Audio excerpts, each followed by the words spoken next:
Our tale commences amidst a desolate, sun-baked expanse. At the heart of this barren landscape lies a modest hamlet, ensconced by towering terrain. To any outside observer, the village remains practically imperceptible. Its secluded vale is sculpted by a quartet of hills, serving as natural ramparts, isolating the settlement from the outside world. A flurry of avian wings beats towards the haven, as if pursued by an unseen menace. Here, our narrative truly begins. Our protagonist commences his recounting. At this juncture, he divulges a past where his aptitudes flourished amidst the clamor of combat. His innate capabilities bloomed and took root on the blood-soaked battleground. With this declaration made, the story's first genuine scene unfolds. Our central figure, it is revealed, was once a valiant knight, and while he firmly believed he was destined for war, he also harbored a profound hope for a chance at a fresh start, a life anew. As the chronicle commences, a ferocious melee unfolds before our eyes. Hundreds of knights and foot soldiers trade fatal blows, as two legions engage in a struggle to the death. In such a fray, there is no quarter given, no retreat possible. The only options: vanquish as many foes as possible, or perish. It's a desperate fight for survival. And at this moment, both sides are unleashing their full fury. From piercing arrows and gleaming swords, to devastating cannonballs and volatile explosives, the combatants deploy every armament at their command, transforming the battlefield into a gory inferno in a matter of moments. As the carnage rages, our protagonist surveys the devastation, and reflects on how he once envisioned a future where he could establish a family. It's a longing he has harbored deep within his soul for his entire existence. But as a knight, his life was forfeit to duty, not his own. Despite this, he clung to hope, and continued to trust that one day, discover affection and establish a home, leaving his war-torn history behind. Despite clinging fiercely to this belief, he ultimately grasped his miscalculation, for this marked the day his existence in this realm would conclude. His legion suffered defeat, and instantaneously, all aspirations of raising a family were utterly shattered. As the dust settled on the battlefield, the devastation of the small encampment became starkly visible. With our hero's forces utterly decimated, he remained the sole survivor, too grievously wounded to even rise. The commander of the opposing army observed his longtime adversary kneeling, an arm cleanly severed. The man approached our protagonist, acknowledging his resilience, and confessing that it had been an age since anyone had compelled him to wield his blade. More than 10 times, these two had clashed in a duel, and our hero had fallen. Nevertheless, the opponent couldn't restrain his admiration for the man's prowess. He was awestruck by the man's indomitable spirit. Suddenly, a realization dawns upon him. He must be conversing with the legendary Arkrich. This adversary is acquainted with the renowned knight, for he is universally known as the Prodigy who bloomed amidst the carnage of war. At this juncture, our protagonist is momentarily astonished that his foe has discerned his identity. Yet, inexplicably, a sense of gratification washes over him. He confesses that he never anticipated such elation from being recognized by his opponent. Currently, Arkrich acknowledges his impending defeat. He is grievously wounded, deprived of an arm, and hemorrhaging profusely from multiple lacerations. However, he doesn't perceive this predicament as unfavorable, for he is genuinely pleased by his adversary's recognition. Having established that, he summons the strength to lift his head and emits a faint chuckle, before declaring the profound honor he feels in being acknowledged by the notorious Duke Theran. The colossal antagonist descends, clad in resplendent armor. Initially, it's astonishing to observe that he just emerged from a confrontation. The man is immaculate, devoid of a single blemish. He expresses bewilderment that Arkrich recognizes his identity. The defeated warrior acknowledges his familiarity with Arkrich. He verifies that Duke Theran is among the elite hexoclass knights of the Aldean Empire. Arkrich asserts that a single day on the front lines was sufficient for him to perceive the ominous aura emanating from formidable knights like Duke Theran of the Aldean Empire. This revelation piques the hexoclass knight's curiosity. He's intrigued that Arkrich dared to engage him in combat, fully cognizant of his identity and the extent of his prowess. Nevertheless, he's impressed. He concedes that extinguishing the life of a talent like Arkrich would be a regrettable waste, especially so prematurely. He yearns for an alternative resolution to this predicament. Duke Theran inquires if our protagonist contemplates yielding. As one might anticipate, Duke Arkrich is also an esteemed and self-assured knight in his own right. His response, therefore, is quite predictable. Theran's inquiry is met with a palpable tension, a thick silence. The two lock eyes. A fierce visual duel ensues. Arkrich's gaze is unwavering, piercing. His defiance is absolute. Surrender is not an option. A knight's honor, His pride must be upheld. He rises, brandishing his sword aloft. He proclaims his intent to perish on the battlefield. His birthplace. In essence, our protagonist will not yield. Both men brace themselves for a final confrontation. Hargrik is demonstrably outmatched, overwhelmed, yet he fights on, undeterred. He acknowledges his bleak prospects, but confronts Thermion nonetheless, prepared to meet his end in combat. If necessary, the formidable Hexoclass Knight breaks the silence once more. Despite Argrich's staunch refusal to capitulate, Thermion perceives a flicker of remorse in his opponent's eyes. He senses our protagonist could have become a formidable adversary had he been granted the opportunity to mature further. Regrettably, he's now compelled to prematurely extinguish this burgeoning talent, although he would have preferred to spare the fledgling knight. As he utters these words, Thermion brandishes his blade, imbuing it with radiant energy. Simultaneously, our hero charges towards him. Left with no alternative, the Duke of the Aldean Empire engages in a final confrontation. He faces the exceptional knight. Recognizing Argrich's desire to meet his demise on the battlefield, he hopes the young knight will be liberated from his remorse. In his subsequent life, our hero understands this marks his end. Yet, he displays no trepidation. It's his chosen destiny. Therefore, he embraces his fate wholeheartedly. His existence flashes before his eyes. The conflict between the Drenich and Aldean empires spanned numerous years. Argrich's mother was a youthful widow upon his birth. She was a displaced person due to the war, and when the responsibilities of motherhood overwhelmed her, she abandoned him to the tumultuous world, tragically taking her own life. As one might expect, the fate of a war-born orphan was bleak. Without parents or guardians to provide for them, these children were compelled to fend for themselves daily. They scavenged relentlessly for every morsel of food. Artrich, along with other children of the conflict, were entirely self-reliant. His existence was a constant struggle for survival. He would resort to any means necessary to remain alive. From a tender age, he became acquainted with the blade. Upon reaching 14, he was thrust onto his inaugural battlefield. Fueled by ravenous hunger, unbridled rage, and a fierce will to live, Artrich displayed untamed savagery in combat. He felled seasoned warriors, men who had waged war since before his birth. From that moment forward, it was evident that the boy was destined to become a formidable swordsman. And thus, his innate talents were awakened. On that fateful day, young Argrich's dormant monocore within his soul awakened. This surge amplified his physical prowess and heightened his senses to unprecedented levels. Years passed, and the prodigious youth ascended the ranks, becoming a distinguished commander. It was then that he was approached with a proposition. He learned he was being endorsed for the forthcoming special nocturnal appointment, having eclipsed 3 monocore and achieved quad-core status with 4 corps under his command. He was deemed prepared for such a prestigious designation. Even his superiors believed a talent of his caliber deserved a place among the esteemed Hexoclass Knights of the Empire. They were convinced that attaining membership in such an elite league was within his grasp. He had finally secured the coveted opportunity he had yearned for so intensely. However, this very battle proved to be his demise. En route to his appointment, he harbored a fervent hope that the war's conclusion would finally usher in an era of tranquility for him. He longed to relinquish his arduous life and find serenity. Argrichs battled with unwavering determination, giving his all, utilizing every ounce of his prowess, and driving his physique to its absolute threshold. His sole objective was to emerge triumphant. He vanquished hundreds of adversaries, and was undeniably the most formidable combatant on the field of battle.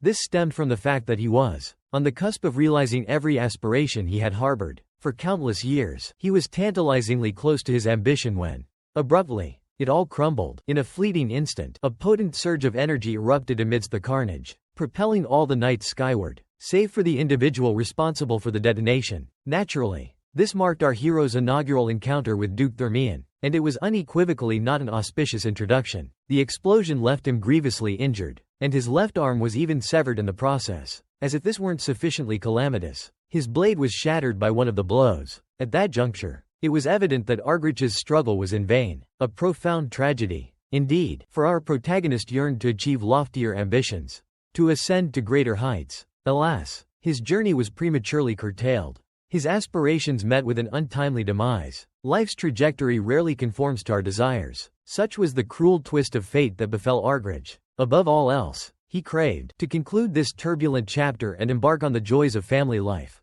Yet, here he lay, impaled through the heart by the blade of an overwhelmingly formidable Hexoclass Knight. The impact of the sword struck him with the force of a colossal tidal wave. A surge of Thermion energy propelled him skyward. A mere plaything of the blast, Like a discarded parchment, Bargaret plummeted to the earth. Within the span of mere seconds, he was submerged in a crimson pool of his own lifeblood. The gifted Night Stream, ignominiously vanquished, resigned to his destiny. The hero embraced his fate. He believed his narrative had reached its conclusion. However, he was profoundly mistaken. Just as he perceived the final curtain falling, a new chapter unfurled for the fallen hero. The scene abruptly transitions, and before his eyes even flutter open, expectant whispers reach his ears. They rejoice at the sight of their little one finally stirring. The father beams with paternal pride, marveling that his son doesn't even shed a tear. Overhearing this, the reincarnated hero is utterly bewildered. He's completely lost, unable to grasp the situation. Finally, his eyelids part, and the truth dawns on him. He's an infant. The mother is captivated by his luminous, clear eyes. She ponders the source of his breathtaking beauty, concluding that he must be a divine blessing. The father chuckles in agreement. He readily acknowledges their son as a gift from God. It suddenly becomes crystal clear to the former knight that he's no longer a war-born orphan, but a fair-haired, exquisite child born into nobility. Understandably, panic sets in. He vehemently refuses to accept the reality unfolding before him. At this very instant, he desperately clings to the notion that this is all a bizarre hallucination. Now answering to the moniker, Dane, his father lifts him from the crib. Radiating pure elation, the man is convinced that the boy is destined to become a phenomenal spearman, just like his own progenitor.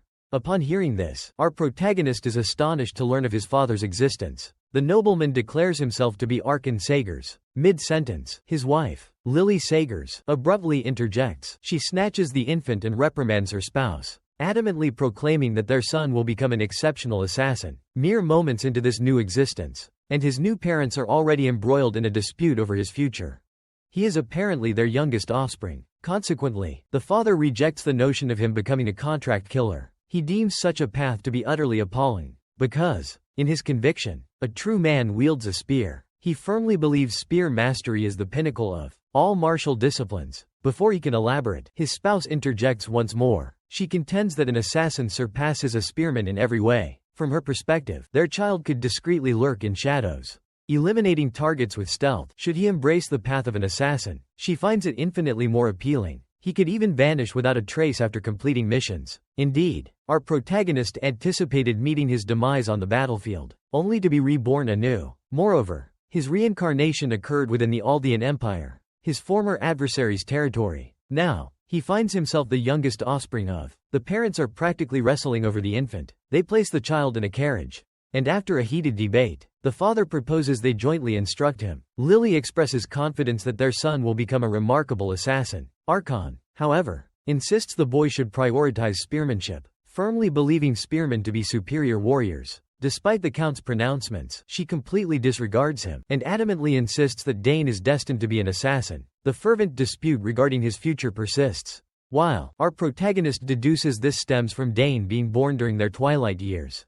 In their later life, their desire for him to emulate their path intensifies. The altercation is abruptly halted. Upon reaching their destination, the Count expresses astonishment at their swift arrival. Regardless, he decrees it's time for their departure. He instructs his wife to take his hand. Lily, however, gasps in alarm at his request, fearing the castle inhabitants might witness them. In response, the man clarifies he merely intends to hold his wife's hand. Resigned to the situation's indifference, she acquiesces and extends her hand. The amorous couple exchange playful giggles, while the infant nestled between them contemplates. What a heartwarming spectacle this is. They proceed into the castle. Louis proposes that Dane is elated to be home, observing his radiant, joyful smile. Indeed, the infant seems thoroughly delighted, judging by his hearty laughter. Gazing upon the immense houses, the reborn hero deduces that nurturing his gifts might be considerably simpler than anticipated. 2 months hence, our protagonist fills the mansion with his charming baby sounds. Naturally, his mother is overjoyed by little Dane's burgeoning babbling. She retrieves him from his crib,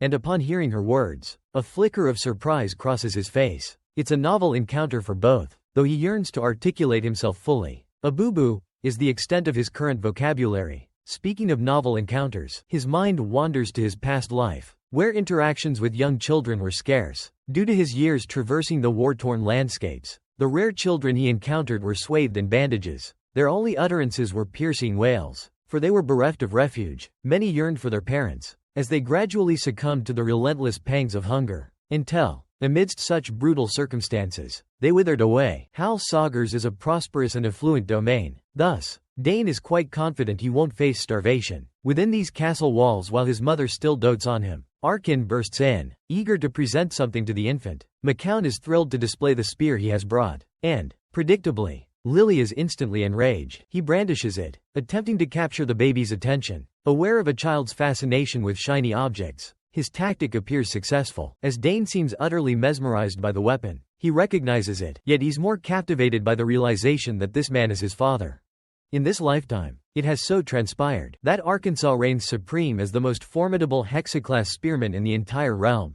Beneath his jovial demeanor and affable facade, lies a combatant of exceptional peril. In his heyday, he was a celebrated champion of war. The populace, particularly those who trembled before him, bestowed upon him the moniker, Blue Whirlwind. Specifically, those who held him in awe and dread. As Dane grapples with the weight of this newfound revelation, his mother abruptly rebukes his father, poised to unleash a torrent of reprimands for introducing such a precarious object into the infant's sanctuary. Fully cognizant of the inherent dangers it posed, in his own tremulous defense, the apprehensive spouse elucidates that his sole intention was to exhibit the armament to Dane, and while Lily continues her barrage of admonishment, the babe continues to prattle innocently in the backdrop. Oblivious to the tension, much to Archon's dismay, she remains unmoved by his justifications, for she had previously cautioned him against any premature instruction. Observing this woman's potent disposition, one might ponder the source of her intimidating presence, and the explanation lies in, likely due to her past as the Empire's premier assassin. She disapproves of Archon's hasty approach, and threatens to initiate Day in the fundamentals of stealth, even at his tender age. Amidst her vociferations, the protagonist can't help but notice that she's excessively boisterous for a supposed assassin. Despite her admonishments, Arkin sees no issue with precocious training. He argues that other houses engage in similar practices. One family even positions a spear beside their newborns at the moment of birth. Lily, however, dismisses this as irrelevant, contending that a spear is considerably more perilous than a staff. Observing his parents squabble, the sardonic infant deduces that this must be a remarkably harmonious family.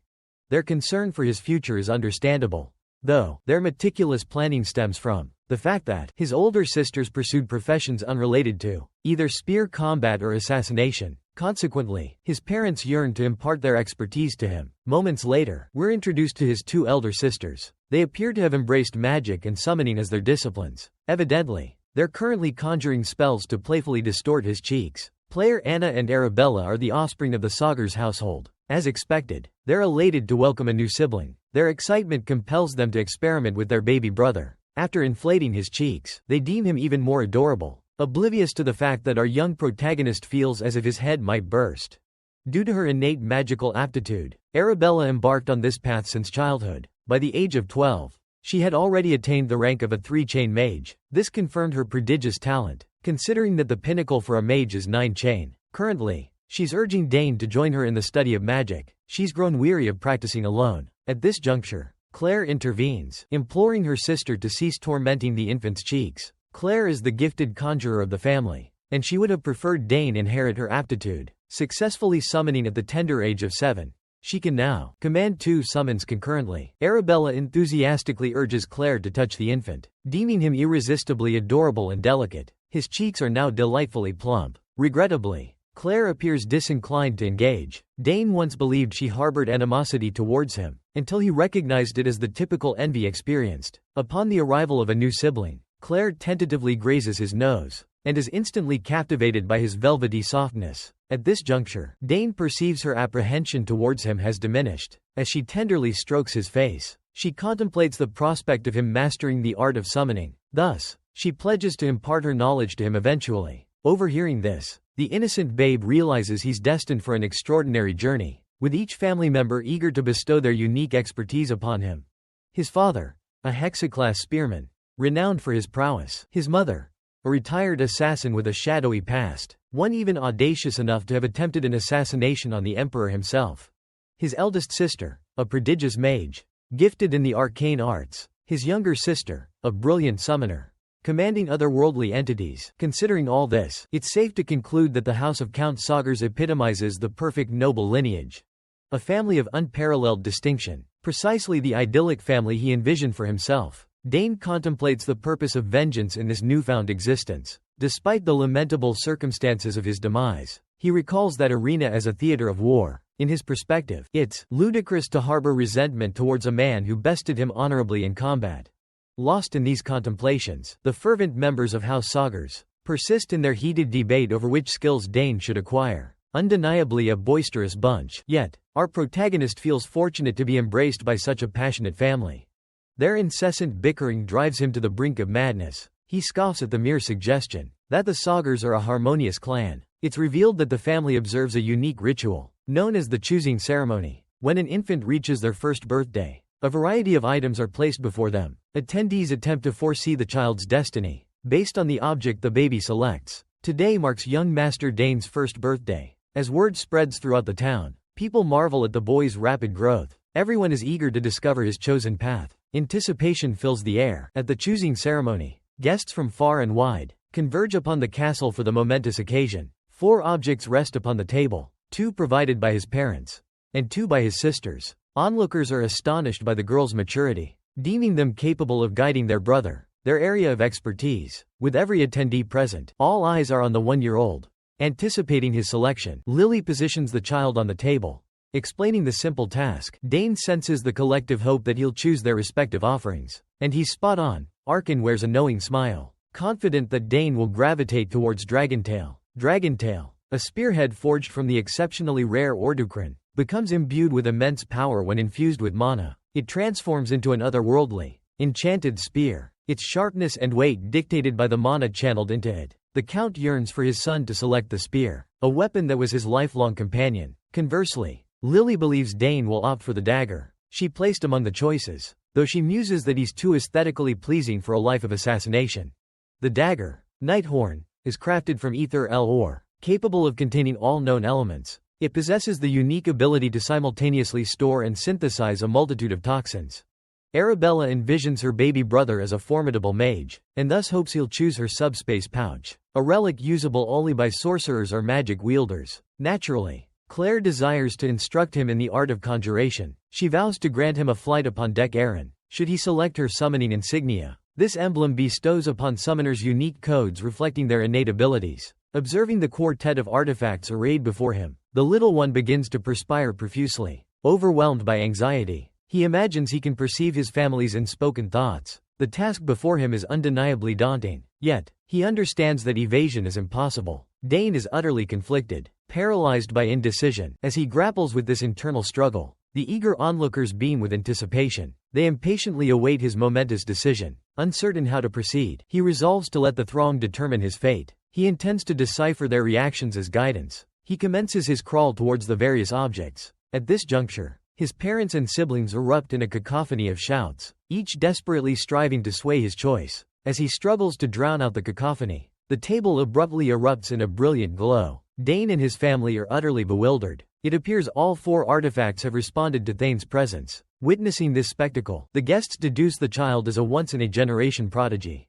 Our protagonist is elated. Despite his prowess in his previous life's conflict, he never anticipated possessing such extraordinary aptitude in this new existence. His talent is on an entirely different plane. The Saugers house members are now thoroughly perplexed. When Arabella inquires about the next course of action, Parkin confesses his ignorance. Such an event is unprecedented. Given the reaction of all 4 items, the only rational solution is to instruct Dane in all 4 disciplines. The girls deem this proposition absurd. Meanwhile, baby Dane is ecstatic at the prospect of becoming a brilliant prodigy, a phenomenal talent in his new life. The narrative progresses, as the scene transitions to a training area replete with swords and other weaponry.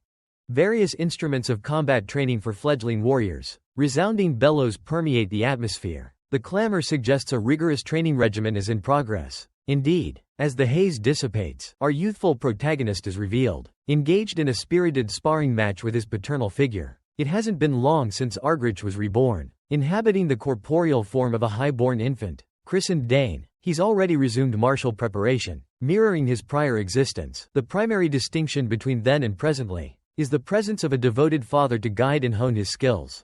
Moreover, in this new incarnation, he's forsaken the sword, embracing the path of the spear instead. Following a strenuous bout, the lad gasps for air. Depleted, struggling to regain his composure, his elder merely observes. a knowing smile gracing his lips. The sparring exercise concludes. Count Arkansas beams with evident satisfaction at the outcome. He lauds Dane for his exemplary performance, asserting that the silver-haired spearman, through diligent practice, has flawlessly mastered the technique imparted to him earlier. Basking in this commendation, our young protagonist beams with joy, expressing gratitude to his father. Overwhelmed with pride and satisfaction at his son's advancement, it's revealed that 7 years have elapsed since our hero's rebirth, and as we already surmise, his father has relentlessly emphasized the importance of his son's mastery of the spear. In response, Arkan Sagers erupts in delighted laughter, exclaiming his son's exceptional talent. He professes the boy's remarkable abilities, and acknowledges that this precisely meets his expectations. As the 7-year-old receives an affectionate head pat from his father, he abruptly spots an individual entering the training area, carrying a spear resting upon a plush cushion. The boy is startled by this unexpected arrival. Recognizing the newcomer as Herman, a domestic servant within the manor, Herman finally catches up to them. He informs the count that he has brought the requested spear, the lance that was commissioned. Arkansas expresses his satisfaction with its arrival. He feels its appearance is remarkably timely. Being a perceptive child, Dane recognizes the weapon as a spear. He seeks confirmation from his father. His father declares that the weapon is a birthday present. The nobleman confesses that he intended to give Dane the gift during his birthday celebration. However, he desired to be the first to bestow a present upon his son. Specifically, he wished to outdo his wife, Lily, in this gesture. Orkan accepts the spear from Herman and presents it to Dane. The young boy is utterly astonished, his eyes shining with awe. As he attempts to comprehend the situation, his father divulges that he's been crafting this present for the past 2 years. He asserts it was specially commissioned from a renowned artisan in the capital city. Upon hearing this revelation, Dane remains mesmerized, gawking at the exquisite gift. Ja agape. His father attempts to rouse him from his reverie by finally extending birthday wishes. A happy 7th birthday in advance. At this juncture, our young lad accepts the spear from his father's grasp. As he absorbs the significance of his father's words, he receives the armament and pledges to wield it with utmost proficiency. Dane scrutinizes the magnificent spear, and upon closer inspection, he deems it a truly remarkable creation. It boasts an ebony shaft, which he believes complements the gleaming silver spearhead impeccably. In the boy's eyes, the two components harmonize flawlessly. Moreover, it's astonishingly lightweight, ensuring effortless handling. The young prodigy marvels at his newfound treasure, his eyes radiating pure contentment. Observing this evident delight, he inquires whether the lad enjoys the lance. Naturally, Dane affirms his adoration for the present. His father beams upon hearing this. After all, he specifically commissioned the implement to be tailored to his son's small stature. He desires Dane to become accustomed to it. Tai elucidates why it's so lightweight and ideal for the 7-year-old. Upon absorbing this information, the youngster begins experimenting with the armament, and after a few maneuvers, he erupts and giggles, delighted by its feel. Observing this, Arkansas breathes a sigh of relief. Abruptly, he quizzes the boy on the distinction between a blade and a spear.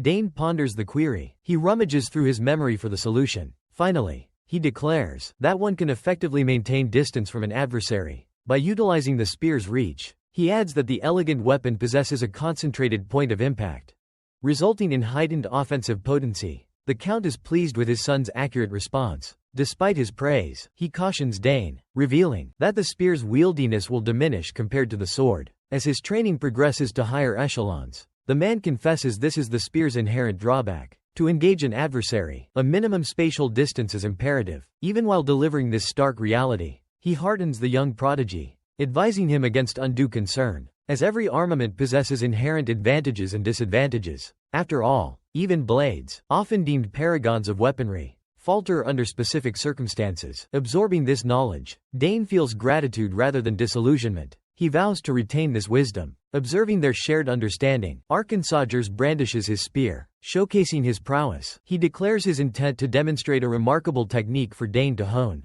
Now armed with his personal spear, with a single-handed circular motion of his spear, the seasoned lancer conjures a whirlwind, leaving Dane awestruck. He understands he's on the verge of witnessing the arcane prowess of a hexoclass spearman. The spectacle leaves him utterly spellbound. The sheer force of Arkan's magical aura is overwhelming. The master spearman closes his eyes to better channel and concentrate the mystical energy within his being. After a moment, he infuses his spear with this potent force and unleashes a devastating blast of blinding radiance. Dane has never encountered anything remotely similar, not even in his previous existence. Archon's display fills him with genuine trepidation. He's utterly captivated by the veteran warrior. A simple thrust of the spear, yet Archon generated a colossal surge of energy, powerful enough to warp the very fabric of space. The expert explains that this spatial distortion resulted from the simultaneous release of his internal magic and the spear thrust. He declares this a specialized technique, which leverages the exchange of a core that centralizes magical energy into a single point. Upon hearing this, our boy acknowledges that he's encountered mention of such a method from his two elder sisters. They informed him that humans possess the potential to surpass their inherent physical capabilities, exceeding their limitations because the quantity of cores directly correlates with their maximum physical potential. Following this revelation, Dane abruptly recollects possessing a quad core in his previous existence. A palpable disappointment washes over him as he reminisces, because it appears he currently commands significantly fewer cores in his present incarnation. Witnessing the boy's insightful discourse regarding the subject matter, Arkin expresses enthusiasm and praises the boy's accuracy. Sensing the boy's diligent studies, he divulges possessing 6 manacores himself. This revelation leaves Dane utterly astonished. Attaining such a level is an exceptionally rare accomplishment. However, Dane recalls that he was destined for 6 manacores, had his previous life not been tragically cut short. He's still contemplating this when his father's voice snaps him back to reality. His father urges him to test the unique maneuver. He desires the birthday boy to execute the formidable technique, utilizing his new spear, a prospect he wholeheartedly embraces. Dane appears poised to give it a shot, though he's likely experiencing a touch of apprehension. Arkansas perceives his anxiety and advises the boy to first compose himself. He instructs Dane to empty his mind, dismiss any lingering thoughts, and simply propel the spear forward. Fueled by these motivational words, our young protagonist is sufficiently inspired to make an attempt. The expert spearman grants him the necessary room. The 7-year-old assumes a position, bracing himself. In his former existence, spears held no allure for him, for upon discovering his aptitude with the blade, he resolved to solely utilize spear mastery as a supplementary skill. Now, he's compelled to elevate one of these auxiliary skills to the forefront. Assuming a promising posture, he steels himself, preparing to invest his entire being into this novel technique. Dane seals his eyelids, obliterating all distractions, to achieve unwavering concentration. Observing the lad's approach, his father can't help but acknowledge the boy's impeccable form. He's genuinely astonished by the spectacle before him. His mind harkens back to the arduous 7 years it took him to master this very method. Given the duration of his own struggle, Arkin contemplates how long it will take Dane, especially considering the child's prodigious talent. Before he can conclude this thought, he's utterly dumbfounded. As he ponders the boy's potential, the youngster unleashes a torrent of magical force from the spear. The newly wielded weapon erupts with a surge of energy, so potent that it warps the very fabric of space, significantly surpassing Archon's execution of the identical maneuver. It's an astounding spectacle. Once the boy concludes, the awestruck father inquisitively inquires about the method behind his son's accomplishment. He's utterly astonished. Beaming, he approaches the boy and lauds the young prodigy. He praises the flawless application of the technique. Overflowing with pride and curiosity, he probes Dane for an explanation. The 7-year-old replies, stating that he channeled his entire magical essence into the spear's tip. Simultaneously, as he thrust the spear, he abruptly ceased the energy flow just as it reached the point.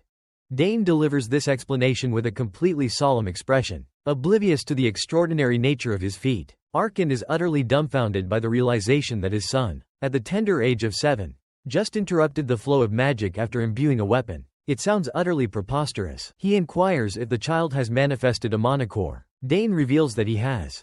Indeed, our young protagonist attributes his success in creating a core to sheer luck on his first attempt.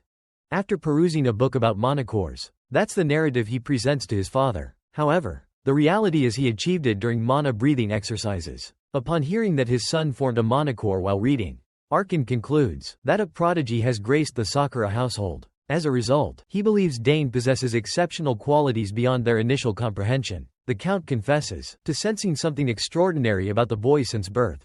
A suspicion now confirmed, he proclaims to the 7-year-old that he is destined for greatness as a warrior. He declares to the 7-year-old that he is fated to become an exceptional warrior. Upon hearing this proclamation, our reincarnated hero offers his father an innocent smile. The unsuspecting man remains oblivious to the even greater astonishments that lie ahead. Simultaneously, Arkan contemplates whether his offspring will genuinely inherit the mantle of a mage, a spear-wielding assassin, or perhaps a summoner in the years to come. The scene transitions, and the narrative resumes on Thane's 7th birthday. He is the youngest member of the Saga clan. Consequently, no expense is spared in orchestrating a lavish celebration in his honor. The grand hall within Saga Castle overflows with distinguished visitors from distant lands, gathered to commemorate the 7th birthday of the sole heir to the esteemed lineage. Merriment abounds amidst the grand festivities, but an impending awkward encounter looms on the horizon. Arkansas Saga circulates, exchanging greetings with his influential peers within the empire. Suddenly, a recognizable figure addresses him. In a surprising turn of events, Count Arkansas and Duke Theran, against all odds, share a close bond of friendship. A considerable period has elapsed since the two eminent men last crossed paths. Thus, upon their reunion at the celebration, they are unable to contain their shared enthusiasm. The spearman inquires about Theran's well-being. However, the hexaclass knight counters that excessive formality is unnecessary. He suggests they converse as they normally would. Indeed, this is Count Theran, leader of the Theran Duchy. He presides over the most esteemed house within the Aldean Empire, and is the very individual responsible for our protagonist's demise in his previous life.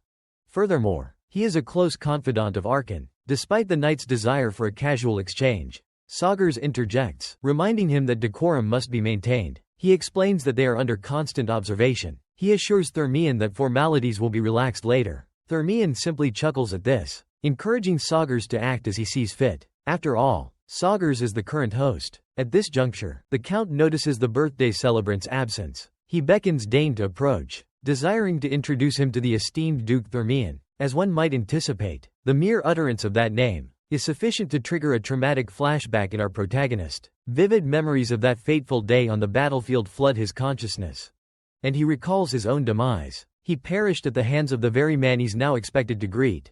Despite his aversion to encountering Duke Theran again, he understands the importance of maintaining decorum. Thus, he steels himself and approaches the distinguished visitors. The Duke appears remarkably composed as the birthday celebrant draws near. He expresses his immense pleasure at finally meeting the gifted Dane, Sagers, the subject of widespread acclaim. Naturally, our hero is consumed by a surge of anger at this reunion with the Duke.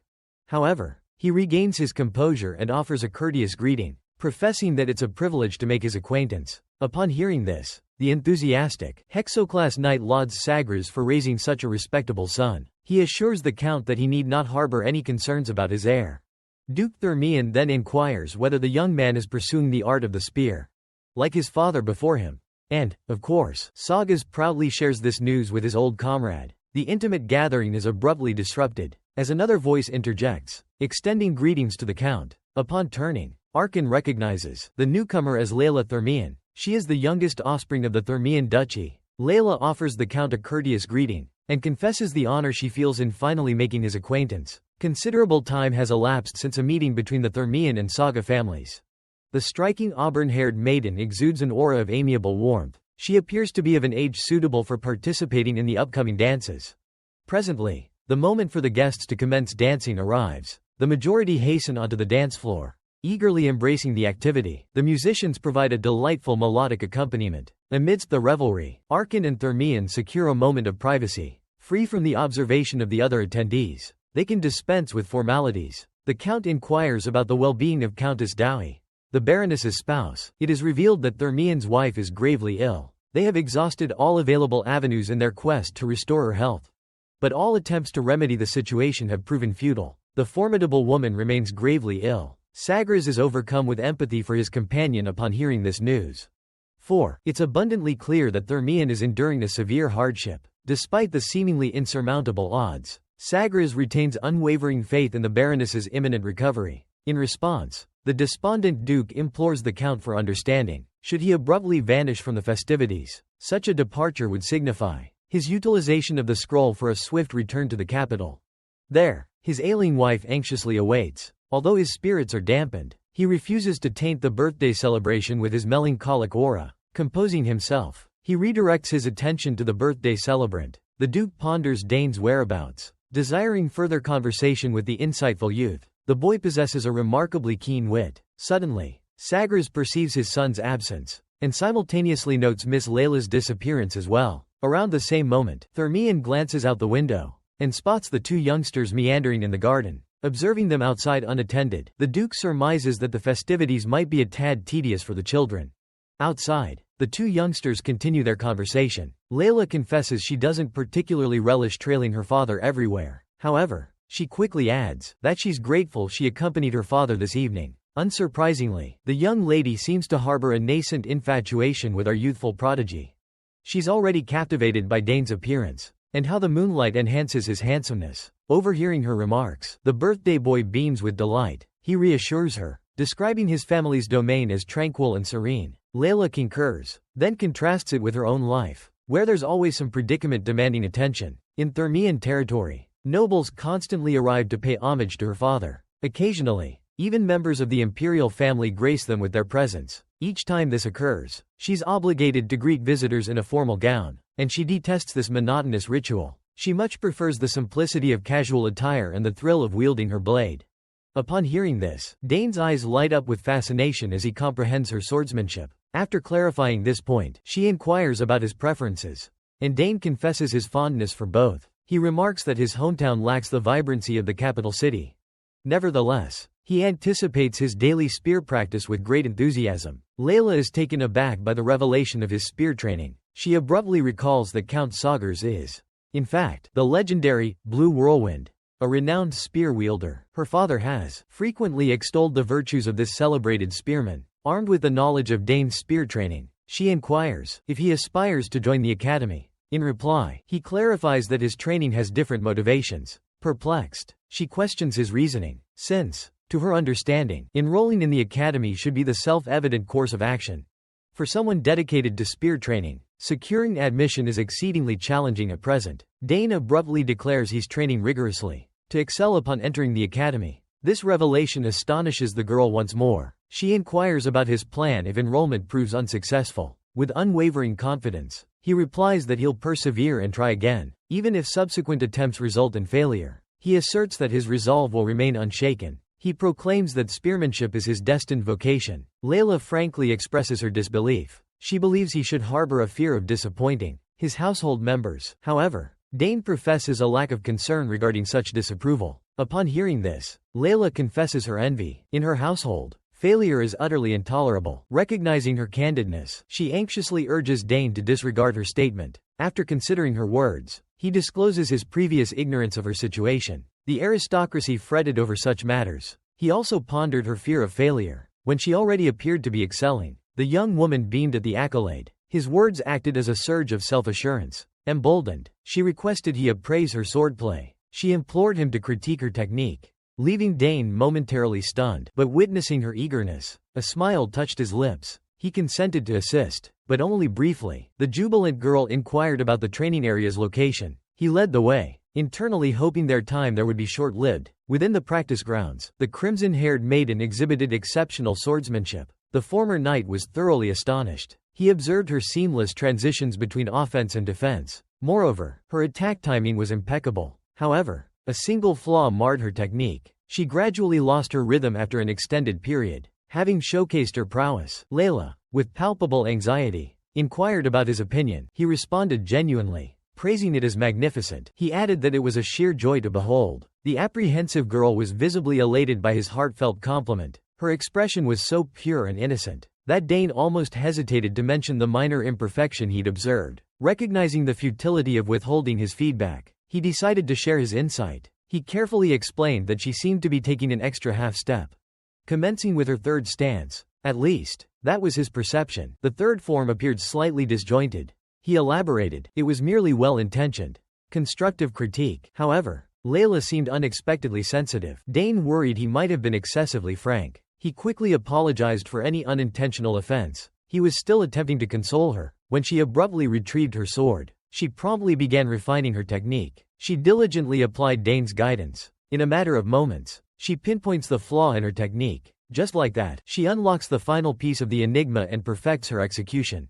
Overwhelmed with joy, she embraces our protagonist, expressing her gratitude. She thanks him for his guidance. The sudden embrace catches Dane completely unaware. He hesitates, seemingly reluctant to reciprocate the hug. Undeterred by his timidity, she vows to remember him for rectifying a long-standing error in her practice. After a time, The boy can no longer endure the embrace. Gasping for air, he informs her that she's constricting him. He urges her to sheath her sword. The playful lass acknowledges his plight, offering a hasty apology. She swiftly holsters the sharp blade. Dane composes himself, secretly delighted by the unexpected hug. Suddenly, the duo hears their names being called out by their frantic search party. Unwilling to prolong anyone's worry, Dane resolves to return to the festivities. As they make their way back, the attendants finally notice them, inquiring about their whereabouts. The ceremonial aspects of the celebration recommence. The spotlight now shifts to Dane. It is his turn to accept tributes and well wishes. His father extends felicitations on his natal day. His mother offers congratulations on his inaugural monocore.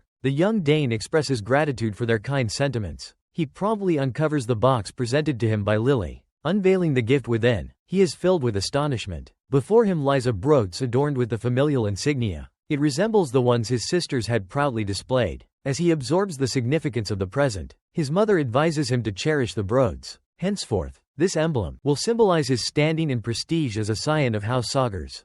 With that declaration made, she reiterates her congratulations on his 7th birthday. The assembled guests echo her sentiments. Today, Dane finally claims the title of Sauger. Everyone present believes he will blossom into an exceptional man. Mirroring the count, the young lad gazes upon the jubilant throng before him, and recognizes this as the first instance. He's been showered with such fervent applause from this multitude of people. Just as it seems nothing could disrupt this idyllic moment, a cataclysmic earthquake erupts, shattering the peace. Abruptly, the entire fortress trembles violently, and a colossal cloud of dust engulfs everything in its path. Panic instantly grips the crowd. They frantically question the cause of the chaos. Speculation arises that a hostile incursion might be responsible for the tremors. However, the Count urges them to remain composed. He assures them there's no cause for alarm. But then, the earth shudders anew, revealing the stark truth that the predicament is far graver than initially assessed. Arkansas Sauger groans in exasperation, because he genuinely believed the Saugers might appreciate a tranquil day for once. He was mistaken,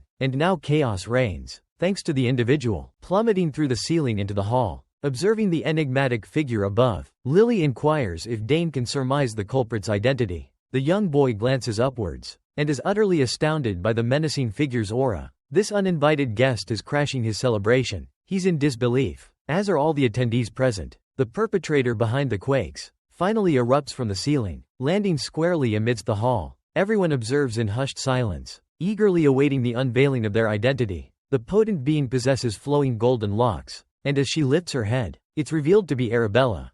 Orchestrating a spectacle, the young woman simply desired a grand entrance, and attempts to flaunt it in everyone's faces, that she hadn't missed the festivities. The attendees are utterly flabbergasted when they realize the individual responsible for the earlier commotion is the eldest daughter of the esteemed Sauger's lineage. They're astonished by his utilization of teleportation magic, as conjuring even a minor portal necessitates a minimum 5-chain proficiency. Based on her recent display, she cemented her reputation as a prodigious mage. While everyone is captivated by his elder sibling, Dane simply scoffs at her ostentatious entrance, as if one attention-seeking sister wasn't sufficient to disrupt the gathering. Claire arrives astride a colossal wyvern. The behemoth terrifies the majority of the guests. Claire glances inside, and notices Arabella arrived before her. She presumes she's tardy. Nonetheless, she enters the hall, while whispers circulate regarding her aptitude as a summoner. At a mere 16 years of age, both sisters command attention. They proceed towards the dais to extend their official birthday greetings to their youngest sibling. Arabella offers Dane heartfelt birthday wishes, and presents him with a gift-wrapped box as a token of her affection.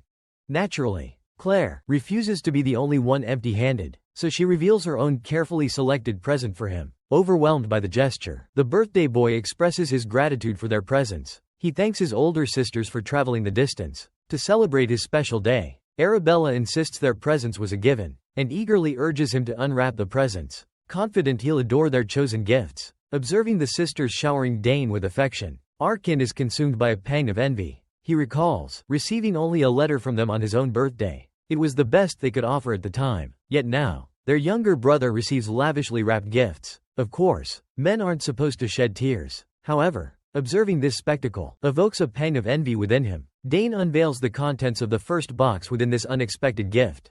It's a dimensional pouch, a fact Arabella readily verifies. She proudly declares it to be her own design. Arabella divulges that the subspace enchantment woven into it is of the highest caliber. She then confesses that her mentor, her professor, was the true artisan behind the pouch's creation. Upon hearing this revelation, our protagonist reiterates his gratitude for the offering. He understands the immense challenge of imbuing an object with the intricacies of subspace magic. With such an enchantment, Arabella then produces a ring. Requesting his hand to adorn his finger with it, she seeks to place the ring upon him. As she extends her request, his thoughts dwell on the even greater complexity of crafting an artifact capable of holding subspace magic. A truly remarkable feat. As Arabella slides the ring onto his finger, she explains that it has been encoded with his unique genetic signature.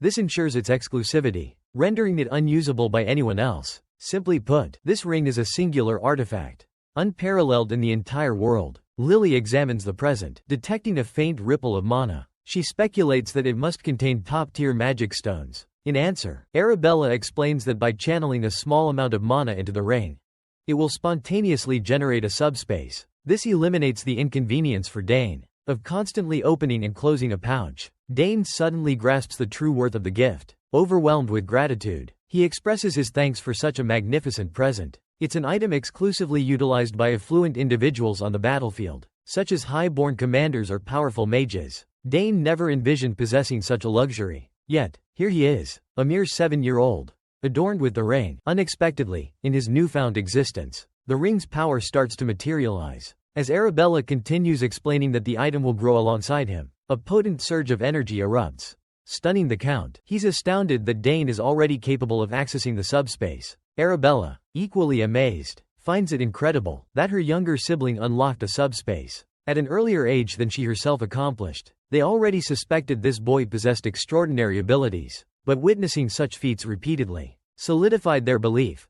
The child was undeniably a prodigy. Arabella no longer restrained her admiration. She showered the birthday boy with accolades, declaring him phenomenal. She now entertained the possibility he possessed both a monocore and the circle. Regardless, the young boy finished examining Arabella's gift. It was time to unveil Claire's present. The 7-year-old accepted the package, expressing gratitude before unwrapping it. Inside, he discovered a speckled egg. He picked it up nonchalantly, puzzled by its significance. Claire's composure shattered at his carelessness. She abruptly cautioned him, emphasizing its fragility. It was no ordinary egg, she stressed. Amidst this, he becomes perplexed and inquires about the nature of the object. A shared sense of bewilderment washes over the onlookers as they patiently await Claire's elucidation regarding her brother's gift. At this juncture, she leans in and whispers into Dane's ear, divulging that the egg harbors a familiar. She recounts an attempt to conjure Dekraken, from which the egg materialized through the portal. She confesses ignorance about the eventual entity the egg will yield. However, she asserts its universally recognized value. Considering the girl's account and the egg's appearance, Dane acknowledges a prior encounter with such an artifact. He distinguishes familiars from summons, describing them as distinct yet kindred beings. Unlike summons, a familiar, once invoked, establishes a permanent presence in this realm. Continuing her hushed discourse, she stresses the secrecy surrounding the egg, imploring Dane to safeguard their shared knowledge until the offspring emerges from its shell. Naturally, he consents to maintain confidentiality. However, the inquisitive eldest sibling abruptly interjects with a request. Consumed by curiosity, Arabella yearned to decipher their hushed conversation. The prolonged exchange further fueled her inquisitiveness. Unfortunately for Arabella, her presence went unacknowledged. She was utterly disregarded. Undeterred, Claire continued her counsel, urging him to imbue the egg with mana daily. This ritual, she explained, would establish him as the egg's rightful master. He readily embraced her guidance, vowing to adhere to her instructions faithfully. Their intimate moment was abruptly interrupted by his mother's entrance. She remarked on the joyous occasion of Dane's sister's homecoming. The boy echoed her sentiment, openly expressing his delight at having his elder sisters nearby. Once the children concluded their dialogue, Arkin finally interjected. He playfully chided the girls for neglecting to greet him. Startled, they realized their oversight in acknowledging their father's arrival. They were taken aback by their unintentional rudeness. Arab was the first to offer amends, attributing her lapse to her preoccupation with the birthday celebrant. As one might expect, the Count harbored no genuine resentment. He was merely teasing them affectionately. Now that he has their undivided attention, he proposes they retire for some much-needed rest. After all, they journeyed a great distance to visit their sibling. As the familial gathering progresses, our protagonist surveys the hall. He observes Layla making her departure. Saddened by this, He ponders her apparent solitude. Outside, Duke Theran paces the courtyard, recalling Arabella's spectacular grand entrance. She surpassed even his loftiest expectations. But, he muses, such brilliance is to be anticipated from the Academy's most gifted mage. She is undeniably a coveted asset. Thus, he deems her a suitable match for his son, who holds the title of the Academy's most proficient swordsman. Theran envisions that a union between their houses would forge an alliance so formidable that even the imperial family would hesitate to challenge it. In this way, no one would dare to threaten House Theran or its heirs. Considering this, he resolves to broach the subject of betrothal. During his upcoming dialogue with Count Sagers, suddenly, a recognizable sound pierces the air. He discerns that someone is occupied within the training arena. Perplexed, he ponders why anyone would be engaged in training at this ungodly hour.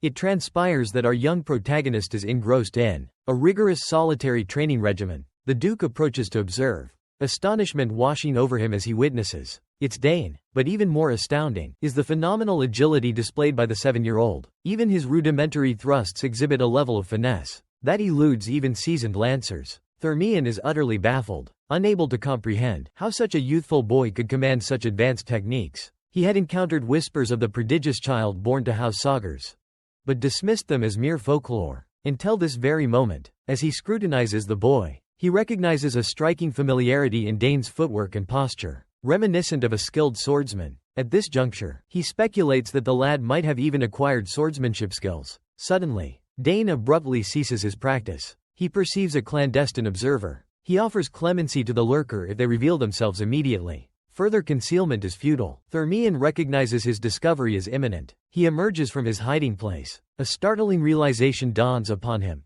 The boy's movements possess an uncanny familiarity. The gestures evoke a sense of déjà vu. He's convinced he's encountered them before. The Duke appears, expressing his apologies. He confesses his unintentional espionage. Predictably, our protagonist never suspected the Duke as his voyeur. The Duke's identity astounds him. Confronted by the Hexoclass Knight, Dane offers a fitting salutation. He acknowledges the esteemed figure. This marks a novel occasion for a private encounter between the two. It's their first secluded interaction since our hero's rebirth into this new form. In his prior existence, a ferocious skirmish would have already erupted between them. However, in this incarnation, he is not Argrage, the ruthless warrior. In this lifetime, he is Dane Sagres, the brilliant prodigy born into nobility. Therefore, he must conduct himself accordingly. Duke Theran stands before Ether Kid and confesses his captivation with the impressive display of Sagras' burgeoning talent. During his training this morning, he asserts that he was utterly compelled to observe. He extends his apologies to the young boy, trusting that Dane will pardon his transgression. Predictably, our young protagonist absolves the Hex-class knight, demonstrating his courteous and refined upbringing. The well-mannered youth confidently declares his forgiveness to Duke Theran, although the elder should be relieved that the matter will not escalate. He remains astonished by the child's audacity. For a 7-year-old to boldly pronounce forgiveness to a seasoned knight, one can't help but ponder the source of his bravery. As Duke Theran continues to observe Dane, he's struck by the boy's utter stillness and composure. It's as if he hasn't just completed a grueling training regimen. He anticipates tremors in the boy's physique after such prolonged exertion. However, that's not the reality. Furthermore, the Duke recollects that he himself lacked a monocore at the tender age of 7. Thus, his fascination with the youthful prodigy intensifies. The boy standing before him leaves him momentarily speechless. He struggles to articulate his thoughts, but concedes that Dane's stabbing technique was truly exceptional. He was impressed by the display. Now, he's convinced that the boy inherited Arkan's innate abilities. As he voices this sentiment, something about the spear in Dane's grasp catches his eye. Our young hero anticipates the Duke's remark, and acknowledges that he's aware that his father meticulously crafted the spear for him. With that said, he expresses gratitude for the Duke's discerning observation. For some inexplicable reason, a smile spreads across Theran's face after hearing Dane's reply. It's as if he's utterly astonished by our young protagonist's words. It appears that Dane delivered the most impeccable answer possible. The Hexa-class knight, the Duke, recalls that his own son, even in his youth, possessed exceptional aptitude and impeccable etiquette. Nevertheless, he must concede that his son's courtesy never reached such a remarkable level. Contemplating this, he ponders if perhaps he should consider making similar arrangements for Dane. He already intends for his son to wed Arabella, so forging a comparable alliance for Dane wouldn't be detrimental, specifically with his daughter, Layla. Thus, the astute Duke sets his cunning plan in motion. by mentioning that Layla has also been diligently honing her swordsmanship skills.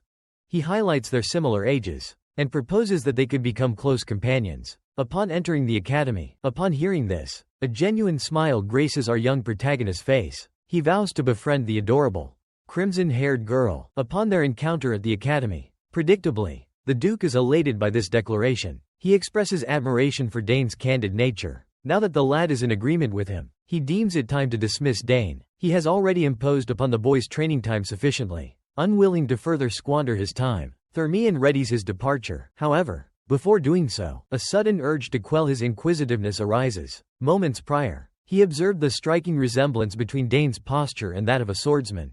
Thus, he inquires if the 7-year-old has received any prior instruction in the art of swordsmanship.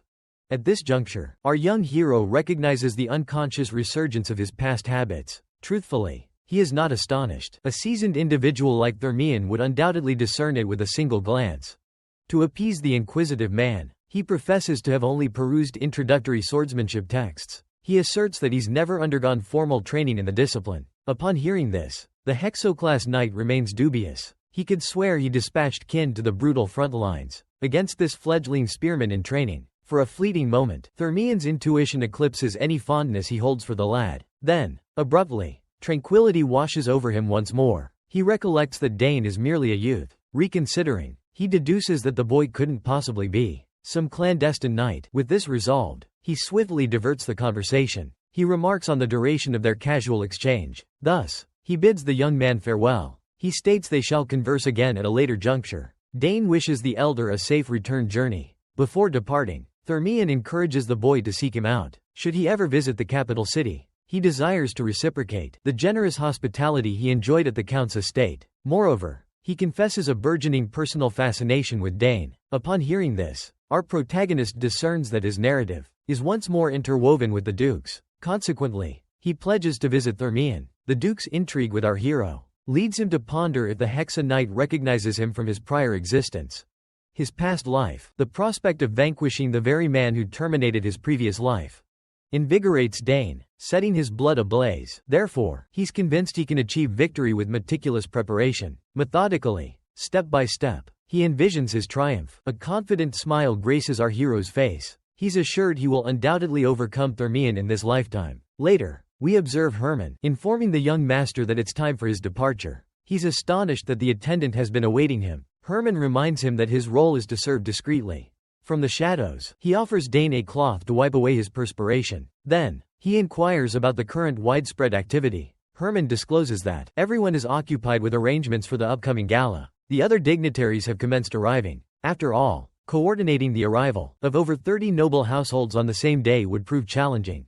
Upon hearing this, Dane recalls a mention of the event, and inquires about his siblings' whereabouts. He wonders where they might have gone. Herman replies, elucidating that they utilized a teleportation portal to journey to the academy. Apparently, they departed together. The young ladies had little alternative, due to the impending midterm assessments. Although regrettable, Dane concludes it's time to return to the castle. He exits the training grounds, resolving to examine the presents from his sisters later. He intends to inspect them when a suitable moment arises. We rejoin our protagonist as he strolls through the courtyard. He releases a weary sigh. He confesses that the aristocratic life is quite exhausting at the moment. His agenda is more fragmented than usual due to his impending birthday festivities. Yet, he finds a measure of tranquility amidst the garden's serenity. He surveys his surroundings, and marvels at the exquisite beauty of the flora. The vibrant blossoms and verdant foliage captivate him. He can't help but acknowledge the gardener's masterful cultivation. A peculiar sense of peace washes over Dane. Gazing at the surrounding blooms, he feels a profound calmness. Even the butterflies seem to share this sentiment, as they flutter gracefully throughout the garden. Our young protagonist recalls his eldest sister's words. Flowers possess the greatest concentration of mana in all of nature. Now, with a moment of respite, he resolves to scrutinize the mana within the flowers. Commencing the analysis, Dane reflects on his rigorous training regime. Despite his efforts, he hasn't achieved significant progress in magic or summoning. Consequently, he remains uncertain about his specialization. This epiphany reveals the occasional burden of possessing excessive aptitude. An overabundance of talent, he realizes, can be a double-edged sword. Abruptly, he perceives an anomaly affecting the blossoms. He deduces that this must be the inherent magical essence,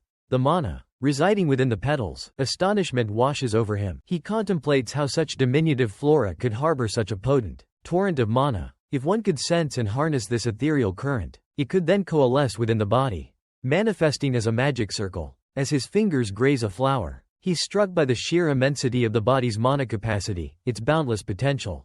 To such an extent that he visually perceives what others can only discern through their sixth sense. Their intuition. Excitement surges through Dane. This is it, the breakthrough. The mana, once a mere shimmer at the periphery of his awareness, now resolves into crystal clarity. Suddenly, this tranquil reverie is shattered by a jarring jolt. Startling Dane. Bewilderment clouds his mind as he grapples with the unexpected disruption. Elsewhere within the verdant expanse of the garden, two siblings stroll listlessly, lamenting their profound boredom. Their father, engrossed in discourse with fellow nobles, remains oblivious to their plight, overwhelmed by the perceived slight. One proposes they reveal their identities and retreat to their quarters. A wave of resentment and abandonment washes over them, as the celebratory focus remains solely on the birthday celebrant. Fueled by this indignation, he angrily strides through the garden, crushing delicate blossoms underfoot. After wandering aimlessly amidst the foliage, they stumble upon Dane standing in solitude. Initially failing to recognize him, they surmise he must be as disoriented as themselves. The haughty siblings address him with utter contempt. Mistaking him for a mere servant, they demand he guide them to the garden's exit, enraged by their audacity and disrespect, particularly after the damage to his cherished flowers. Following the destruction of his beloved blooms, Dane advances menacingly and orders them to leave. Even upon realizing they've trespassed onto forbidden territory, they remain defiant. Dismissing his authority, they deem his tone unacceptable, believing he lacks the standing to address them in such a manner. They perceive his diminutive stature as a sign of weakness and arrogance. In an attempt to assert dominance, they resort to intimidation, flaunting their privileged status. Unaware of Dane's identity, he labels him a brute. Enraged, the larger one seizes him, menacingly threatening a beating. They divulge their lineage as sons of Count Theran. Upon hearing this moniker, a torrent of memories floods Dane's mind. Theran is a familiar name, the nobleman he vanquished and captured in a past skirmish.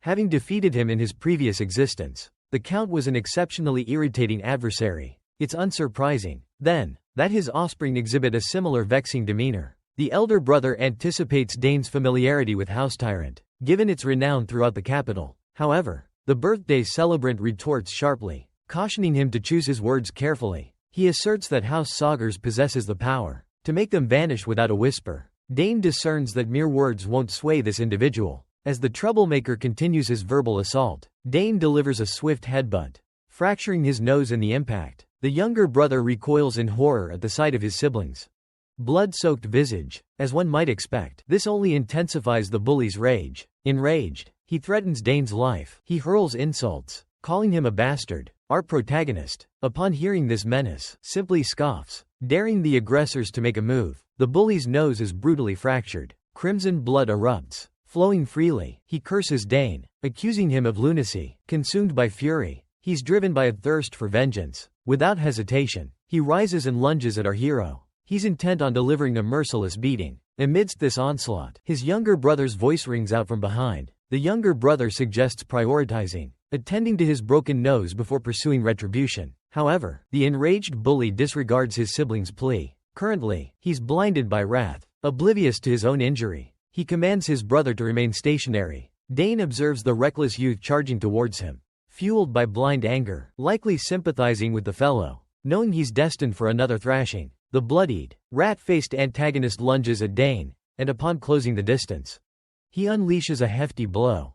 But just as he anticipates connecting, our brilliant protagonist sidesteps with lightning-fast reflexes. The bully, enraged, labels Dane a slippery rat, and initiates another assault. This time, our hero swiftly analyzes his opponent's movements, and instantly deduces that his footwork betrays a lack of weapon proficiency. With this insight, our hero hypothesizes that the red-haired bully is either a mage or a summoner. As these professions typically eschew weapons, Dane remains uncertain of this troublemaker's specific vocation, but he's confident he'll uncover the truth soon enough. Meanwhile, he must contend with this lopsided brawl. Despite numerous ferocious attempts to inflict a damaging blow upon the 7-year-old, Dane continues to effortlessly evade every strike. This only fuels the antagonist's fury and frustration. Despite the glaring disparity in their abilities, he persists relentlessly, unleashing a barrage of attacks. Yet, his efforts prove futile. Each strike misses its mark. Finally, after a period of fruitless struggle, he succumbs to a roar of frustration. The boy's velocity proves insurmountable, leaving him grasping at air. He acknowledges his inability to apprehend Dan, but driven by an unwavering resolve, he continues his ferocious onslaught. Suddenly, our protagonist recalls the mystical energy flow he witnessed earlier. A spark of insight ignites within him.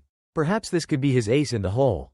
Dan theorizes that by channeling this energy into his own magical prowess, a glimmer of hope emerges. He might be capable of solidifying this potent force into a tangible form.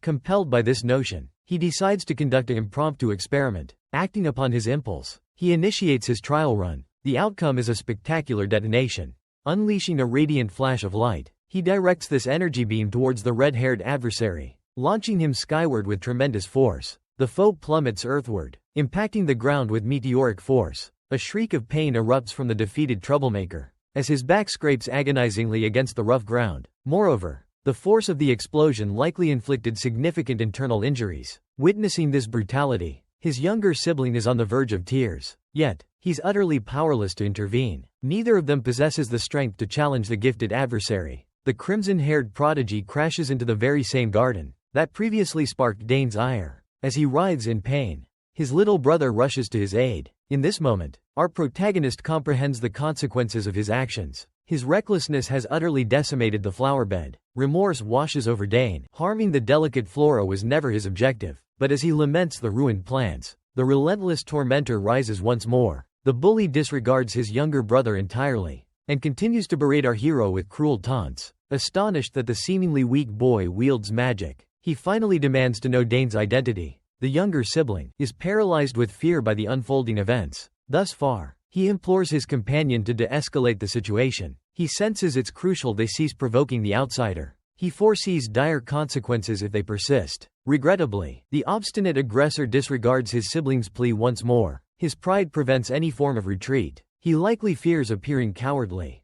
Fueled by this apprehension, he adamantly orders his brother aside. He remains convinced he can vanquish Dan. Resolute in his decision, he vows to eliminate the white-haired youth for the humiliation endured.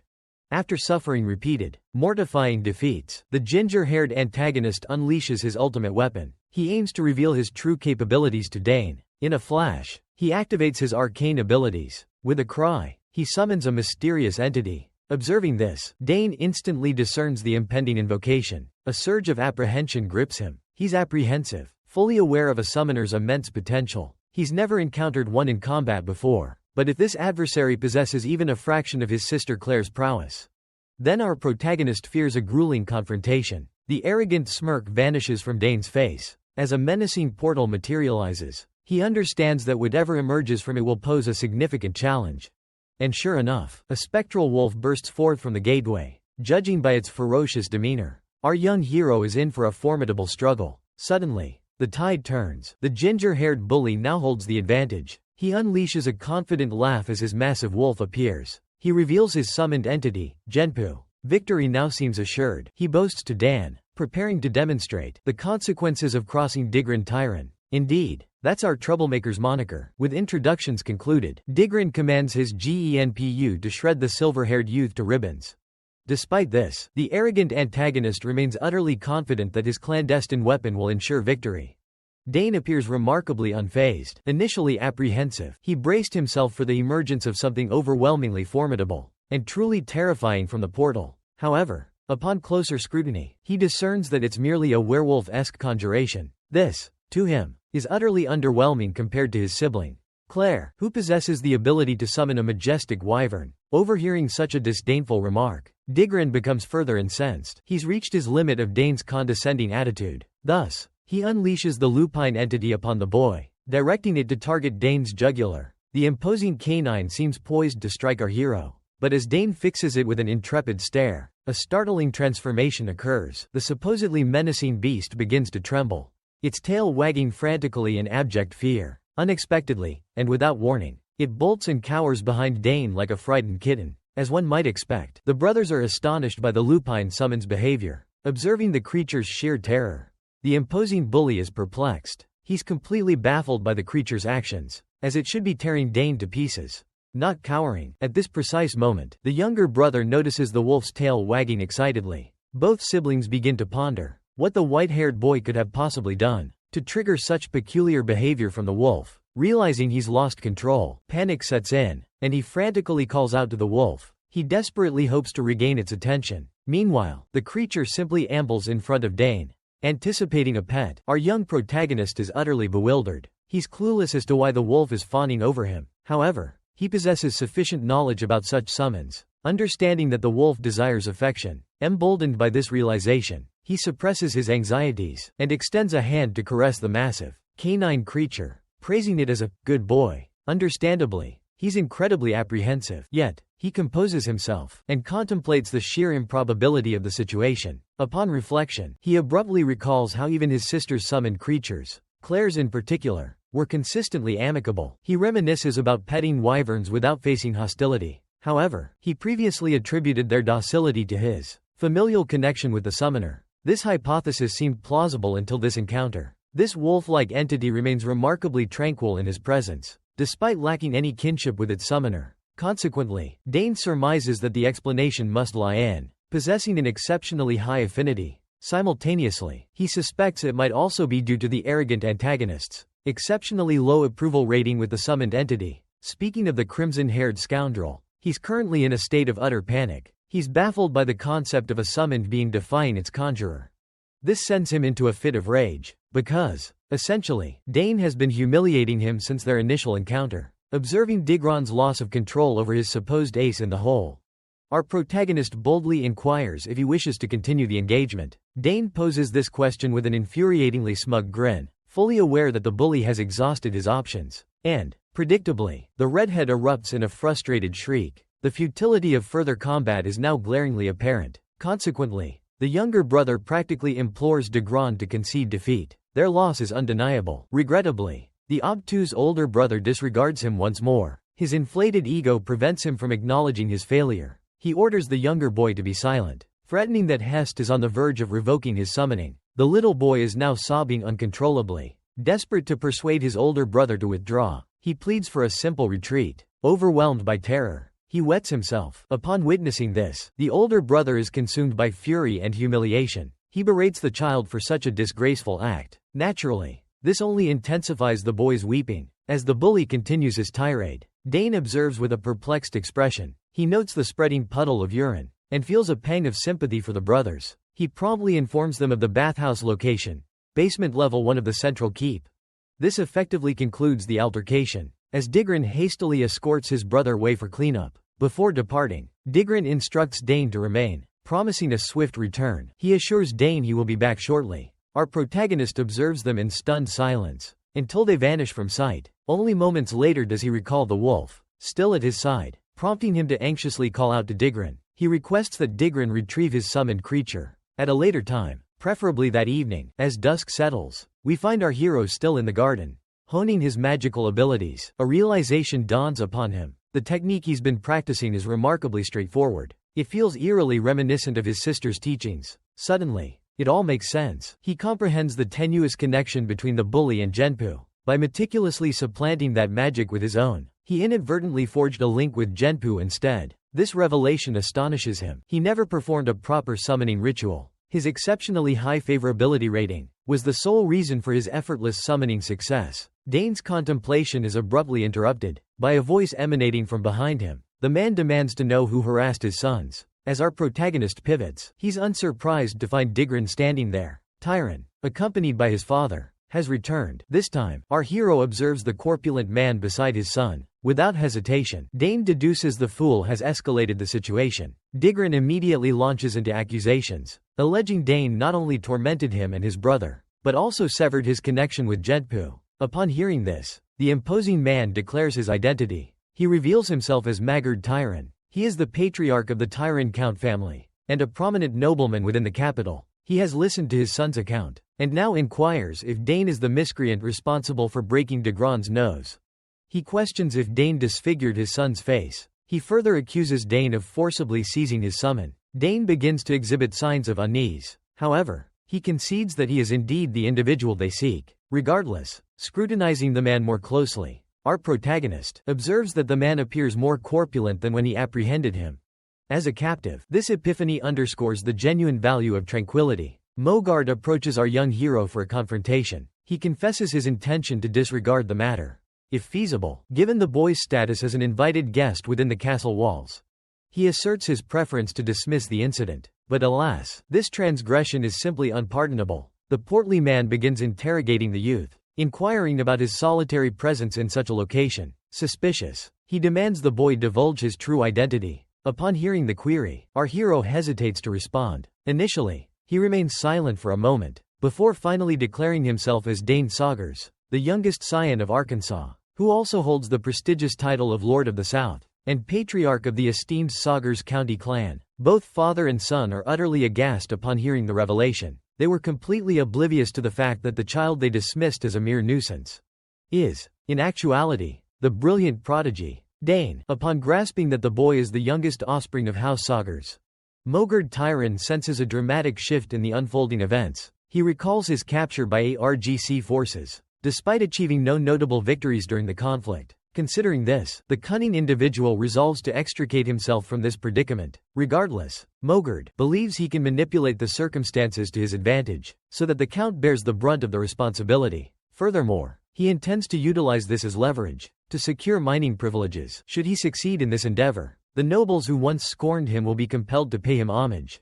With this objective in mind, he immediately commences his scheming. He initiates the conversation by divulging his knowledge of Dane's birthday. The youngster acknowledges this with a subtle nod. This seemingly insignificant gesture infuriates Mogard. He perceives the boy as an impudent and spoiled child. His irritation is palpable. He didn't journey to the Southern Territories simply to commemorate the birthday of a 7-year-old. Though tempted to unleash a torrent of vitriol currently swirling within his mind, he recognizes the need for calculated speech. He inquires of Dane, with feigned civility, about his intended course of action. Having injured an invited guest and pilfered his summoned entity, Mogard emphasizes the gravity of Dane's transgression, declaring it a criminal act. He ominously proclaims that today marks the end of Dane's impunity. Count Theran vows to personally address the matter with Arkan, holding him culpable for the incident. He summons Digran to accompany him as they prepare for their departure.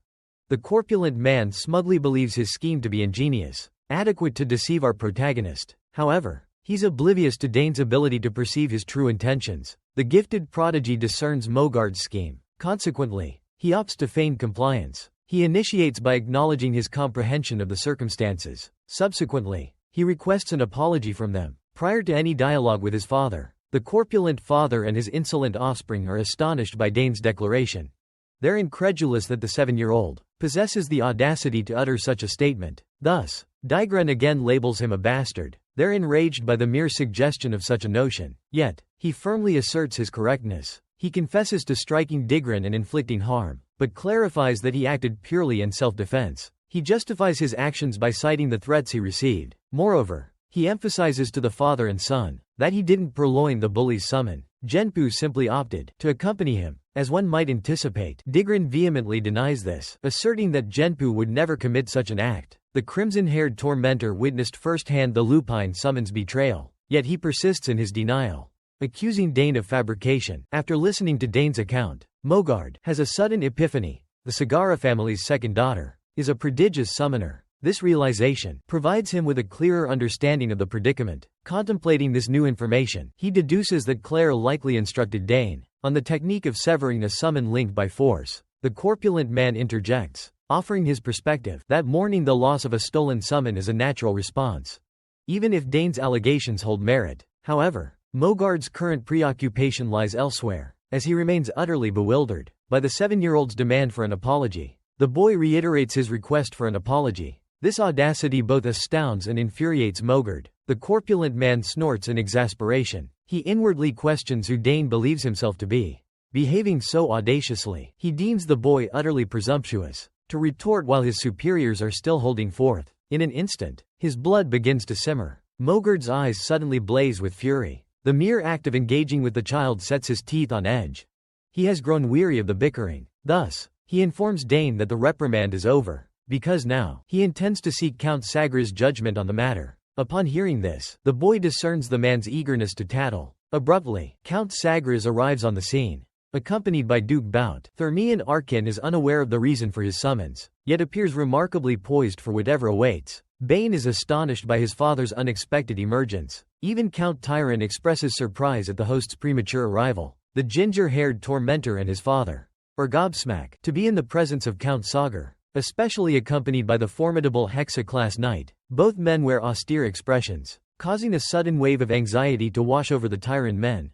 The impromptu hearing commences swiftly. Digren initiates proceedings by presenting his account of the events. He alleges that he and his younger brother became disoriented within the garden, accompanied by his sibling, and asserts that he requested Dane to escort them back to the castle. The prevaricator continues his elaborate fabrication, crafting a narrative that paints him as blameless, so that the brunt of the accusation falls squarely on Dane. By this juncture, Dane has become detached, tuning out the deceitful pronouncements. The torrent of lies begins to sound like utter gibberish to him. However, Count Arkensagers absorbs each utterance with rapt attention. Dane sighs inwardly, recognizing this behavior as mirroring his father's. He understands that his father would meticulously consider every single word uttered by Digren, for despite being a man deeply devoted to his kin, furthermore, he's not one to exhibit partiality, favoring neither side. Even amidst disputes with outsiders, Arkin possesses an unwavering moral compass. Hence, our protagonist has unwavering faith in his father's ability to deliver a just judgment.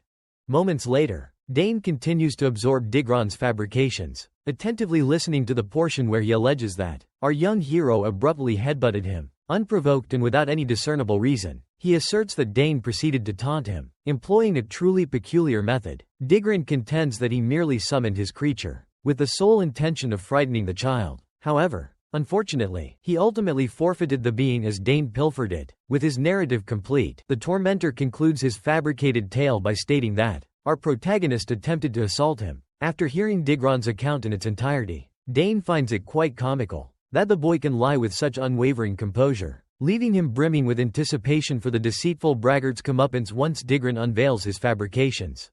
After Digren finishes exposing his falsehoods, his father resumes his narrative. The corpulent man addresses Count Sagars, asserting that his sole intention was to retaliate against Dane for his son's suffering. Nevertheless, he emphasizes the grave transgression of appropriating another summoned entity. He declares this an unpardonable offense. Premature judgment is clearly inadvisable at this juncture, so the Count clarifies that intervention is impossible based on a one-sided account, having heard only a single perspective of the dispute. Therefore, Arkin expresses his desire to hear Dane's account of the events. Only then will he evaluate the entire circumstance. Subsequently, he will be able to reach a resolution. He trusts that Maggart concurs with his approach. Count Sagras acknowledges potential discomfort with his involvement, adjudicating a matter concerning his own offspring. To guarantee impartiality, he proposes that Duke Theran offer his perspective as well. A beam of satisfaction spreads across the Hexoclass knight's face upon hearing this. Finally, an opportunity arises to assist his close companion. In response, he affirms his preparedness to address the situation accordingly. Predictably, he declares his readiness to intervene if his involvement becomes truly necessary. This unfolding scenario displeases Count Mogard, Tryon, and his heir. They find the current trajectory of events highly undesirable. Their displeasure with the current course of action is palpable. He finds himself unable to protest. Arkin's involvement is no longer singular. He cannot assert that the judgment was flawed. Maggart recognizes Duke Theran. He understands the ominous implications of the Hexoclass knight's participation. The Hexoclass knight's entrance into the affair does not bode well. He foresees escalating complexities. A sense of foreboding washes over him regarding the present arrangement. Magar is left without recourse. He must concede and allow Duke Theran and Archon to preside over the matter. Thus, he remains a passive observer, rendered powerless. Finally, Dane is prompted to present his account of the events. The young boy is visibly apprehensive. Despite his confidence in a just verdict, he manages to compose himself. A sense of calm washes over him. Assured that a truthful recounting of the incident will suffice, he believes this should be ample. With this conviction, he concedes the veracity of some of Digron's assertions, albeit with slight discrepancies from the actual sequence of events. Nevertheless, he discloses that the instigator trampled upon the flowers, meticulously cultivated in their garden. Dane portrays Digron's actions as reckless and wanton. He then clarifies that he merely instructed the aggressor to depart. Subsequently, he unequivocally establishes Digron as the one who became enraged and seized him by the collar. Understandably, this was in response to his accusation. The conniving father-son duo prevent Dane from finishing his statement. They interrupt him, leveling charges of fabrication against him. Digran attempts to interject, but Arkan abruptly silences him, urging Dane to continue. A prominent vein throbbing on the man's temple makes it evident that he's already enraged. This likely stems from the recent discovery that the young instigator had the audacity to trample his prized blossoms. Regardless, our protagonist continues his account, divulging that he distinctly heard Digran order Genpu to eliminate him. This command was issued when Digran initially summoned the lupine entity. Moreover, Dane clarifies that he didn't purloin Digran's summon, asserting that the creature approached him of its own volition. It subsequently favored him, recognizing his benevolent nature. Even Duke Theran is now captivated by the child, having never encountered a 7-year-old with such an eloquent vocabulary. The boy unequivocally states he pilfered no one's summon. His audacious declaration leaves the Tyran men utterly dumbfounded. Mogard denounces Danger's words as utter balderdash. From his perspective, a summoned entity would never yield to an individual who lacks the ability to summon. Therefore, the corpulent man firmly believes that our protagonist must have employed some clandestine tactic. He attempts to convey this notion to Count Sagars, but the Count appears unconvinced. Upon hearing Count Tyran's allegations, Dane swiftly refutes them by clarifying that the protagonist possesses an innate affinity for summons. Consequently, he posits that a summon lacking a close bond with its master might submit to someone like himself, a non-summoner, someone who isn't even a summoner. Mogrid retorts, deeming the theory preposterous. Before he can elaborate, Count Sagas interjects once more, inquisitively querying Dane if such an event could truly transpire. Count Tyran is captivated by this revelation. His 7-year-old son insists on its veracity. Count Tyran erupts in derisive laughter. He scoffs at the notion that anyone would believe the child's tale. The narratives clash. Nothing aligns. The corpulent man believes discerning the truth is impossible. He sees no way to identify the liar. However, Duke Theran proposes a method of verification. He suggests a single act will expose the deception. One summoning will reveal all. Terror grips the obese man and his tyrannical offspring. Their falsehoods are about to be laid bare. Count Tyran inwardly curses the Duke's ill-timed interjection. He deems the interruption incredibly inconvenient. Intrigued by the Hexaclass Knight's proposition, Arkan embraces the simple solution to uncover the truth. He then inquires of his son if he can substantiate his assertions. The 7-year-old audaciously declares his inability to do so. At this juncture, the corpulent man and his offspring begin to succumb to panic. They realize they are teetering on the precipice of serious trouble. Should Dane validate his claims, they will be branded as deceivers, exposed to public scrutiny. Such a revelation would irrevocably tarnish their noble reputation. Digran becomes frantic, utterly bewildered by the predicament. He is manifestly incapable of conjuring Genpu. His deception would become glaringly apparent to all. Seemingly oblivious to his son's fabrication, his father anticipates Digran effortlessly summoning the lupine entity. It is at this precise moment that the young tormentor finally confesses his inability to invoke the creature. Upon hearing this shocking admission, the obese man is consumed by rage. He is baffled by his son's sudden loss of this previously commonplace ability. An ability once wielded multiple times daily now eludes him entirely. Observing the unfolding chaos, Amni simply offers a confident smile. He is certain that Digran's attempt at summoning is doomed to failure, since he already severed the link earlier. Following the tormentor's unsuccessful attempt to conjure the beast, our young protagonist eagerly volunteers to go next. He confidently informs his father of his readiness to invoke it. Arkan beams upon hearing this declaration. He affirms his unwavering belief in his son's capabilities. It's at this moment that Dane discloses his need for a specific token. He explains that this insignia is currently in Digran's possession and essential for the summoning. The crimson-haired bully erupts in fury upon hearing this demand. He perceives the boy's request as a deliberate provocation. At this juncture, he finds it incredulous that a mere 7-year-old dares to challenge him. He dismisses the boy's words as utter gibberish. He asserts the impossibility of the summoning, even if another individual attempts to utilize the unique code etched onto another summoner's device. Count Sagas observes Digran desperately fabricating justifications. As the brat continues his adamant assertions that Dane remains incapable of summoning the creature even with his unique symbol.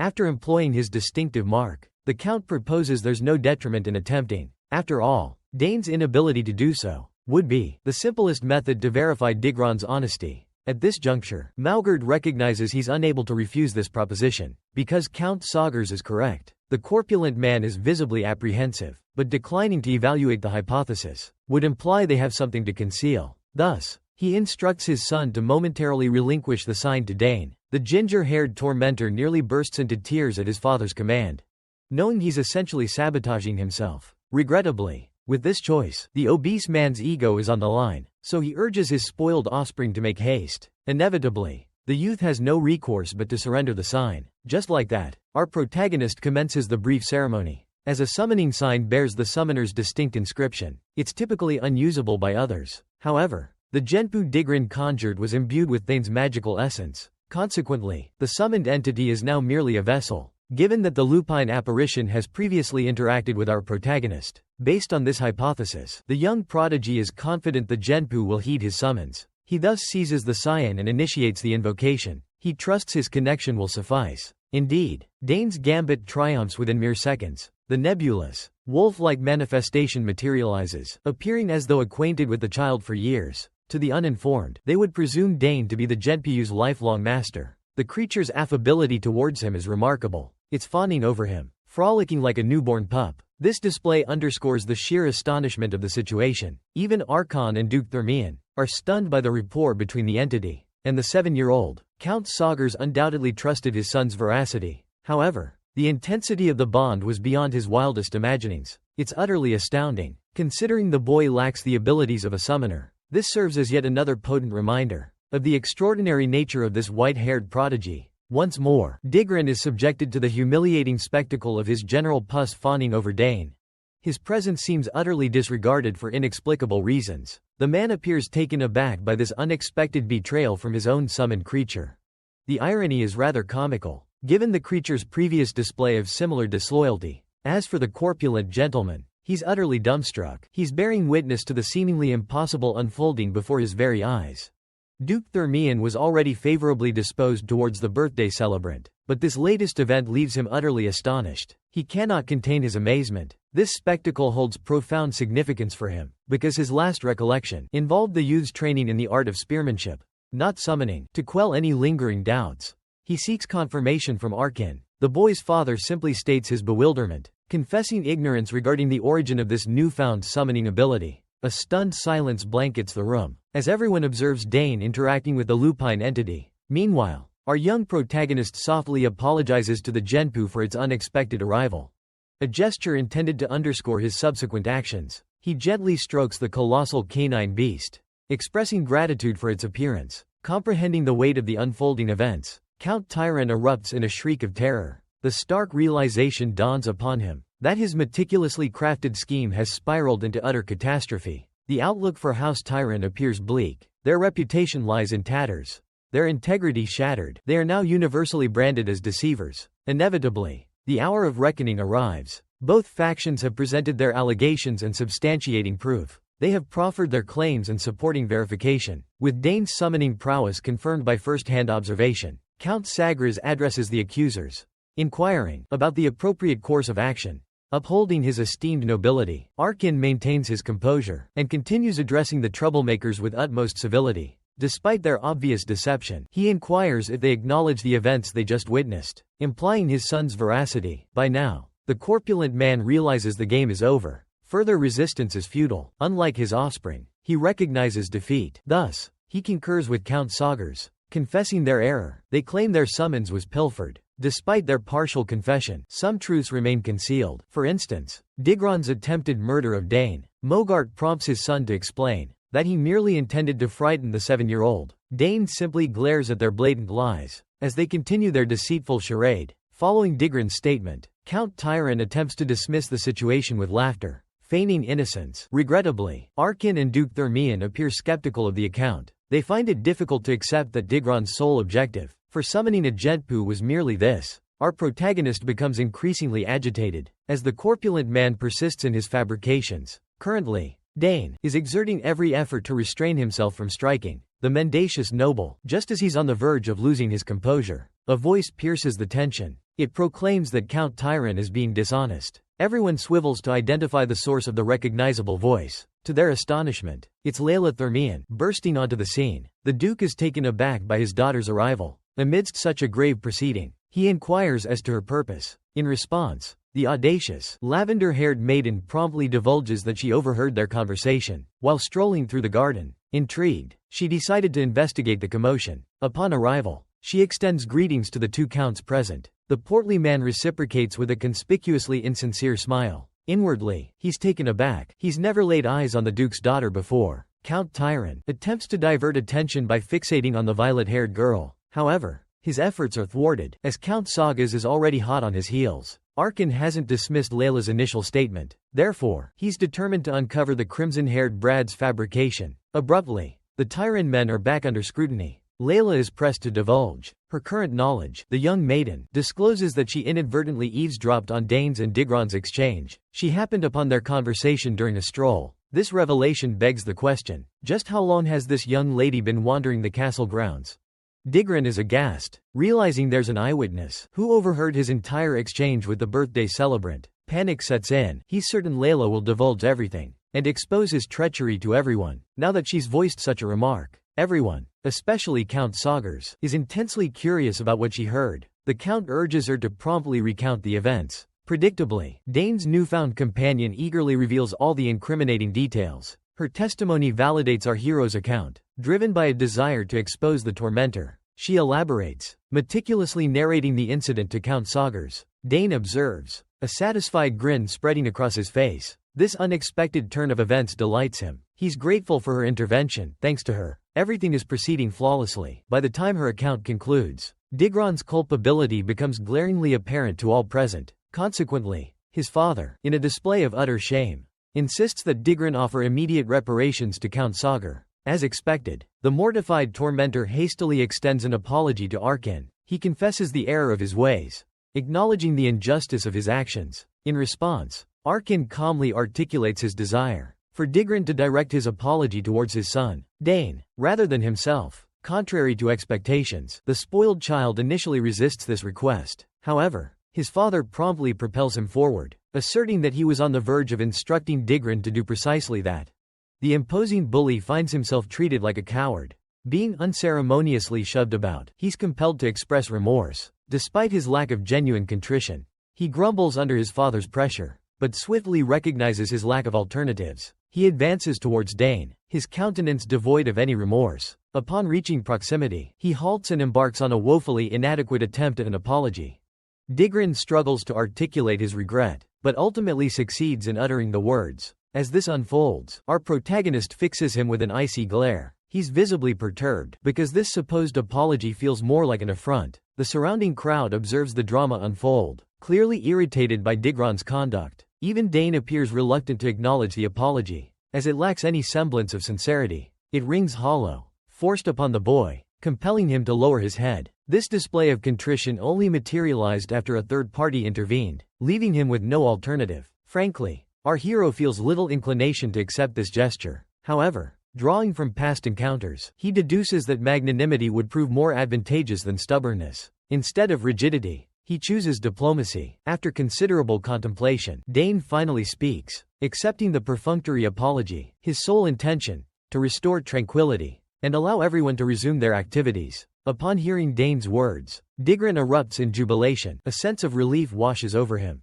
Unexpectedly so, considering his prior struggle to offer a genuine apology. Count Theran shares the sentiment, equally relieved to witness normalcy returning and the absence of impending repercussions. The corpulent man exhales deeply, confessing the precariousness of the situation from his perspective throughout the ordeal.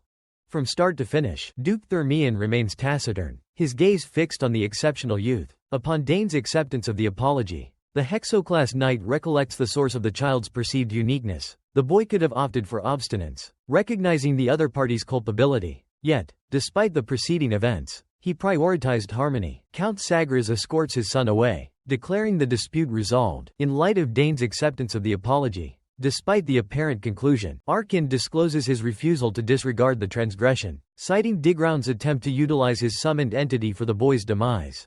Upon hearing this, the corpulent man is once again seized by panic. Before he can concoct a flimsy pretext, Count Sagas interjects. He orders the man to gather his family and depart from the fortress. Count Theran's composure begins to crumble when he learns of his impending expulsion. He nearly reveals his true nature. The obese nobleman is enraged, having journeyed this far without protest, only to have his efforts rendered futile by eviction. Consequently, the cunning individual resolves to devise a plan to remain within the castle walls. His objective must be accomplished at any price. As his mission remains unfinished, desperate and lacking alternative solutions, the portly man seizes Count Sagar's arm. He implores the Count to grant them permission to stay. Count Theran pledges to fulfill any request in exchange for sanctuary, but Arkan brusquely dismisses the man's hand. He unequivocally conveys his lack of need for the man's services. Count Sagars fixes the man with a steely gaze. He declares that he will dispatch troops to Magard's chambers, before abruptly departing with the Duke, rendering the corpulent man speechless. Upon overhearing this, Duke Theran inhales deeply and summons his daughter, Layla, to accompany him in his exit. Just like that, the two companions leave the prevaricators mortified in the garden. As they retreat, our protagonist glances back at the deceitful tormentors and muses that they've received their just deserts. After all, they instigated the conflict, and now they're harvesting the consequences of their actions. On a separate note, Dane confesses his astonishment at his father's terrifying demeanor. The boy had never witnessed his father's wrath, as he's essentially Arkan's cherished offspring. However, now, he comprehends the extent of his father's sternness in such circumstances. During their return journey, Count Sagars inquires whether Dane truly vanquished Digran Tyran, utilizing mono bullets, and our young hero affirms this, which is utterly astonishing, considering their last assessment indicated he was neither a seasoned mage nor a disciple of the arcane arts. Moments later, the Hexoclass Knight expresses a desire to learn more about the 7-year-old phenomenon.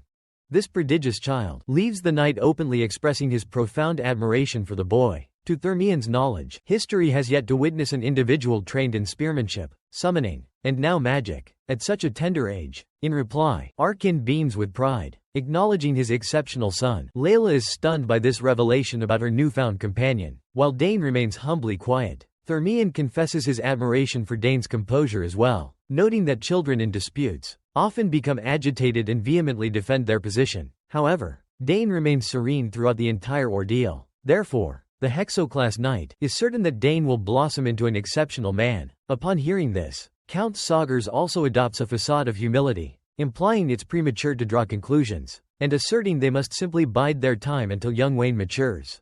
With that established, he proceeds to commend Layla as well. He asserts that the recent ordeal concluded successfully due to her efforts.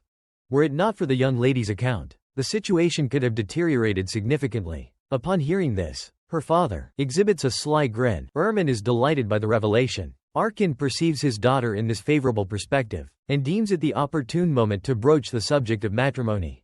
Specifically, he contemplates a union between the children. He adroitly steers the conversation in that direction. However, such a proposal is furthest from Arkan's thoughts. He's astounded that Thermian desires Dane as a husband for his daughter.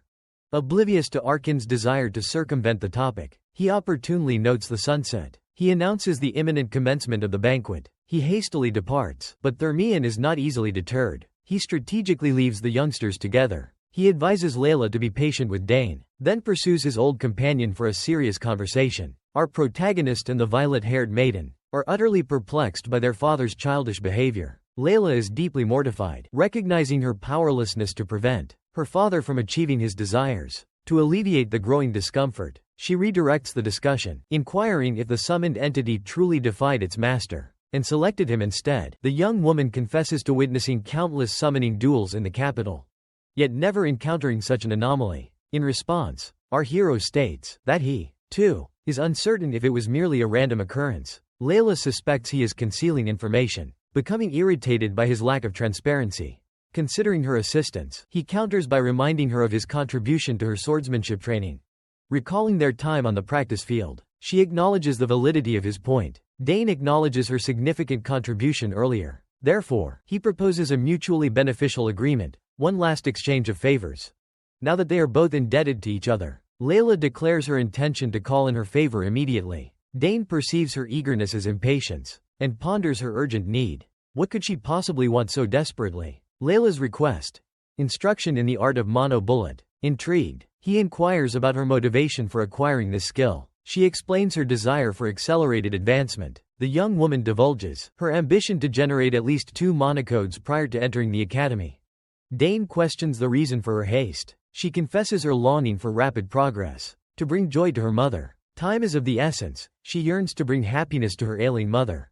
Thus, she believes such swift development would greatly please the infirm woman. At this juncture, Dane recalls a conversation between their fathers regarding the predicament. The Countess is confined to her bed, and Layla yearns to brighten her spirits. Therefore, if instructing the young lady in the art of mana bullets will alleviate her suffering, he won't deny her entreaty. Upon hearing this, the elated girl is brimming with anticipation to commence. She declares her eagerness to begin immediately, even if it means starting that very evening. In response, Dane grants her autonomy, stating she may proceed as she desires. He proposes that mono bullets shouldn't pose too great a challenge. Once she grasps the fundamentals of magical currents, this only amplifies the girl's enthusiasm. Consequently, she's keen to reciprocate his assistance. Then, she inquires about his own desire. At this inquiry, our protagonist contemplates deeply before finally formulating a request. However, it remains undisclosed for the time being. Back in the corridors, the other attendees discover Count Tyran's expulsion from the castle. Yet, the reason behind his dismissal eludes them. Only a select few are privy to the knowledge that he received a harsh lesson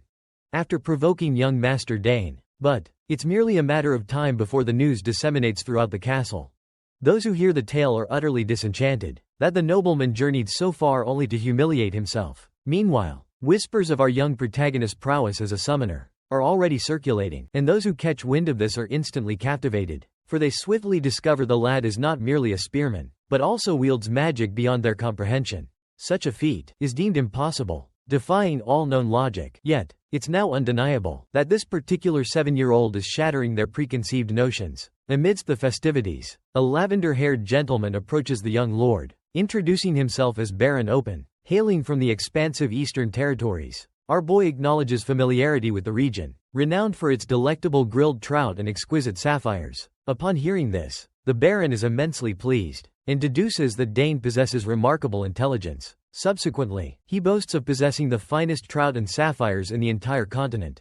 It becomes apparent that Baron Open harbors an ulterior motive. Upon hearing of Dane's exceptional aptitude, the gentleman introduced his daughter, Sylvia, for a brief encounter. The azure-haired girl eagerly anticipated greeting the brilliant prodigy for the very first time. At this juncture, Dane pondered the true nature of the situation. However, he masked his apprehension, reciprocating Sylvia's greeting. Without delay, Sylvia inquired if he was destined to inherit the Saga family's vast wealth. He professed ignorance on the matter. Yet, the astute young girl accused him of feigning unawareness. In her perspective, he was undoubtedly the heir apparent to the family fortune. His exceptional talent made it evident. She clasped his hand, imploring him to care for her diligently. Sensing the potential for future kinship, the boy clearly understood her intentions. Nervously, he requested that she reciprocate the care. He marveled at the bluntness of modern children, so direct in their pronouncements. The violet-haired girl was astonished to encounter her newfound companion there, since she was oblivious to his presence. Simultaneously, Dane spots her and becomes visibly flustered. He'd just been mid-handshake with the newcomer, speaking of whom, Sylvia appears displeased by the Duke's daughter's arrival. It seems she's already acquainted with Layla. Sylvia's irritation flares upon realizing this girl also knows the phenomenal soccer prodigy's family. Layla observes their clasped hands,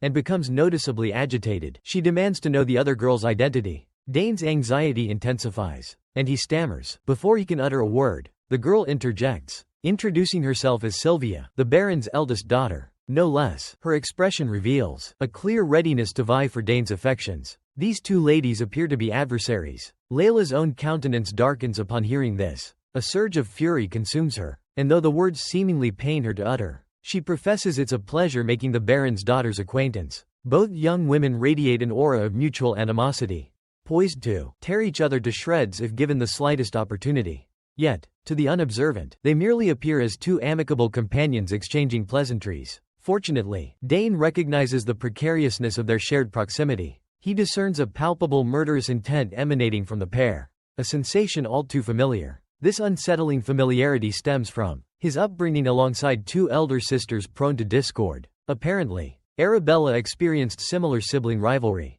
granting Dane an acute understanding of feminine antipathy. He readily recognizes the telltale signs of deep-seated female dislike. Cognizant of this volatile dynamic, our protagonist opts for silence. Speechless and uncertain, his thoughts dwell on the inherent fearsome nature of young women. Amidst his internal turmoil, Layla abruptly seizes his hand and addresses Sylvia, that she'll be commandeering the brilliant prodigy for a time. A cunning glint in her eyes, She informs the Baron's heiress that she and Dane have a prior engagement. Having declared this, she reminds the young man of their scheduled rendezvous. Upon hearing Layla's words, Dane readily concurs. He swiftly excuses himself from Sylvia's presence, assuring her they'll converse later. With that declaration, he trails behind the amethyst-haired maiden. He appears almost visibly relieved, now certain the two ladies will no longer occupy the same vicinity. Needless to say, Sylvia is irked by the news of her rival spiriting Dane away. Yet, she maintains her composure. Feigning indifference, clenching her jaw, she proclaims her acquiescence to the situation. As the duo departs, she deduces that Layla's actions essentially amount to staking a claim on the gifted prodigy. Meanwhile, within House Sagars, our young man anxiously accompanies Layla to their supposed destination, a prearranged rendezvous. En route, he can't ignore the icy daggers shooting from her eyes. Layla looks poised to eviscerate Sylvia.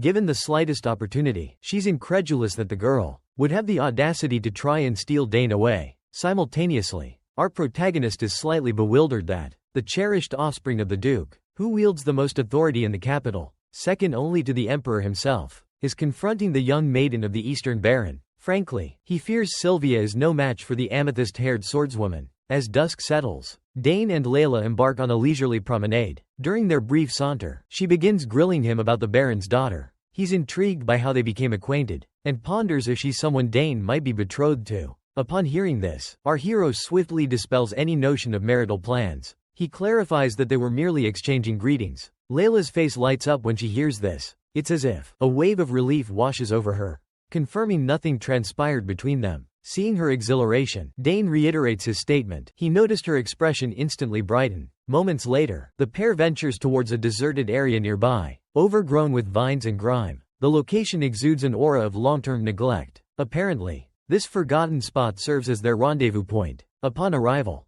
Dane declares to Layla, "This is the place." He professes it's his sole clandestine sanctuary. Thoroughly impressed, Layla confesses she never envisioned such a locale. They cautiously enter the secluded area. Dane guarantees their privacy from any intrusions. This heightens Layla's enthusiasm for the hidden haven. Overwhelmed with joy, she marvels at the discovery. She revels in the existence of this previously unknown retreat. Abruptly, she utters something quite dubious, insinuating that their actions would go unnoticed in this location. Initially, anyone might presume her words allude to something illicit. Thus, Dane swiftly clarifies his intentions. Training. Concurring with Layla, he affirms that the spot is ideal for honing skills. He then inquires if she has ever sensed mana. In reply, the girl confesses to only a faint perception. She discloses her inability to amass sufficient mana for core formation. She even admits attempting to absorb mana through respiration. At this juncture, Dane grows slightly apprehensive. His scheme now appears more challenging than initially anticipated. Recognizing she hasn't reached the emission phase, he's perplexed about how to proceed. Speaking of this quandary, our boy recollects acquiring the skill instinctively amidst combat. Consequently, in his previous existence, he's disenchanted by her lack of knowledge. He presumed her ducal upbringing would have encompassed such instruction. Foreseeing her impending struggles, Dane resolves to become her mentor. He determines they should commence with a simple exercise. Initially, he instructs her that she must sense the mana she absorbs into her being. In response, she expresses mild astonishment at the need to perceive internal mana. Our protagonist affirms this, clarifying that she must first master controlling her internal mana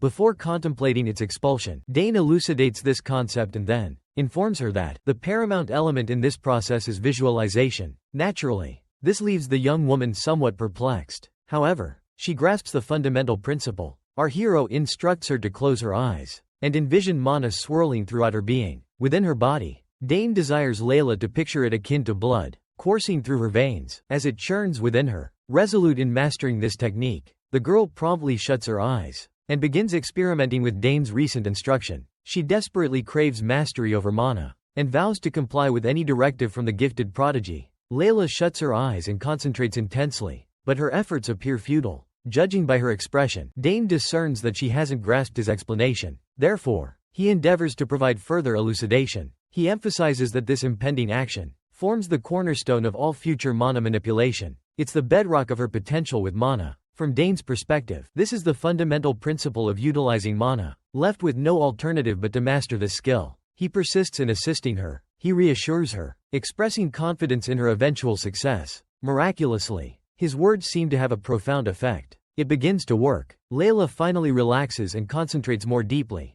Her face reflects heightened focus, and it's evident she's making significant progress. Observing her endeavor, Dane grows more optimistic. He senses she's finally grasping the concept. Yet, he remains silent, unwilling to disrupt her concentration. He patiently anticipates her potential triumph. After a moment, Layla's eyes flutter open. A look of utter dejection clouds her face. She bemoans the technique's inefficacy. Upon hearing this, the brilliant Prodigy offers solace. He elucidates that initial failure is commonplace, even with rudimentary principles. He forbids her from surrendering. He merely implores her to refocus and persevere. Amidst this interaction, a shadowy silhouette emerges. Observing them clandestinely, the figure is revealed to be the Count himself. Evidently, our protagonist's assumption of absolute secrecy was erroneous. The location is not entirely unknown. His father is currently surveilling him, along with his companion, Arkansas. He's utterly captivated by the unfolding scene. His joy is palpable, impossible to conceal. A profound sense of pride washes over him. His brilliant son, a mere child, is already imparting knowledge to another. At such a tender age, he yearns to express his admiration,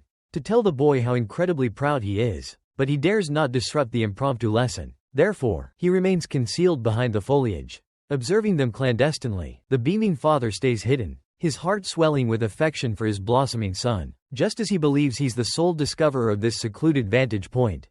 Duke Theran materializes behind him, inquiring about his presence. Arkin recoils in utter astonishment at the unexpected voice. His shock is evident. It's a wonder he didn't suffer a cardiac arrest. Mortification consumes the Count at being discovered so blatantly by the Duke. As he struggles to regain his composure and restore his racing pulse, the Hexoclass Knight reassures him there's no cause for alarm. Duke Theran asserts there's no need for astonishment, and inquires if the pair are enjoying a clandestine nocturnal tryst. Arkin is visibly flustered by the inquiry, likely displeased that the Duke is already referring to the youngsters as a couple. The two companions hold differing views on romantic entanglements. He abruptly shifts the subject, demanding of Theran how he managed to infiltrate this secluded location. The Duke now discerns the spearman's irritation. He cautiously inquires if he has trespassed in any manner. Though reluctant to incur the Count's wrath, he feels compelled to remark on Arkin's clumsy attempt at stealth. Theran expresses his disappointment, knowing that Arkin's spouse is the Empire's renowned assassin. Yet, the spearman seems to have gleaned nothing from her expertise. Arkin is now quite flustered. He clarifies that he tried his utmost,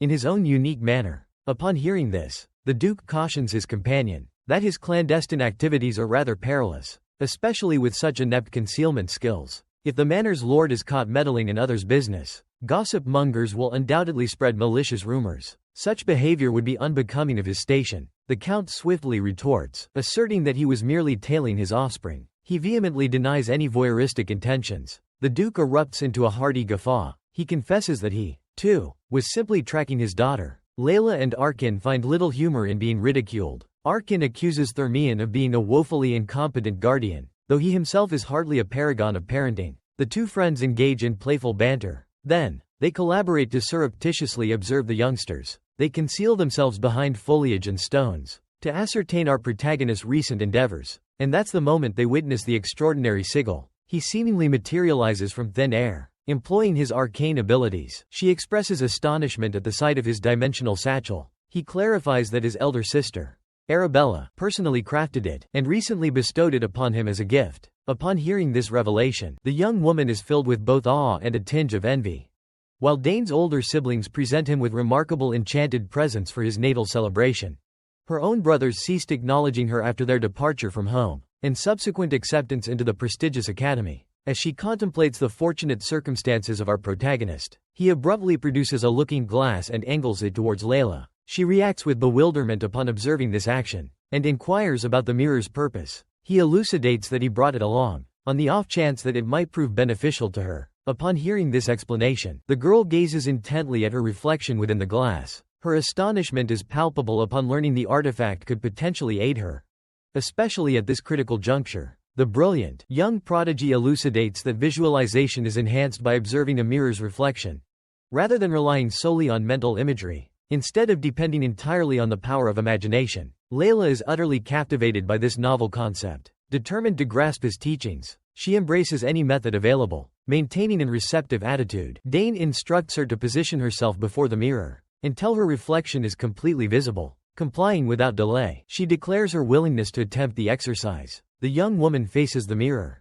exuding a newfound optimism. Closing her eyes, she envisions the mada coursing through her being. Witnessing this a second time, Dane beams with satisfaction, gratified by her progress. She's demonstrably earnest in her endeavor. Meanwhile, the young lady diligently implements Dane's instructions. Concealed in the background, the fathers engage in a hushed dialogue. Duke Theran remains resolute in persuading Arkin to embrace his proposition of betrothing their offspring. He asserts that his daughter appears to have developed an affection for the young lord. However, Count Sagers counters with a dissenting perspective. He postulates that the Duke might be engaging in wishful thinking, but then, the seasoned knight divulges that his daughter is typically reserved and slow to connect with others.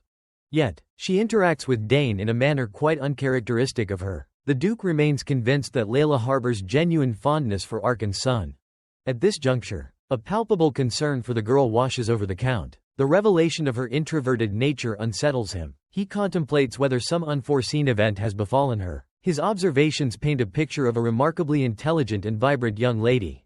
She possesses a sharp intellect that shines brightly. Absorbing this information, the Duke lapses into a momentary silence, before divulging that Layla's cheerful demeanor is merely a facade. As for her true inner feelings when alone, the Hexoclass Knight confesses his uncertainty. Following her brother's departure for the academy, her mother quickly became bedridden. Consequently, their previous close-knit bond was shattered. This isolation prevented Layla from confiding in others. With her closest confidant absent, the Count is overcome with remorse. He's heartbroken upon grasping the young girl's plight. This prompts him to question the Duke's persistent coldness towards his own daughter, especially knowing her vulnerable circumstances. Now, Theran becomes increasingly apprehensive and guilt-ridden. He's astonished that even Arkin perceived his failings. He acknowledges his shortcomings as a father to Layla. Abruptly, the Hexoclass Knight closes his eyes, as if preparing to unveil a significant secret. And indeed, upon reopening them, he confesses his actions are deliberate. The Duke clarifies that he lavished his sons with excessive attention during their upbringing.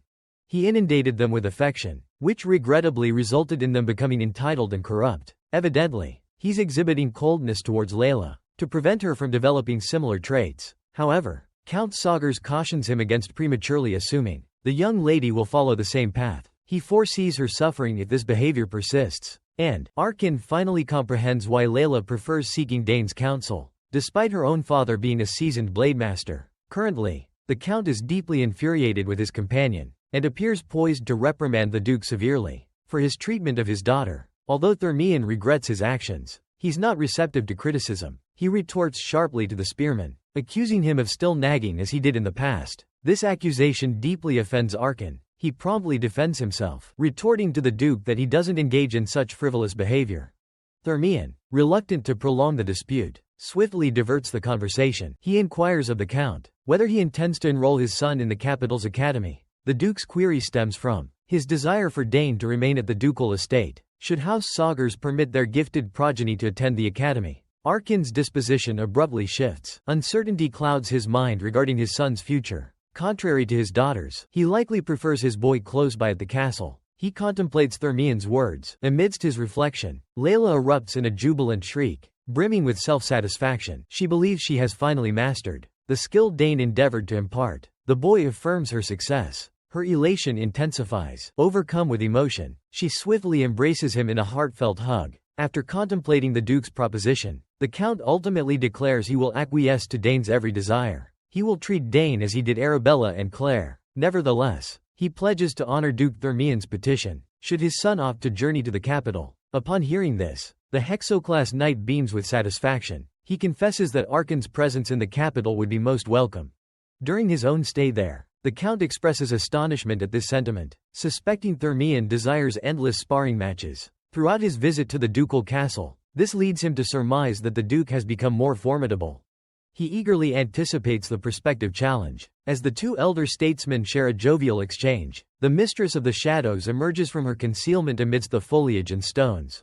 She has been observing the men clandestinely. Her exceptional prowess justifies her reputation as the Empire's preeminent assassin. Lily contemplates the whereabouts of the vanished group. Having witnessed their clandestine activities, she contemplates the reason for their mortifying behavior. The absurdity of it amuses her. Yet, she recognizes the peculiar power their parental affection wields. Their love for their offspring holds an unusual influence. Consequently, she resolves to feign ignorance, as if she observed nothing. Later, the two youngsters emerge from their hidden sanctuary. En route home, Layla reiterates her gratitude to Dane for his assistance, and proclaims him a veritable prodigy. At this juncture, she confesses to frequently receiving similar accolades, but asserts that in comparison to him, she feels intellectually inadequate. Dane counters that this is merely the commencement, guaranteeing her inevitable intellectual growth. Mid-conversation, he glances back, noticing the absence of their paternal figures. He surmises they discreetly departed after observing them. Layla's inquiry disrupts his train of thought.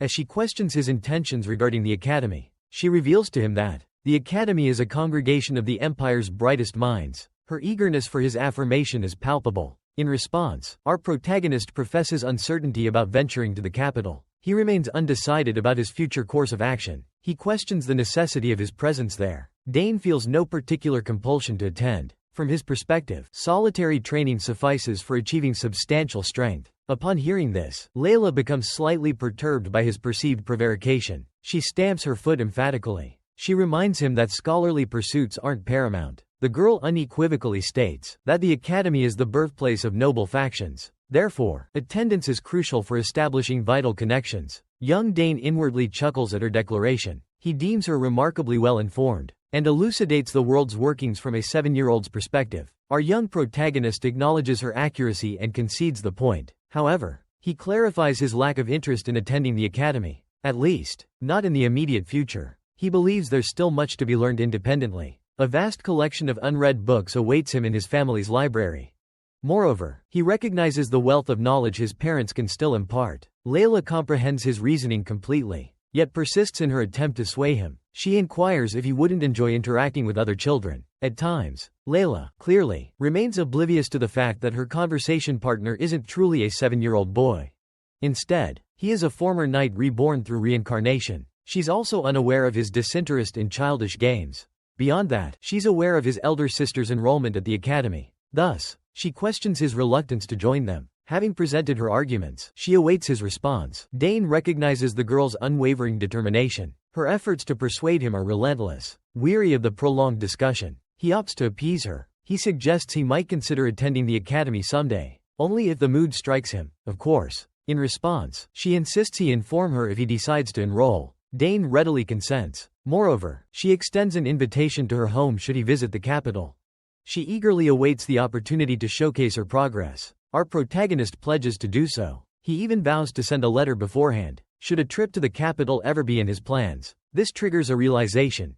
Dane hasn't revealed his request. A beat of silence. Then, he offers a reassuring smile. He assures her he'll divulge his request upon arriving in the capital. Her reaction is one of discontent and astonishment. His words hang in the air. The scene abruptly changes. Following this, we observe several distinguished visitors, readying themselves for departure. They embark upon their carriages, and bid farewell to the Sagar family. Our protagonist watches the departing vehicles recede from the estate, then redirects his gaze to the compact container clutched in his hand. At that moment, he pivots towards Duke Theran, and inquires of the seasoned knight regarding the nature of the object. In response, the elder gentleman informs him that it constitutes a birthday present. He expresses hope that the young man finds it agreeable. Upon closer inspection, he is quite astonished by its apparent opulence. The Duke perceives the expression on Dane's countenance, and readily discerns the boy's thoughts. Thus, he resolves to elucidate the significance of the gift. The elderly nobleman divulges that the emblems of House Thermian represent retribution, the blade, and the metalworker. It transpires that the Lineage's chronicle originated with their forefather, who, incidentally, was a blacksmith. Owing to his legacy, House Thermian boasts the most exceptional forge in the entire realm. Indeed, they possess the most exceptional smithy across the entire landmass. Every Thermian crafted armament that empowers the Empire originated within their legendary forge. Upon hearing this revelation, a sly grin spreads across Dane's face. It seems he's acquainted with this tale. For those unversed in the lore of the Thermian smithy,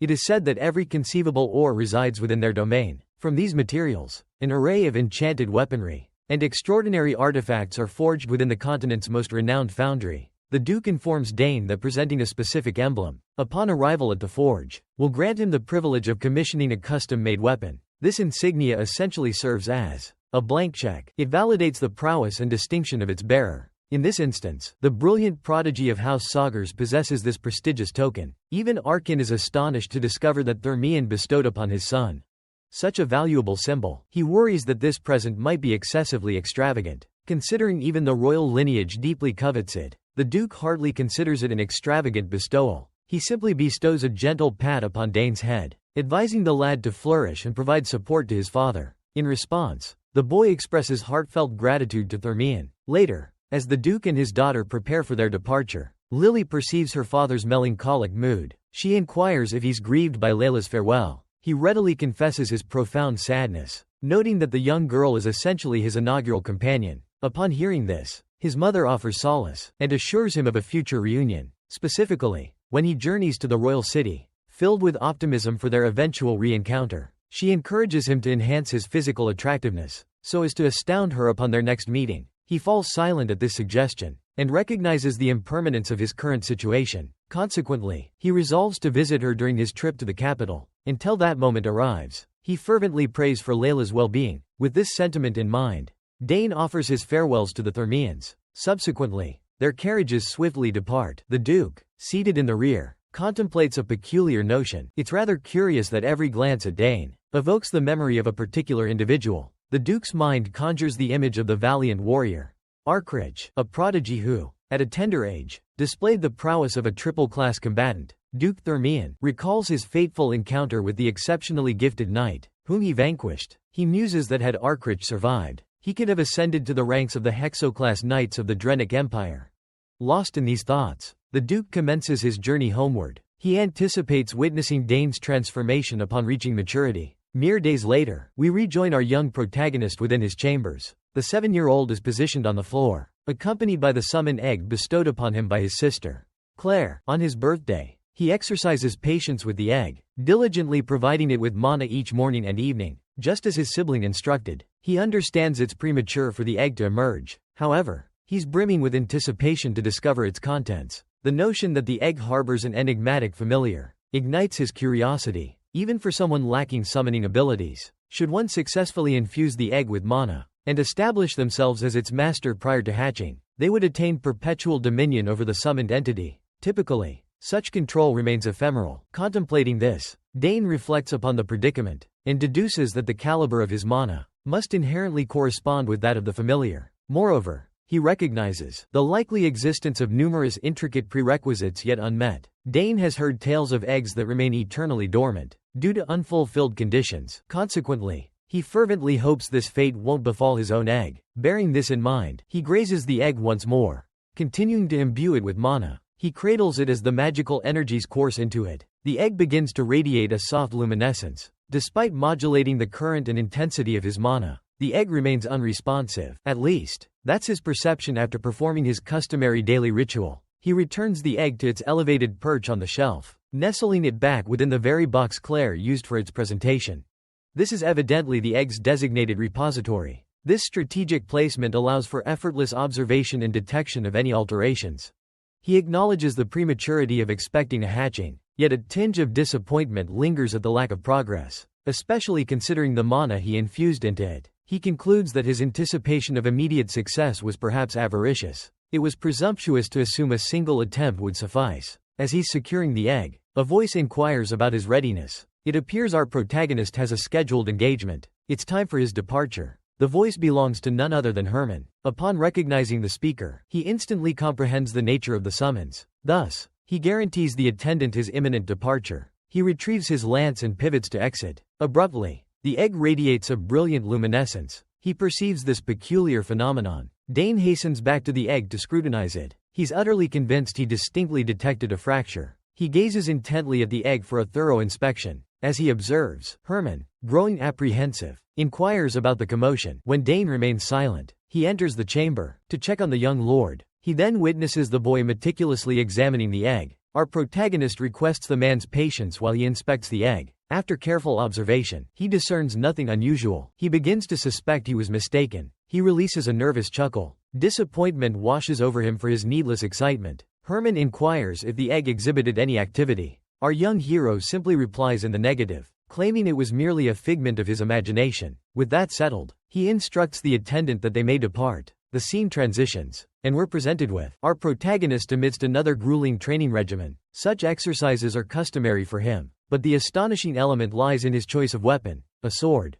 Not the spear bestowed upon him by his father. He executes a flawless kata, earning a round of applause from Herman. Herman lauds the young lord for his exceptional display, but inquires about Dane's newfound interest in swordplay. He's intrigued to know. When Dane commenced training with the blade, the gifted prodigy elucidates that he simply felt the urge to wield it. Herman is unsurprised by the boy's aptitude. Dane's mastery of the sword is remarkable, but predictable, given his prodigious nature. Dane examines the sword, a smile gracing his lips, relishing the novelty of experimenting with a different armament. It's truly astonishing to him, because he couldn't wield a blade back then. His father kept a vigilant eye on him, and as one might expect, Arkin wouldn't be pleased if he discovered his only son practicing with a sword instead of a spear. So Dane has concealed this aptitude from his father. Fortunately, our young man hasn't lost his unique skill. Despite the extended hiatus, Herman approaches with a platter laden with refreshments, suggesting he partake in a few during his respite. Before resuming his training, the lad expresses gratitude to his benevolent butler and accepts the treats.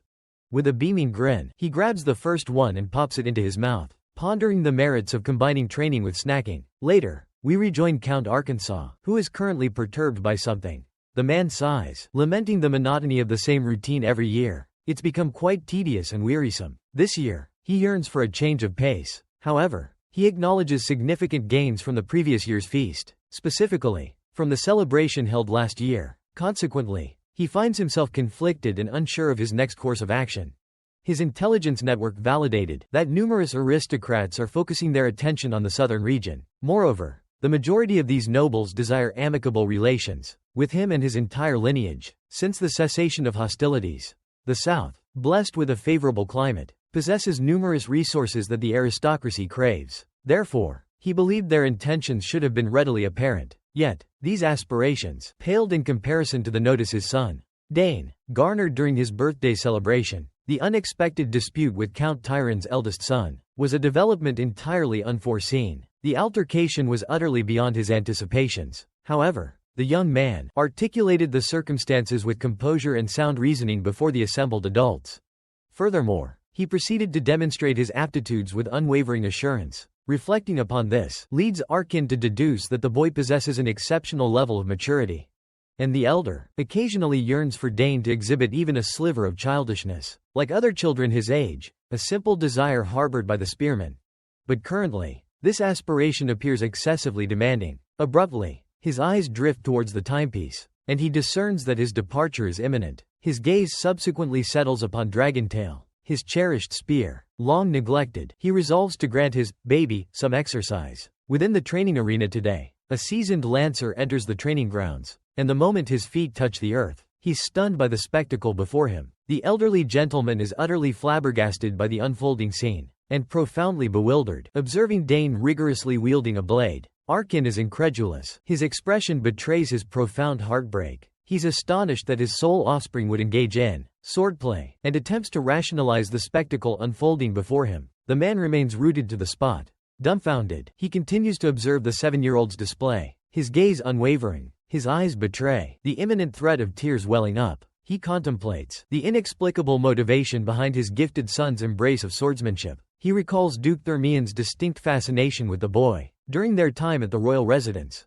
Thus, he deduces that the infernal knight must have influenced Dane. Something prompted his son to choose blades over other weapons, specifically swords instead of spears. He vividly remembers Theran's condescending pat on his boy's head, and instantly arrives at the conclusion that there's no alternative explanation for the child's sudden adoption of the sword. Especially after dedicating so much time to mastering the spear, possessing remarkable patience, Arkin remains motionless in the doorway. He continues to observe Dane brandishing the blade, despite the inner turmoil it causes him. He's also quite intrigued to witness Dane's swordsmanship prowess. And oh boy, is he in for a revelation. Our protagonist was once among the most formidable blade wielders in his previous existence.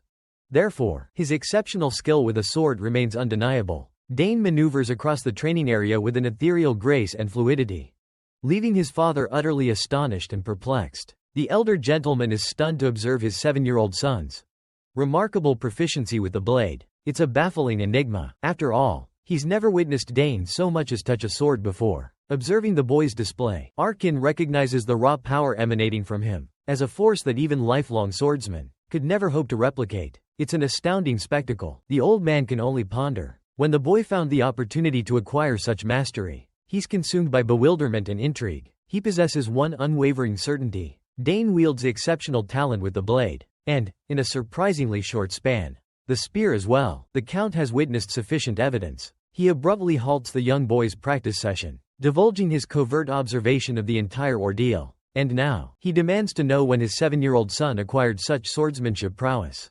He stands imposingly before the boy. His countenance radiates palpable anger. He likely feels betrayed, perhaps even deceived. Observing the irate man looming over him, his face etched with a severe expression, Dane instinctively recognizes his predicament. He hadn't anticipated his father's presence at the training grounds. He's been undeniably caught in the act. The brilliant child understands his secret is laid bare. He surmises that this might, in fact, be the opportune moment to confess to his father. With this resolve firmly in mind, he proceeds to divulge the truth. His initial statement strikes the elderly man like a thunderbolt. Dane confesses that he never truly mastered the art of swordsmanship. This revelation stuns the man, prompting him to ponder the possibility that his son might genuinely possess an innate aptitude. Despite his yearning to accept this notion, he can't shake the feeling that something is amiss. Initially, it was spear mastery. Subsequently, there was magic, followed by summoning. Now, swordsmanship adds to the enigma he cannot decipher. He struggles to comprehend how a single child could be endowed with such a multitude of gifts.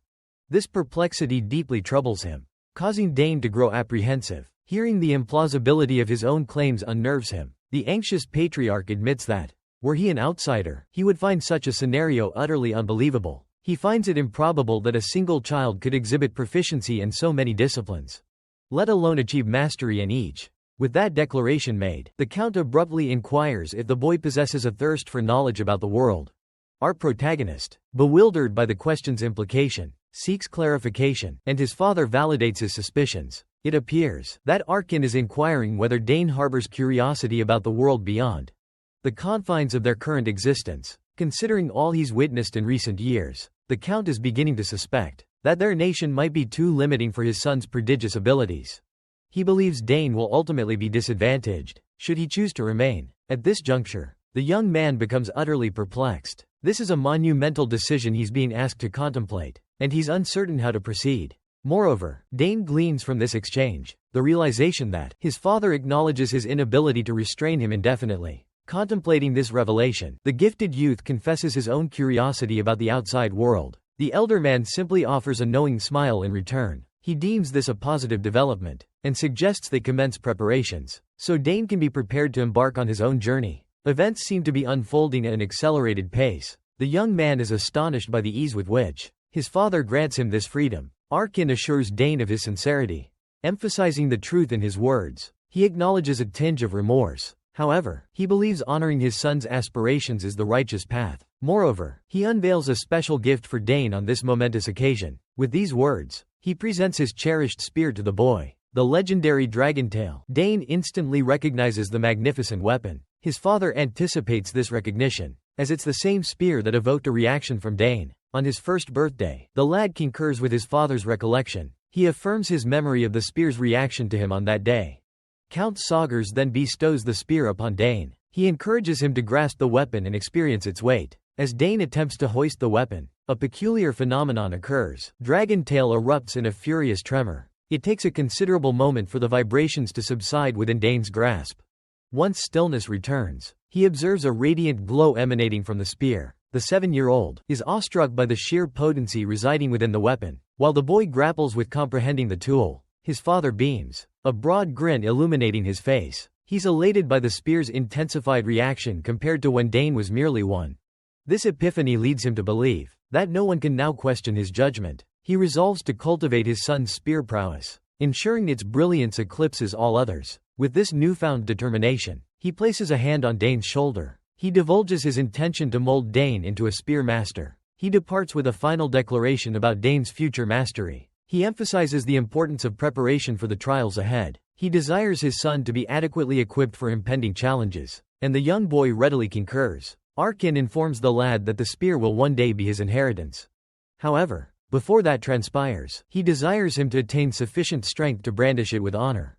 Upon hearing this, the gifted prodigy concurs, but confesses his desire to diligently strive to wield his father's wisdom with distinction, rather than the spear itself. In response, the elated man beams with paternal pride, declaring it precisely the sentiment he anticipates from his offspring. Now that they've reached an accord, he inquires of Dane if they may commence. Naturally, our young hero is prepared. Later that evening, following an arduous day at the training grounds, our lad retreats to his chamber and collapses onto his bed. There, he contemplates his discourse with his father, and ponders the nature of the external realm. The boy has perpetually harbored a curiosity about the outside world, and even during his time wandering the battlefield, he yearned to understand life beyond the war zone. In his prior existence as Argridge, the knight was all he knew of conflict, from tidying the encampment to maintaining his weaponry and consuming monotonous meals.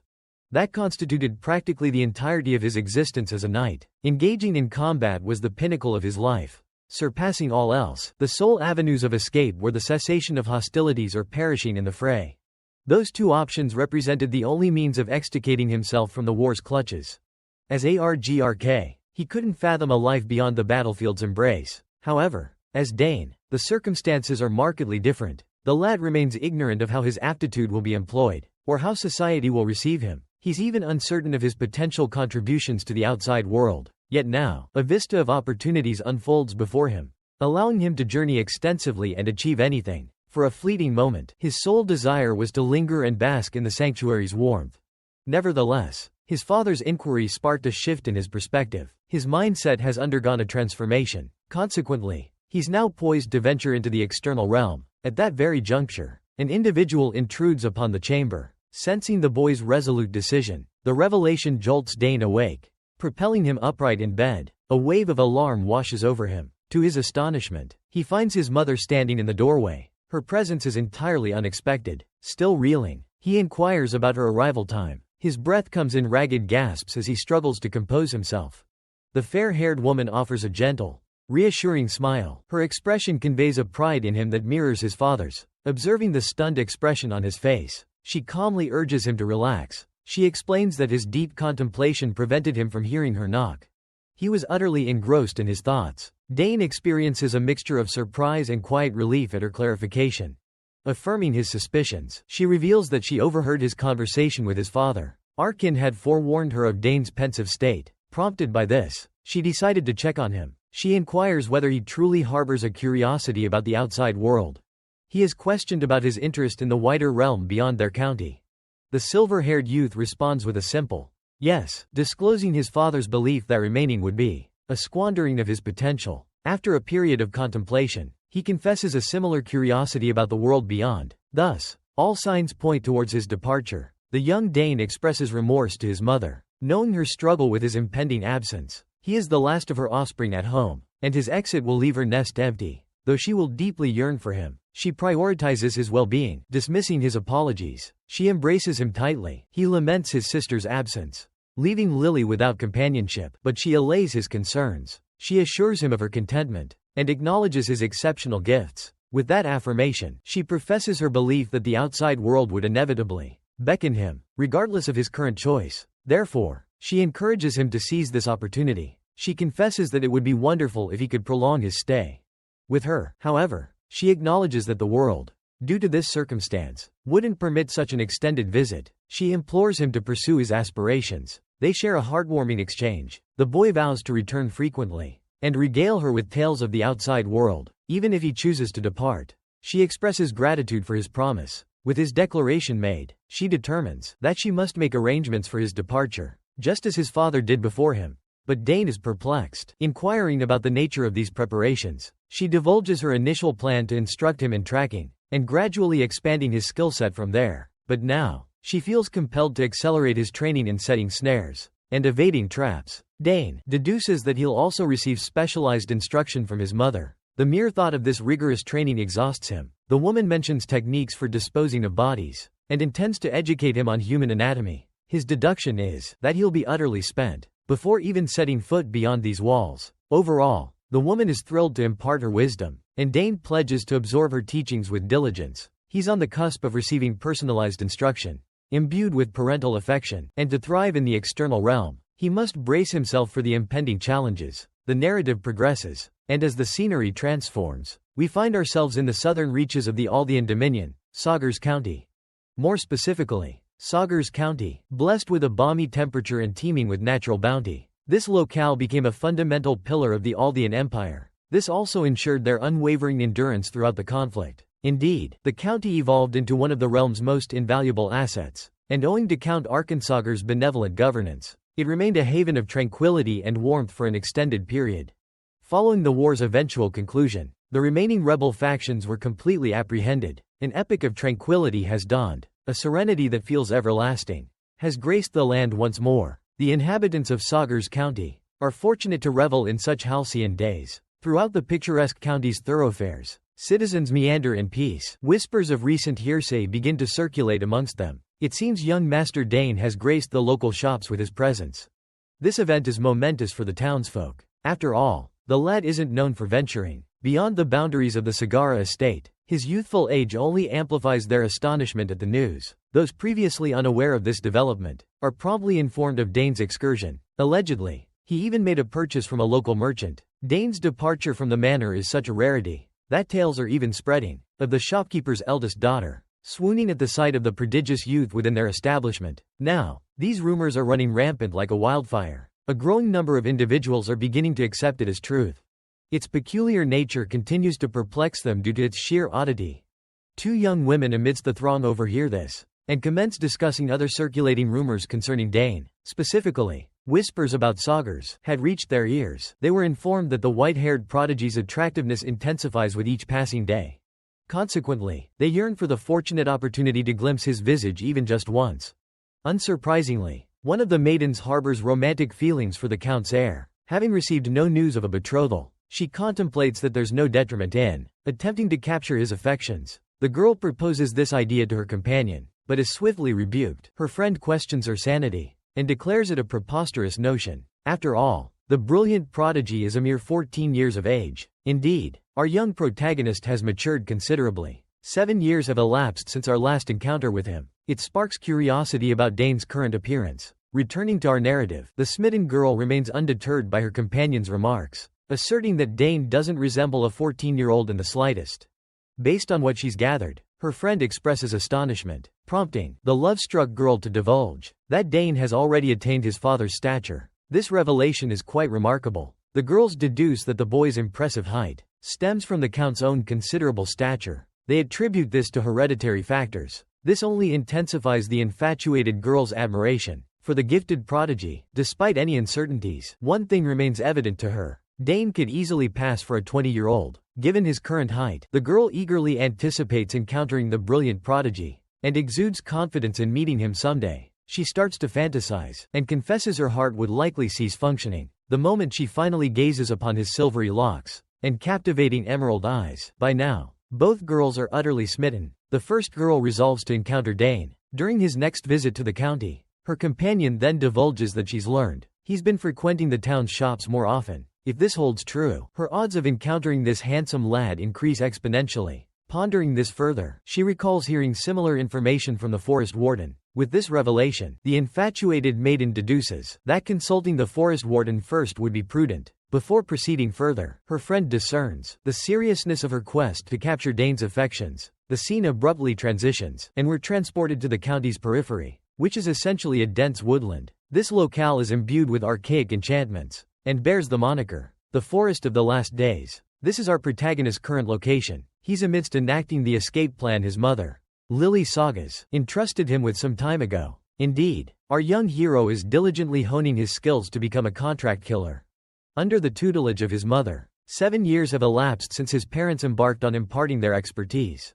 Thus, one can surmise the lad's current proficiency. Spear in hand, he traverses the mystical forest, donning a cowl to minimize his visibility. Utilizing a piece of parchment, he ascertains the wind's southerly course. Armed with this knowledge, he stows the paper and resumes his journey with renewed vigor. Bane recollects encountering the Cheryl spider in this sector of the woods.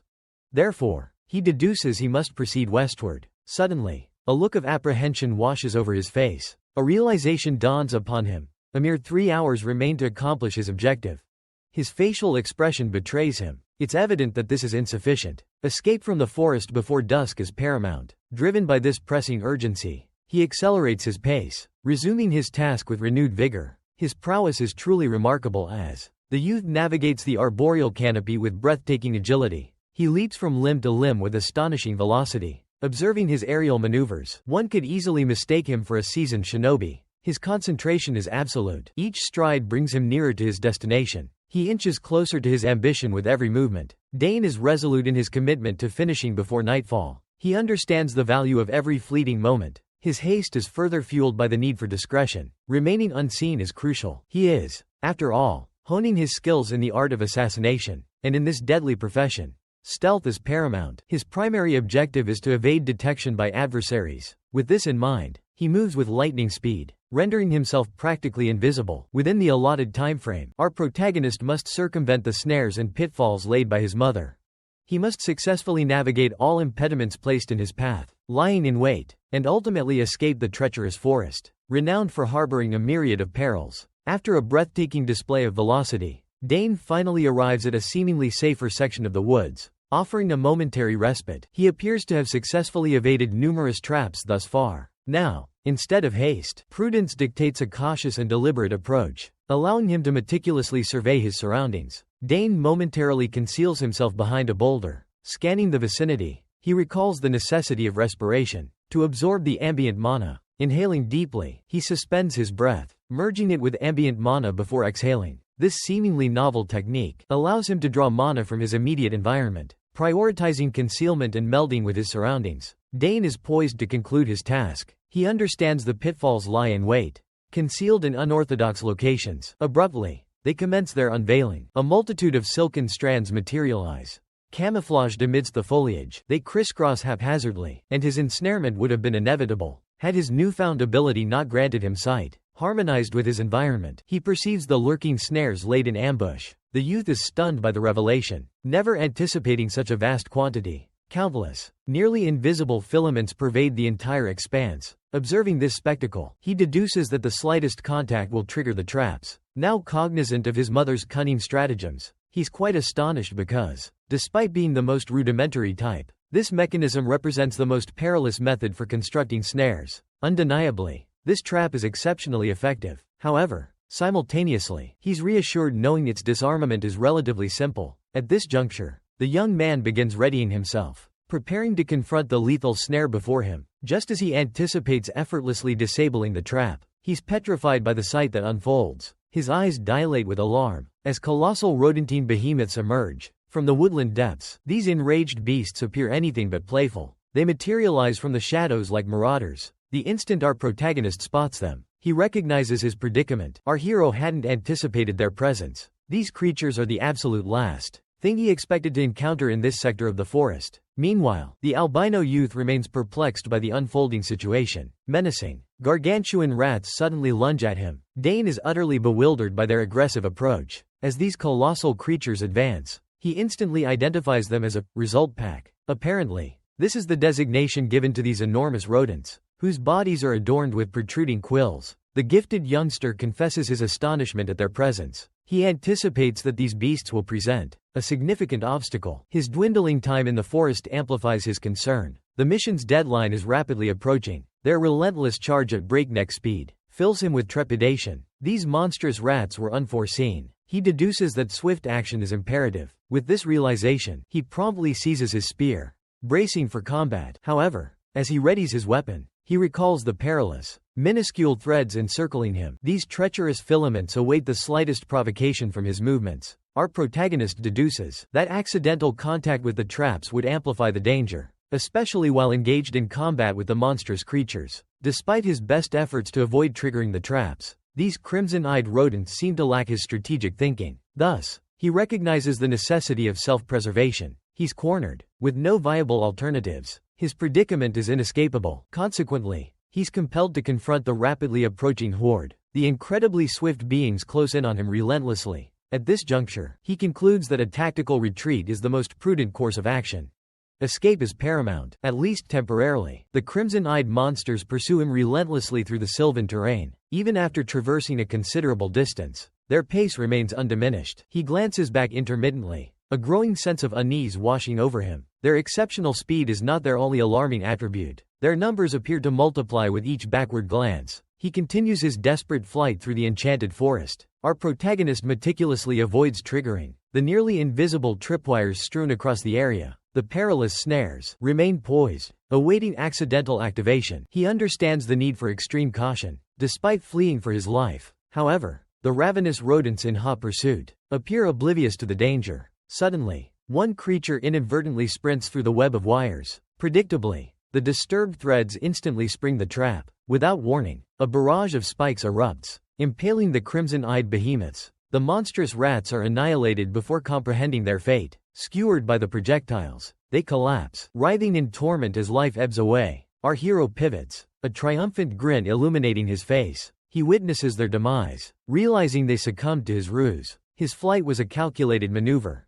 luring them to their doom. Lacking intelligence, the creatures fell prey to the trap, meeting a grisly end. This fills our young hero with immense pride. He practically vanquished them without lifting a finger. Dane is still reveling in his triumph. When he abruptly whirls around, he's confronted by a fresh surge of colossal rat monstrosities. Just as victory seemed assured, a second wave of relentless vermin descends upon him. His eyes widen in disbelief as the creatures stampede towards him. Moments ago, he believed himself safe, only to discover he's hopelessly outnumbered. The sheer volume of enemies surpasses his wildest imaginings. Frozen in astonishment, the boy stands motionless, uncertain of his next move. He desperately searches for a solution. When one of the massive rats lunges at him, the beast nearly ambushes our hero. But in a moment of sheer luck, he narrowly avoids the attack. He nimbly dodges as the behemoth rat hurtles past. As the creature slides by, he scrutinizes it intently, and finds himself utterly astonished by its sheer velocity. The colossal rodent abruptly pivots, but instead of charging towards him again, it freezes, gaping its maw wide. In a startling turn of events, it ejects an unidentified substance. Our silver-haired protagonist is ignorant of this chemical's nature, but he's unequivocally convinced that, whatever it is, it poses a significant threat. With this in mind, he commences whirling his spear, harnessing its generated force to repel the peculiar substance being launched at him. As he rotates his weapon, his facial expression betrays his inability to sustain this defense. Dan appears visibly exasperated, acutely aware that he should be completing his objective. Yet here he remains, fending off enormous rats that spew bizarre fluids. The lad exhales with weariness and frustration, recognizing that he can no longer squander precious time here. His next destination beckons. The sooner he dispatches these oversized vermin, the better his chances. With this in mind, he resolves to finally confront the monstrous creatures. Evasion has proven futile thus far. He concludes that a thorough thrashing is the only solution. Only then can he resume his paramount mission. Without further ado, Dane seizes his spear, channeling mystical energy into its shaft. He then lunges into the fray. The spear pierces each and every rodentous foe in his trajectory, obliterating the grotesque creatures in his wake. Our protagonist cleaves through the horde with his spear, bisecting them as he charges through like a locomotive. With each strike, the monsters disintegrate, paving his escape route to sanctuary. The scene transitions to later that evening, where we discover our white-haired prodigy sprawled on the forest floor. He lies at the woodland's edge. Dusk approaches, and shadows lengthen, signaling that Dane should have concluded his assignment by now. The young man lies prostrate on the ground, utterly spent, his faithful spear resting beside him. Overwhelmed by fatigue and nausea, he's on the verge of vomiting from the sheer stress. Gasping for air, he utters a desperate prayer. After a grueling flight of several miles through the enchanted forest, "Thank heavens you escaped with your life," he whispers, immensely relieved to have safely fled the perilous woods. Yet, just as he begins to feel secure, a sense of unease returns. An unsettling presence manifests itself once more. A peculiar aura permeates the air, causing him to groan in apprehension, for he senses an impending threat. A pursuer on his trail. All he craves is a moment's respite, but fate, it seems, has other plans in store for our weary protagonist. Rest will have to wait. With this realization, he swiftly snatches his spear and springs to his feet. Bracing himself for the imminent confrontation, he steels himself, prepared to face whomever lurks in the shadows. A frustrated curse escapes his lips, the bitter taste of vulnerability washing over him as he realizes his momentary lapse in vigilance. A new obstacle emerged. Dane brandished his spear at the figure attempting to ambush him. Just as he braced himself for another confrontation, he scrutinized the individual, and recognized the person as his own mother. He was astonished by her presence, but she had clearly been observing him. Her current smile was a testament to this surveillance. The woman appeared, thoroughly impressed by his recent display of skill in the forest. She lauded his accomplishment, and divulged that he had surpassed even her own speed in the forest. She affirmed that he had concluded his mission in a mere 3 hours and 30 minutes. The boy seemed oblivious to the fact that she had been monitoring him the entire time. He inquired if she had indeed been watching. She verified her observation. She justified her actions, stating she couldn't simply abandon him in the wilderness. After all, she was his mother. Her role was to mentor him through his assassin training. Deserting him in the forest would have been illogical. Without any oversight, the woman confesses she understands his aptitudes better than anyone else. After all, she is his mother. However, as his instructor, her perspective differs slightly from what it would be if she were training any other student. Listening intently, Dane empathizes with her sentiments. She's relieved they're in agreement. Beaming radiantly, she exclaims his performance was exceptional. She lauds him for excelling in his assignment. She's utterly astounded. In fact, she couldn't detect a single flaw in his execution. Having showered him with praise, she inquires about his well-being. She asks if he sustained any harm during his undertaking. He replies, assuring her he's unharmed and without injury. Relieved, the proud mother affectionately pinches his cheeks. She playfully warns he'll be recruited as a hired killer if he maintains this trajectory. The boy giggles with delight as his mother cups his face. Then, abruptly, she produces a blade from her sleeve and presents it to him. Lily instructs Dane to accept the dagger. She believes it will serve him better than it does her now. After all, he's already blossoming into a formidable assassin. She, on the other hand, is preparing to fully withdraw from the profession. Witnessing this, the boy is stunned. He recognizes the blade as his mother's signature weapon, the renowned night horn. He understands its profound significance to her. He hesitates, feeling unworthy of accepting such a prized possession. However, the woman reassures him, alleviating his concerns. She reminds him that it will serve no further purpose for her.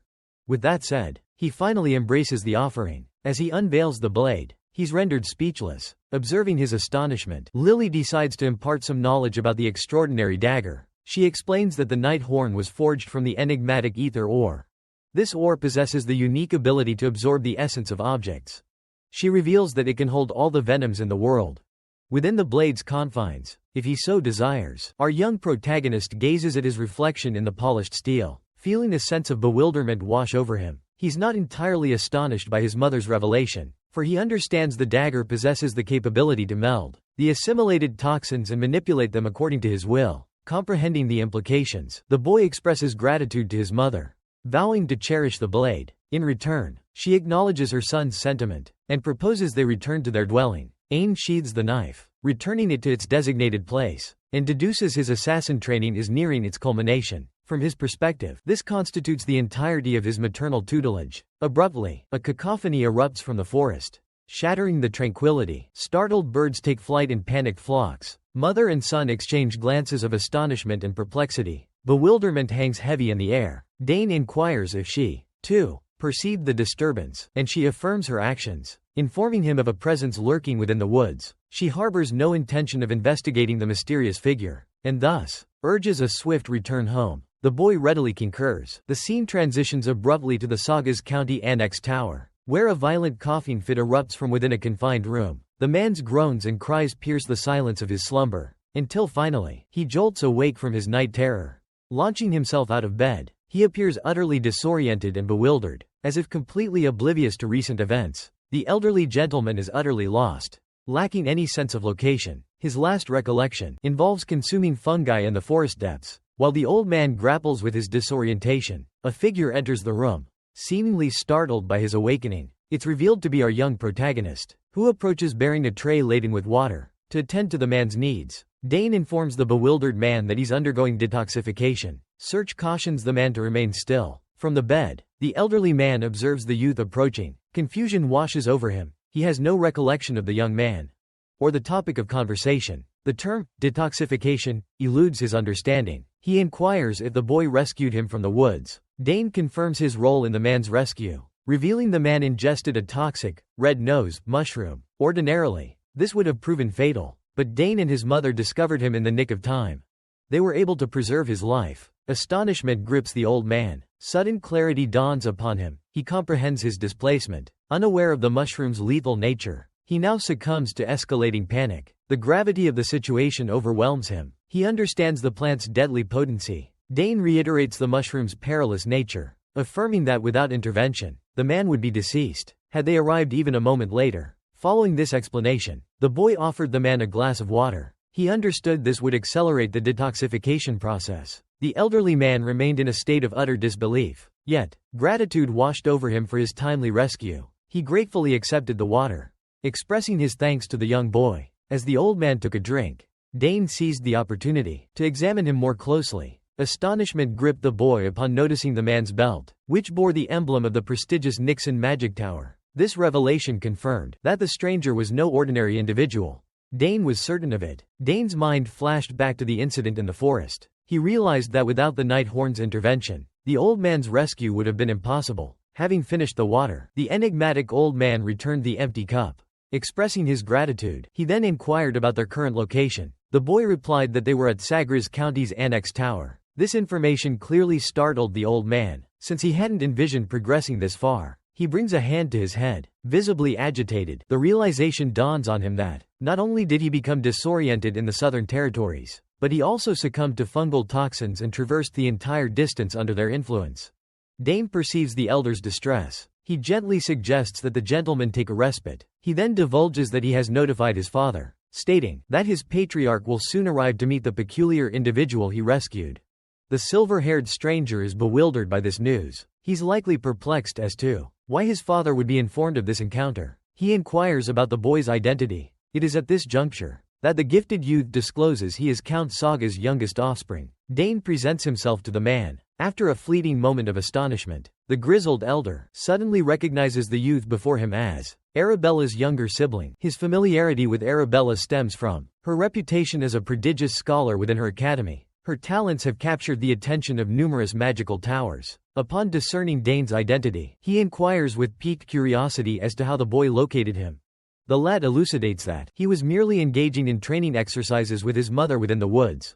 However, the elder expresses astonishment that anyone would undertake training in that perilous forest, even for an accomplished 8-chain mage. Such a feat seems audacious. He recounts his own experience of becoming disoriented within its depths. He further reveals his harrowing encounters with colossal rat-like creatures. Thus, he comprehends the arduousness of survival in such a formidable environment. This revelation amplifies his admiration for the young man standing before him. Dane's valor in confronting numerous beasts in the enchanted forest becomes apparent. A catastrophic reversal of mana flow occurred during his spellcasting. Tragically, this resulted in the devastation of his physical form. This exacerbated his predicament, as he'd already ingested a toxic red nose mushroom, foraged from the forest depths. Now partially purged of the toxins, he feels considerably relieved and inquires about the veracity of the rumor that the entire forest harbors ancient magical energy. Being a stranger to these parts, he seeks enlightenment from someone like Dane regarding the locale. The elder endured significant hardship within the magic forest, primarily due to the ubiquitous perilous snares. He's currently quite agitated by the ordeals endured. Perceiving this distress, our protagonist nonchalantly validates the elder's suspicions. He divulges that the forest is under their dominion, and affirms its inherent danger to anyone outside the Sagar lineage. This revelation carries grave implications, because despite Dane's affiliation with the Sagar house, he was still pursued by the Rusult Peck. Thus, consider what fate awaits an individual completely detached from the family lineage. He elaborates further, explaining that the mystical energies coursing through the forest diverge from those harnessed by contemporary magic wielders. Our young protagonist declares the forest a perilous domain for any mage. He proceeds to enlighten the man about the graver danger he faced due to the insidious effects of the fungal toxins. Stunned by this revelation, the elder remains momentarily speechless. After absorbing the youth's pronouncements, the immensity of the peril he encountered becomes starkly apparent. The mere thought of perishing within that enigmatic woodland likely sends shivers down his spine. Consequently, he feels a surge of gratitude for Dane's timely intervention. Pondering these events, a perplexing realization dawns upon him. His eyes widen in astonishment as a startling thought crosses his mind. Everything he just learned implies that Dane possesses the necessary prowess to undertake training within the forest. This notion seems incongruous to him, because he firmly believes the lad is still too youthful. At this juncture, the boy has truly piqued his curiosity. However, he's cautious not to overreact. His primary objective is to ascertain the extent of the child's exceptional abilities. Thus, he inquires of Dane whether he also concocted the remedy. In reply, the white-haired youth affirms his role as the architect of the cure. This revelation renders the man utterly speechless once more. All evidence suggests the boy is remarkably young. This fact is glaringly apparent to the elderly gentleman. He's merely an adolescent, likely in his teens. Yet, the child defies all logical explanation. This enigma perplexes the stranger. His mind races, attempting to decipher how a mere 14-year-old could devise an antidote, demanding both profound expertise and meticulous craftsmanship. Such a feat would be practically insurmountable for any ordinary individual. It borders on the impossible. Then, a recollection strikes the old man. He recalls that this boy is the sibling of the prodigious Arabella. This realization lessens his bewilderment, albeit slightly. It offers a modicum of clarity to the puzzle. His sole contemplation revolves around the very existence of such an extraordinary family. His elder sisters are already prodigies of their generation, each a once-in-a-lifetime intellect. Yet, as if that weren't astonishing enough, their youngest sibling also possesses exceptional brilliance. After today's revelations, the elderly gentleman deduces that if the continent remained embroiled in conflict, House Sagres could have ascended to paramount power. They would have undoubtedly become the most formidable noble lineage within the Althian Empire. Pondering these remarkable circumstances, the old man erupts in boisterous laughter. He's utterly astounded by these children, and profoundly thankful for the boy's intervention. Amidst his mirthful outburst, he expresses his immense gratitude to the young savior. In return, Dane confidently affirms his deservingness of such praise. Instead of displaying humility, he embraces the acknowledgement. Upon hearing this unexpected response, the stranger is utterly flabbergasted, rendered speechless by the boy's audacity. Such candid self-assurance was the last thing he anticipated. He was taken aback. He hadn't anticipated such audacity from a mere 14-year-old. The boy had the gall to claim a debt was owed to him.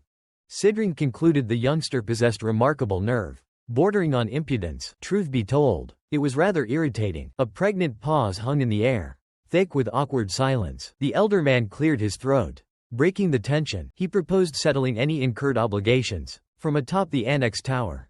The boy vowed to do just that. But first, introductions were in order. He declared his name, Sidring Goose. He informed the boy that, until recently, he had presided over the Nixon Magic Tower. He expressed profound gratitude for Dane's assistance. To demonstrate his appreciation, he extended an open invitation for the boy to request anything he desired. After all, he possessed everything except that which he lacked. Upon reflection, this was a rather shrewd method of reciprocation. Indeed, a cunning tactic. The old man's resources, however, were dwindling due to his prior role as the Nixon Magic Tower's chief. Upon hearing this proposition, a broad grin stretches across Dan's face. He surmises that the elder gentleman must be alluding to a pocket dimension.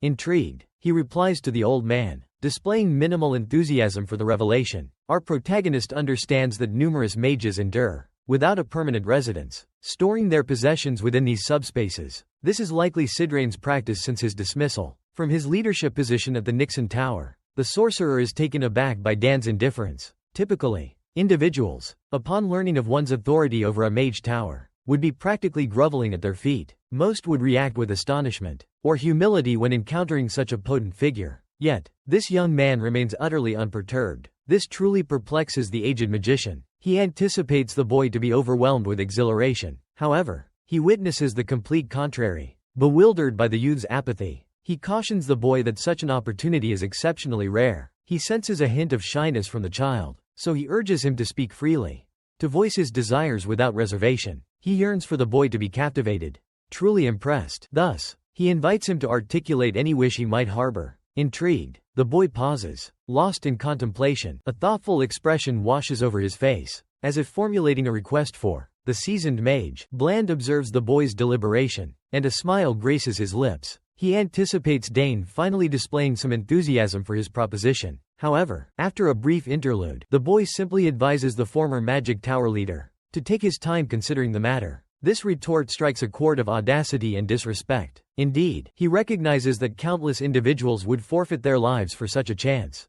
Yet, this youngster appears utterly unfazed. Exasperation finally consumes him, and a prominent vein visibly bulges from his temple. This clearly indicates his extreme fury. The boy remains utterly apathetic. This leaves the elderly maid servants perplexed, questioning the nature of this child. After Dane rejects his proposition once more, he reclaims the cup, placing it on the tray. He pivots to depart. However, before exiting, he suggests the old man get some repose. Before the mage can utter a response, he exits the chamber and closes the door firmly. Sidran's arrogance vanishes instantly. He's never encountered such disregard before. Typically, people venerate him and would do anything to be in his presence. Yet, here he was, practically imploring a 14-year-old to accept his proposal. The man massages his head in bewilderment. This was an unprecedented experience for him. He initially planned to depart after a day or two, but after this encounter, he discerns that departing so abruptly would be unwise at this juncture.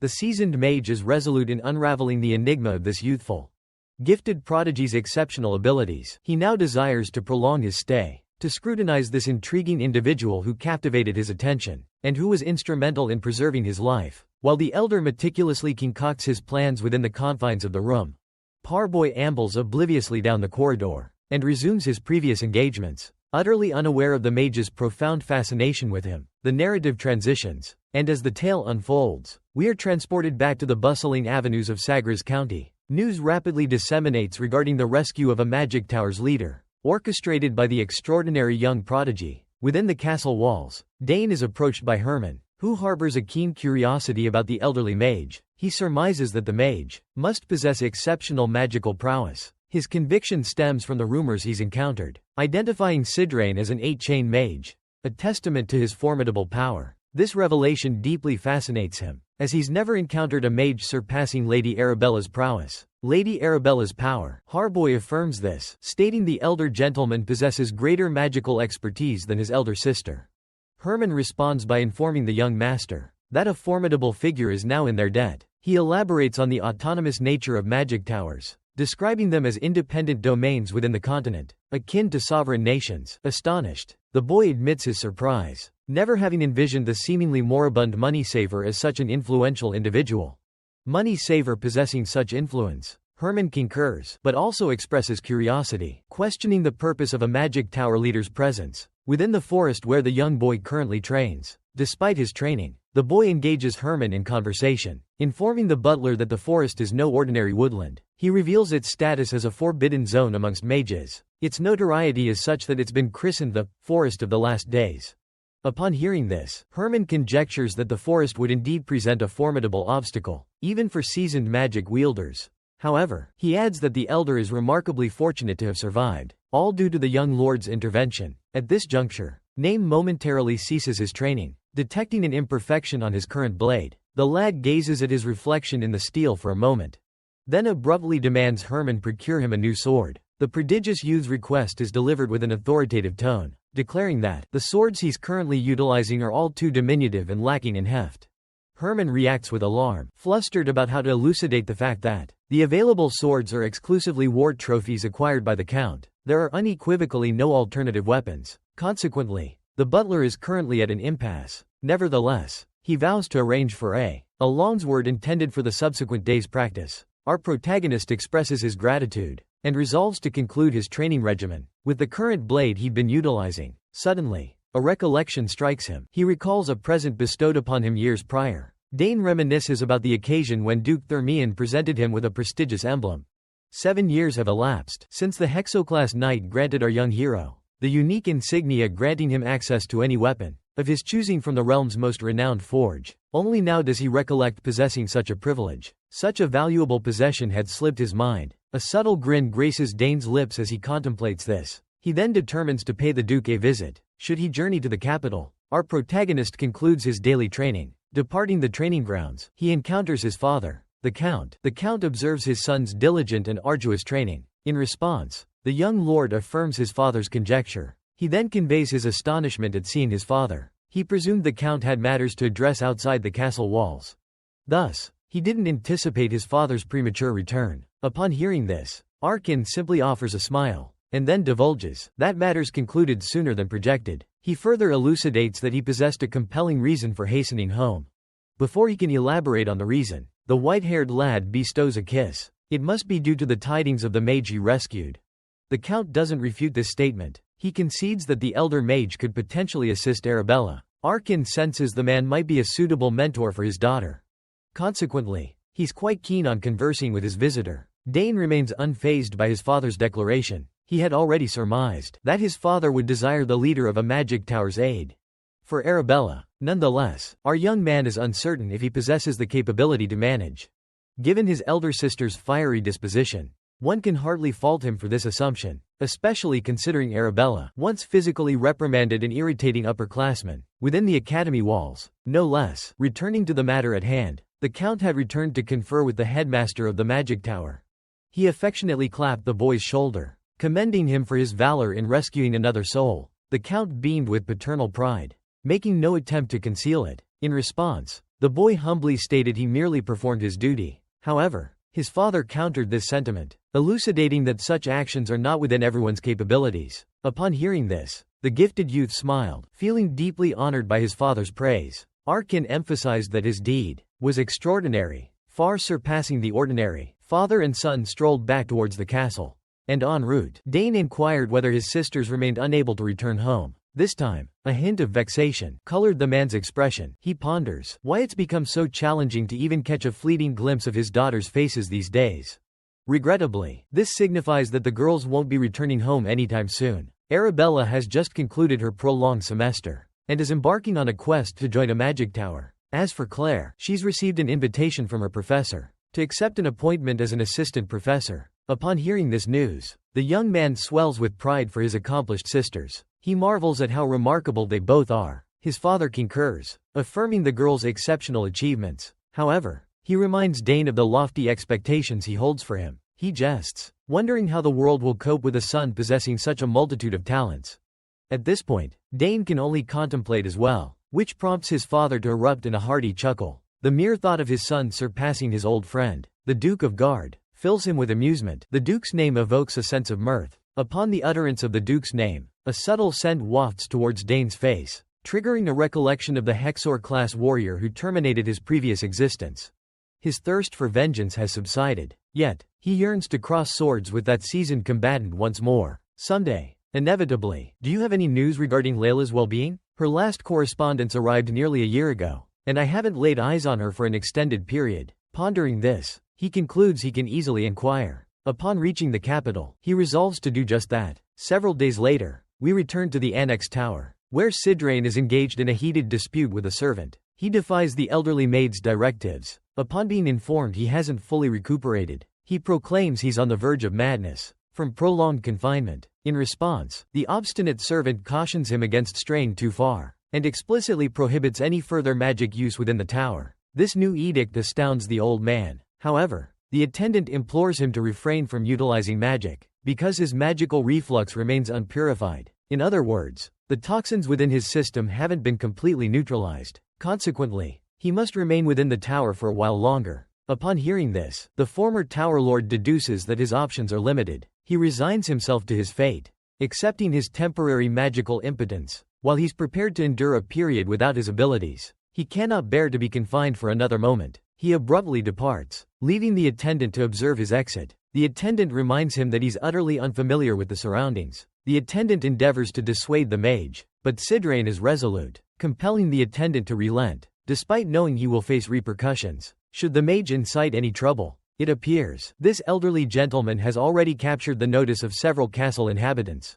The maid servants are currently engaged in gossip about him. They chatter about his rapid traversal of every floor within the tower, leading them to conclude that mages are either exceptionally brilliant, or perhaps even lunatics at this juncture. Sidrain lingers in the courtyard, where he's whiled away several hours contemplating the blossoms. His demeanor perplexes them, as he's reputed to be an individual of immense power among their mage brethren. Yet, presently, he merely resembles a man driven to utter madness. Consequently, they begin to harbor doubts about his suitability as Arabella's mentor. After all, their mistress requires stability in her existence. As the maid servants engage in hushed gossip about the enigmatic, silver-haired sorcerer, the mage in question sits amidst the greenery, pondering the creator of this sanctuary. He marvels at the floral displays, confessing he never suspected they harbored such potent enchantment. His tranquil contemplation of the petals is disrupted by Dane's arrival to inquire about his well-being. Our protagonist is astonished to encounter him in the garden. The elder man simply chuckles in response, jesting that they assumed he had absconded. Sidrain immediately launches into a tirade about his confinement. Against his desires, he elaborates that escaping is impossible, even if he wished, because he's been instructed to remain until fully recuperated. Dane simply chuckles in response, offering him a jovial wish for a swift recovery. Regardless, the mage concedes that the manor provides exceptional accommodations for repose. and convalescence. He now comprehends why the aristocracy flocks south when the holiday period commences. Dane concurs, but discloses his impending departure with a hint of regret. Sidrain expresses astonishment at this revelation, prompting him to inquire about Dane's destination. The lad divulges his imminent journey to the capital. The mage deduces that Dane is finally enrolling in the prestigious academy. Aware of Dane's sister's presence there, he deems it a prudent decision, predicting a comfortable existence for the youth. The Dane sisters are renowned for possessing exceptional talent. This prompts the elderly sorcerer to ponder the extent of the 14-year-old's innate abilities. The lad stands directly before him. Yet, his inquisitiveness overwhelms him. He resolves to investigate personally. Rather than relying solely on his extrasensory perception, Sidrain glances at the boy, and is instantly astounded by the density of Dane's mana. It's incredibly concentrated. If the magical potential of his peers could be likened to a gentle stream, then this youth's power resembles a raging torrent. The old mage struggles to comprehend his observation. Dane perceives the elder's renewed peculiarity. Such immense magical power would typically be volatile and prone to uncontrolled outbursts. He's baffled by Dane's effortless containment of this force. Abruptly, the boy cautions him against probing another's magical aura without consent, deeming it disrespectful. Sidrain is deeply embarrassed by the reprimand. He realizes he should have known better. He anxiously inquires how our protagonist discerned his actions. He then expresses remorse for his inconsiderate behavior. Outwardly, he appears ready to cease his probing. However, inwardly, he remains incredulous. He struggles to accept the sheer potency of the boy's mana. Dane observes the elder lost in contemplation once more. Curiosity gnaws at him, wondering what triggered the man's astonishment. What could have elicited such a reaction? Meanwhile, our young hero attempts to decipher the mage's thoughts. Suddenly, a revelation dawns upon Sidrain. He anticipates the presence of a circular aura. Such a manifestation is expected. Given the extraordinary mana density, his words betray his continued scrutiny of the boy. It's evident he's conducting an unauthorized assessment. He's intruding upon Dane's privacy without permission. As he persists in this unwarranted intrusion, he witnesses something even more astounding. The elderly man recoils in horror at this new discovery. He's utterly bewildered, unable to process what he sees. Employing his enchanted sight, he discovers the boy's heart is enveloped in magic, and, astonishingly, possesses two monokers. Upon witnessing this, the elderly mage abruptly becomes agitated. He appears envious of the child's extraordinary gift, and it's understandable. Most individuals don't even possess a single monocore. Yet, this youngster has been blessed with two. The perks of being a prodigy.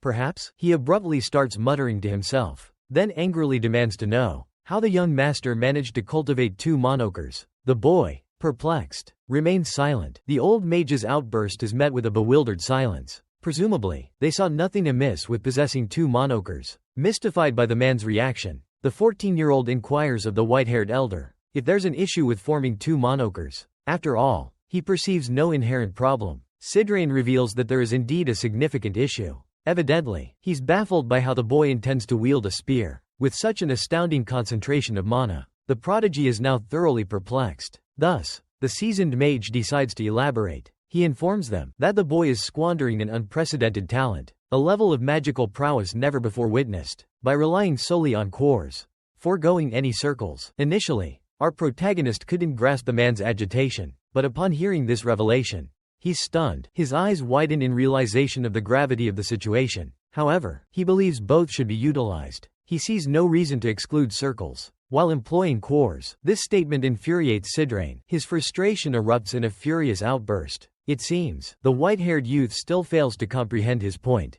driving him to the brink of insanity. This elder clearly possesses a volatile temperament. Dane's continued incomprehension leaves the old man utterly exasperated. He contemplates where to even begin elucidating this concept. Amidst the elder's outburst, our protagonist observes, thoroughly bewildered. After unleashing his pent-up fury, the mage finally regains his composure. He resolves to articulate his point as clearly as possible. He initiates the explanation by inquiring if the boy understands the brevity of a magic swordsman's life. The question is undoubtedly rhetorical. Preempting any response, he proceeds to elaborate. Sidrain divulges the source of a magic swordsman's immense power: their simultaneous possession of both mana, cores, and circles. However, this extraordinary ability carries a significant burden, because it appears the cores and circles disrupt one another, and when they collide, a significant predicament typically arises. The master elucidates that this phenomenon is a fundamental principle, a law of sorts, explaining that the magical energy concentrated within the core is channeled to the circle. Consequently, the circle lacks the capacity to withstand the repercussions of their impact. This inevitably leads to a rupture. Upon hearing this revelation, the boy is visibly startled and somewhat overwhelmed. Truth be told, he had deduced these intricacies independently months prior. But to hear this sage articulated with such clarity, he contemplates whether harnessing mana within circles is genuinely beyond his reach.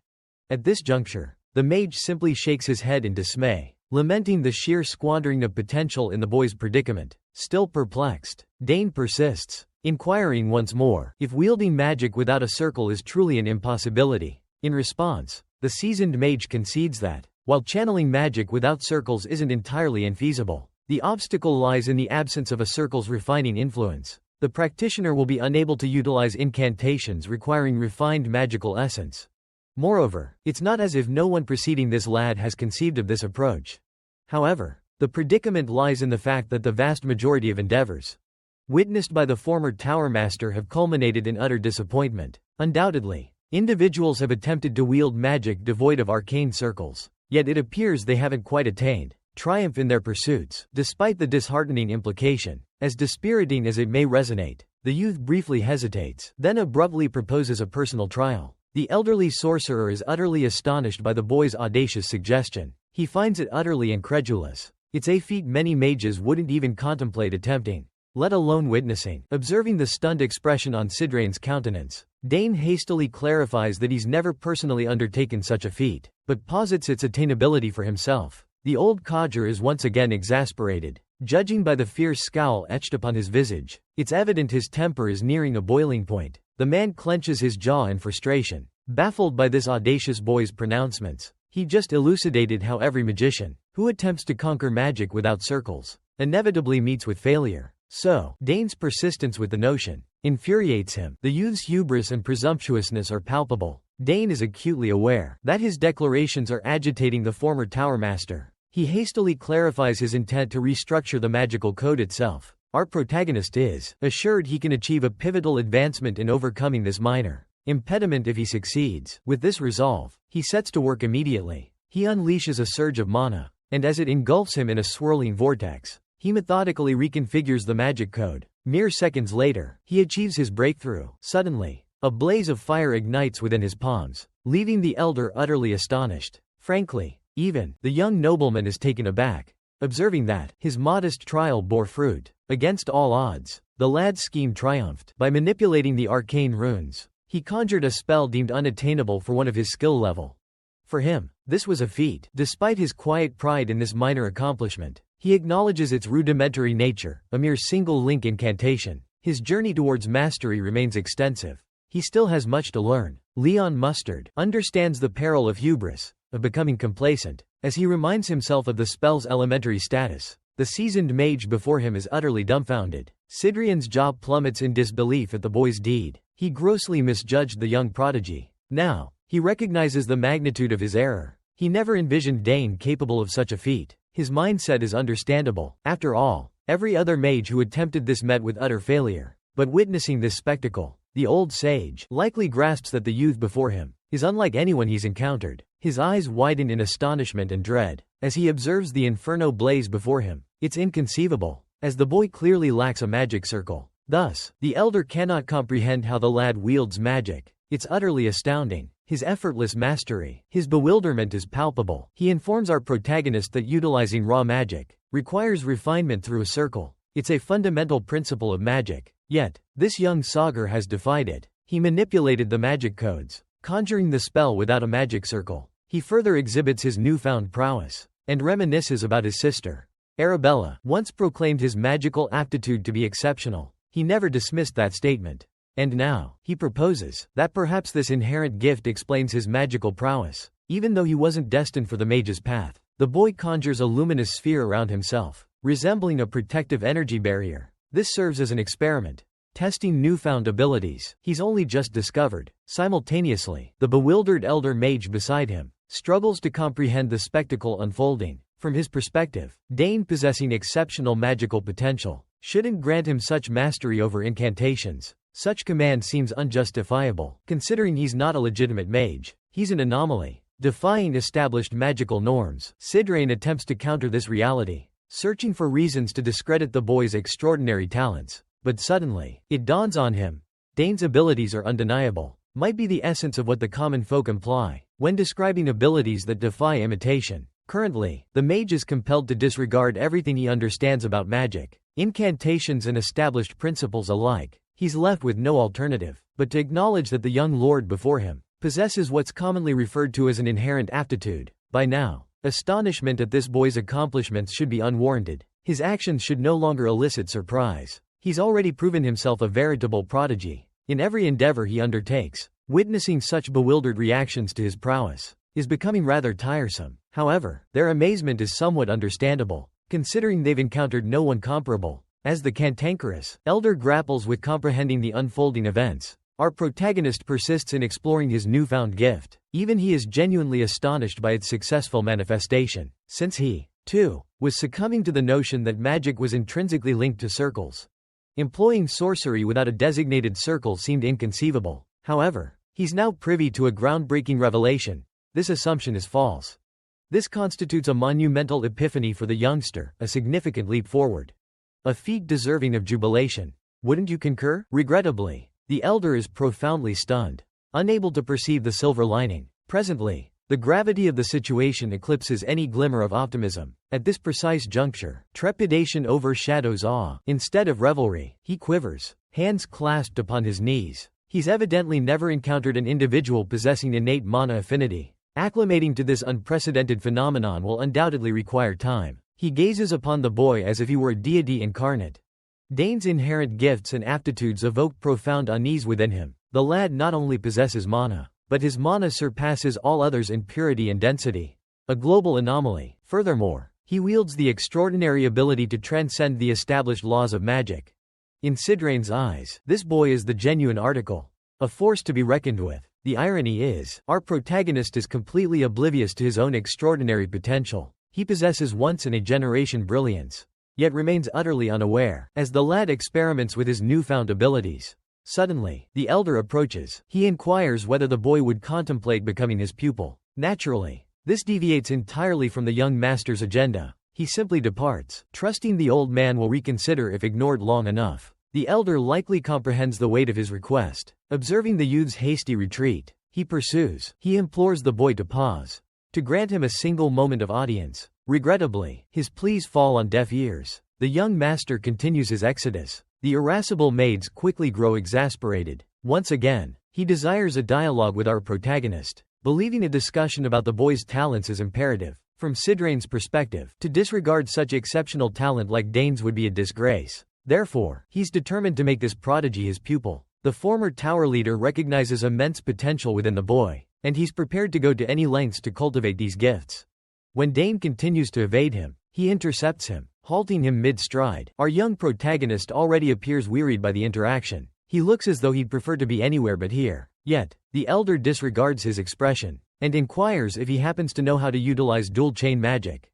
In answer, the young master sheepishly confesses his inability. His reason? He lacks the necessary code. A melancholic expression washes over him as he speaks, but Sidrain becomes elated by this revelation. A broad grin spreads across the old man's countenance. He realizes the lad requires guidance in this area. Enthusiasm bubbles forth. He declares the situation ideal. He assures Dane of his future capability, promises to impart Chan magic instantaneously if he consents to become his pupil. He internally believes this proposition to be undeniably enticing. However, before he can even fully articulate the offer, the silver-haired youth curtly declares his lack of interest. He expresses gratitude for the gesture, but unequivocally conveys to the elder that he will decline apprenticeship. Predictably, the old man is enraged by this subsequent rebuff. This marks the third instance of rejection from the 14-year-old. It's evident that his patience has reached its limit. A mage of his caliber typically commands reverence. Yet, in Dane's presence, he feels utterly disrespected. He snarls, consumed by humiliation and fury. Despite his indignation, he remains powerless to alter the situation. Sidrain stands motionless, overwhelmed by shame and disappointment at the boy's response. His contemplation is abruptly shattered by a burst of laughter. The source? The Count himself, who coincidentally was strolling nearby, only to discover his son conversing with a seasoned sorcerer. He approaches the pair and confesses his astonishment at the former Tower Lord's close bond with his offspring. Bane is startled by his father's presence and excitedly greets his dad. When Arkin finally joins them, he inquires about the topic of their discussion, and so, Bane divulges Sidrain's proposition for apprenticeship. He further informs his father of his declination. The Count is utterly flabbergasted by this revelation. Arkin likely has much more knowledge to impart to his son before he deems him ready to venture into the world. Even Bane's mother, Lily, might not have completed his assassination training regimen. Therefore, the notion of a mage from a distant land, desiring to whisk his son away so abruptly, leaves him utterly bewildered. Sidrain discerns the Count's astonishment at the revelation. His tone betrays him. Anxiety grips him, and he hastily attempts to clarify his position. He divulges to Arkin that the young lord possesses the innate ability to become a formidable mage. He aspires to garner the seasoned spearman's support. Arkin responds with hearty laughter upon hearing this. He's quite entertained by the mage's assertion. He's long recognized his son's exceptional intellect. Therefore, the news of his son's potent magical aptitude comes as no surprise. He already suspected Dane harbored the potential for magical greatness. As the Count exhibits a glimmer of curiosity, the mage endeavors to persuade him of the boy's inherent magical destiny. He proclaims that Dane could potentially surpass all expectations as a mage.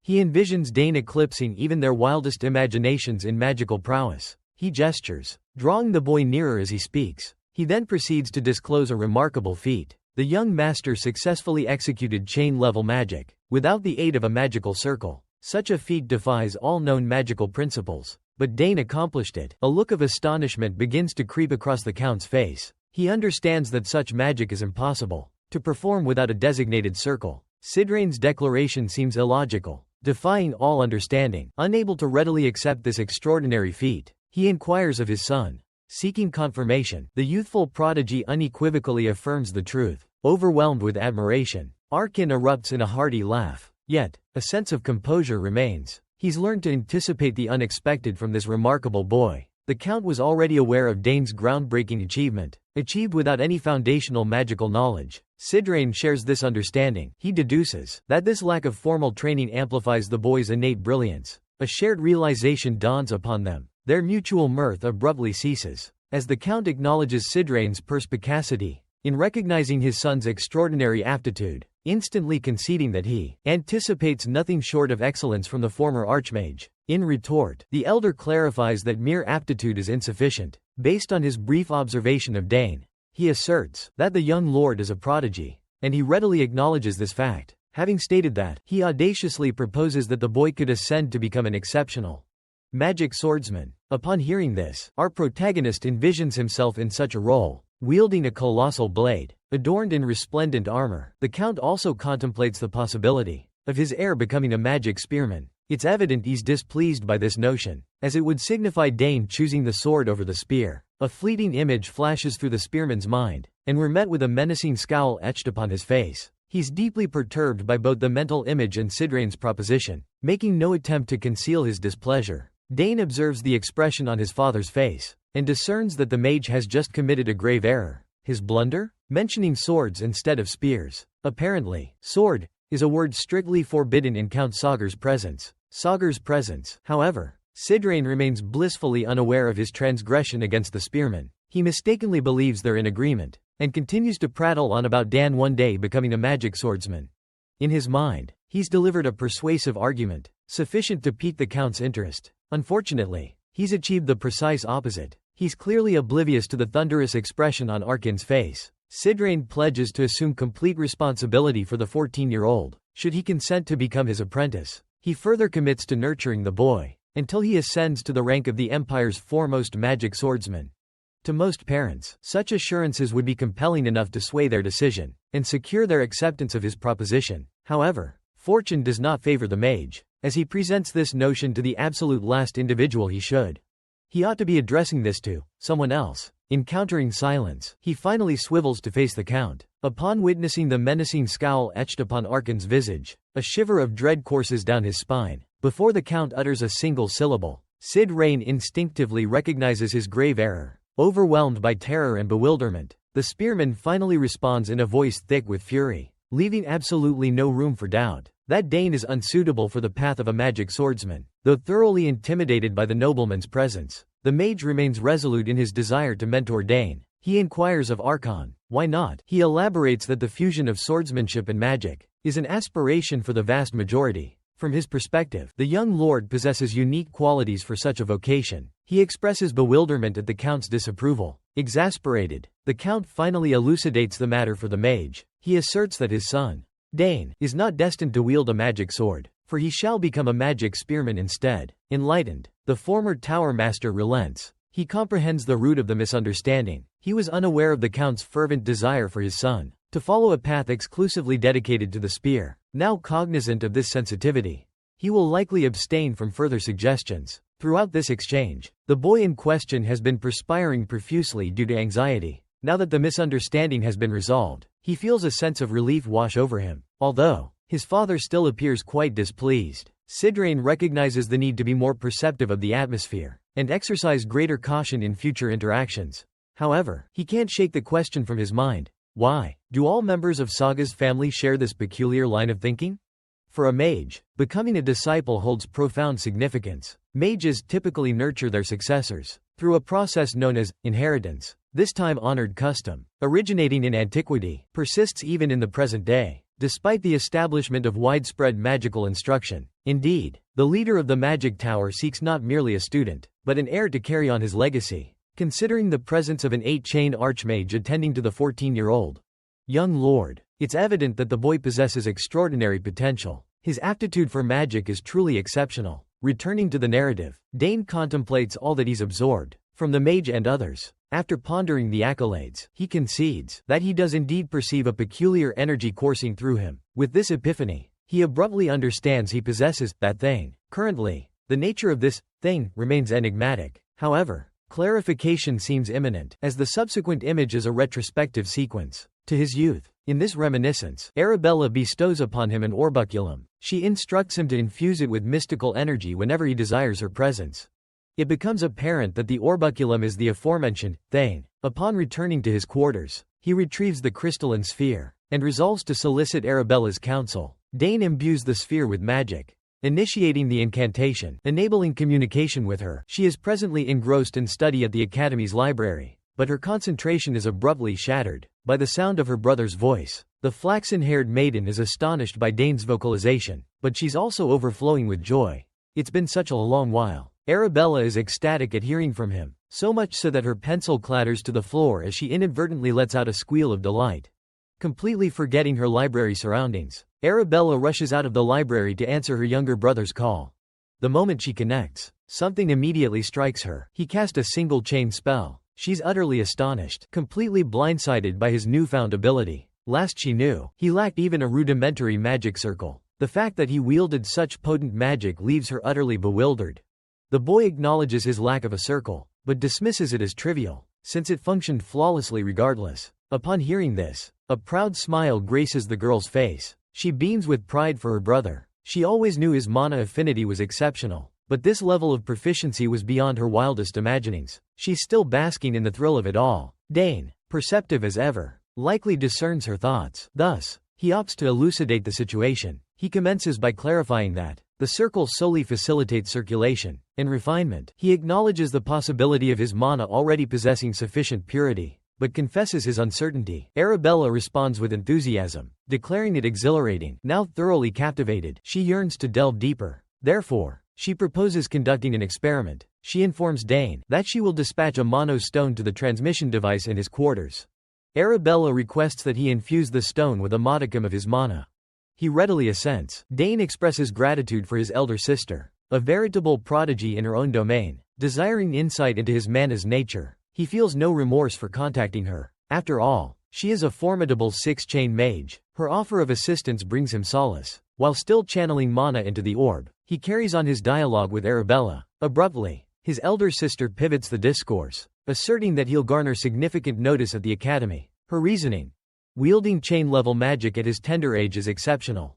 This prospect fills the young master with dread. Such notoriety is the antithesis of his desires. He unequivocally expresses his aversion to unwanted attention. He vehemently prefers to remain inconspicuous. Despite his wishes, Arabella delivers another startling revelation. She informs him that such attention is inescapable. Upon arriving at the Academy, he will inevitably be noticed. Talent invariably attracts scrutiny. By now, the elder sister has departed the library and is relaxing on a bench. From this vantage point, she continues her discourse with her younger sibling. After emphasizing the inevitability of the attention he will receive, he implores his sister to always inform him if anyone attempts to harass her. Arabella makes this earnest request, and then vows to completely obliterate any tormentors who dare approach him. Upon hearing this, a realization strikes Dane. It serves as a potent reminder of just how formidable his sister truly is. Now that the memory resurfaces, he recalls hearing about her fracturing the nose of a particular male student who was attempting to become overly familiar with her at the academy.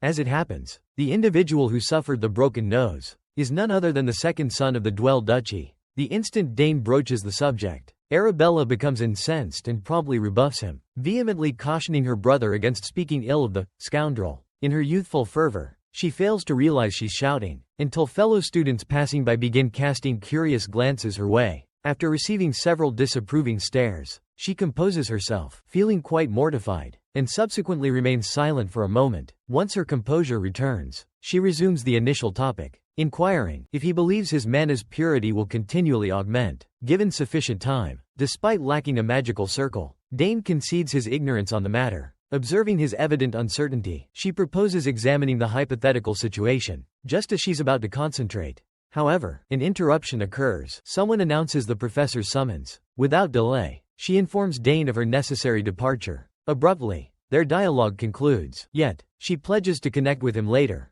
Dane readily agrees. They bid each other farewell. Arabella vows to dispatch the magical stone shortly thereafter. Their brief exchange terminates silently. The scene transitions back to the young master's chambers. Following the conclusion of the call, Dane gazes intently at the luminous crystal sphere. After the recent flurry of events, a notion dawns upon him. Perhaps he is blazing a trail unlike any seen before. The realization that his mana is in its purest form fills him with immense self-satisfaction. So much so, he ponders if a dragon's heart beats, or something similarly powerful, within his chest. While the young lord revels in self-admiration within his chambers, the setting abruptly returns to the county's annex tower. We rejoin the eccentric, elderly mage, who is consumed by a premonition of his impending demise. The old sorcerer is convinced his end is nigh, and frantically re-evaluates his life's decisions. As previously established, this inquisitive elder couldn't resist probing Dane's magical aptitude. He employed his own mana to ascertain it firsthand. Regrettably, this act of curiosity proved detrimental,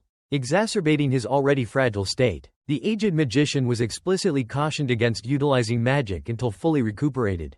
He disregarded this advice, and now reaps the whirlwind. He is now gripped by the chilling fear of mortality. Sidrain initially believed his departure from Annex Tower was imminent. However, considering the current circumstances, any aspirations of a swift recovery have vanished. This only exacerbates his already irritable disposition. Consequently, he seeks a scapegoat for his predicament. Unsurprisingly, he places the blame squarely on young Dane. He contends that this entire ordeal could have been avoided had the young master simply acquiesced to his proposition. Consumed by frustration, he reminisces about the moment when the boy unequivocally rebuffed his offer, the offer to become his protégé. That incident likely haunts Sidrain's nightmares. Undoubtedly, Dane's rejection continues to fester within him. He desperately craves the genius's acceptance of his proposal. His mind races, relentlessly searching for a solution, desperately trying to devise a plan to sway the young master to his side. Judging by the intensity of his desperation, he's likely prepared to go to any lengths to secure the genius as his disciple. Currently, he's contemplating various strategies to persuade Dane to embrace his proposition. His initial notion is to present the lad with a magnificent artifact.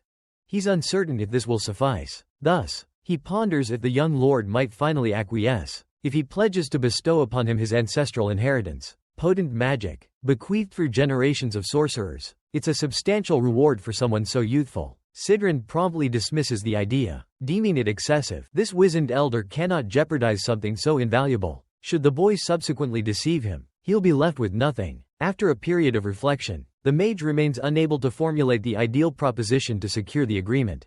Dejected, he hangs his head in frustration. He continues to wallow in self-pity. After all, his own failing health is a pressing concern. He exacerbated his condition by prematurely utilizing mana. Before fully recuperating, his quiet contemplation is abruptly disrupted by a knock at his door. A voice inquires, "Are you in there?" The caller identifies himself as Sagraz. It's quite evident that Dane is the one on the other side.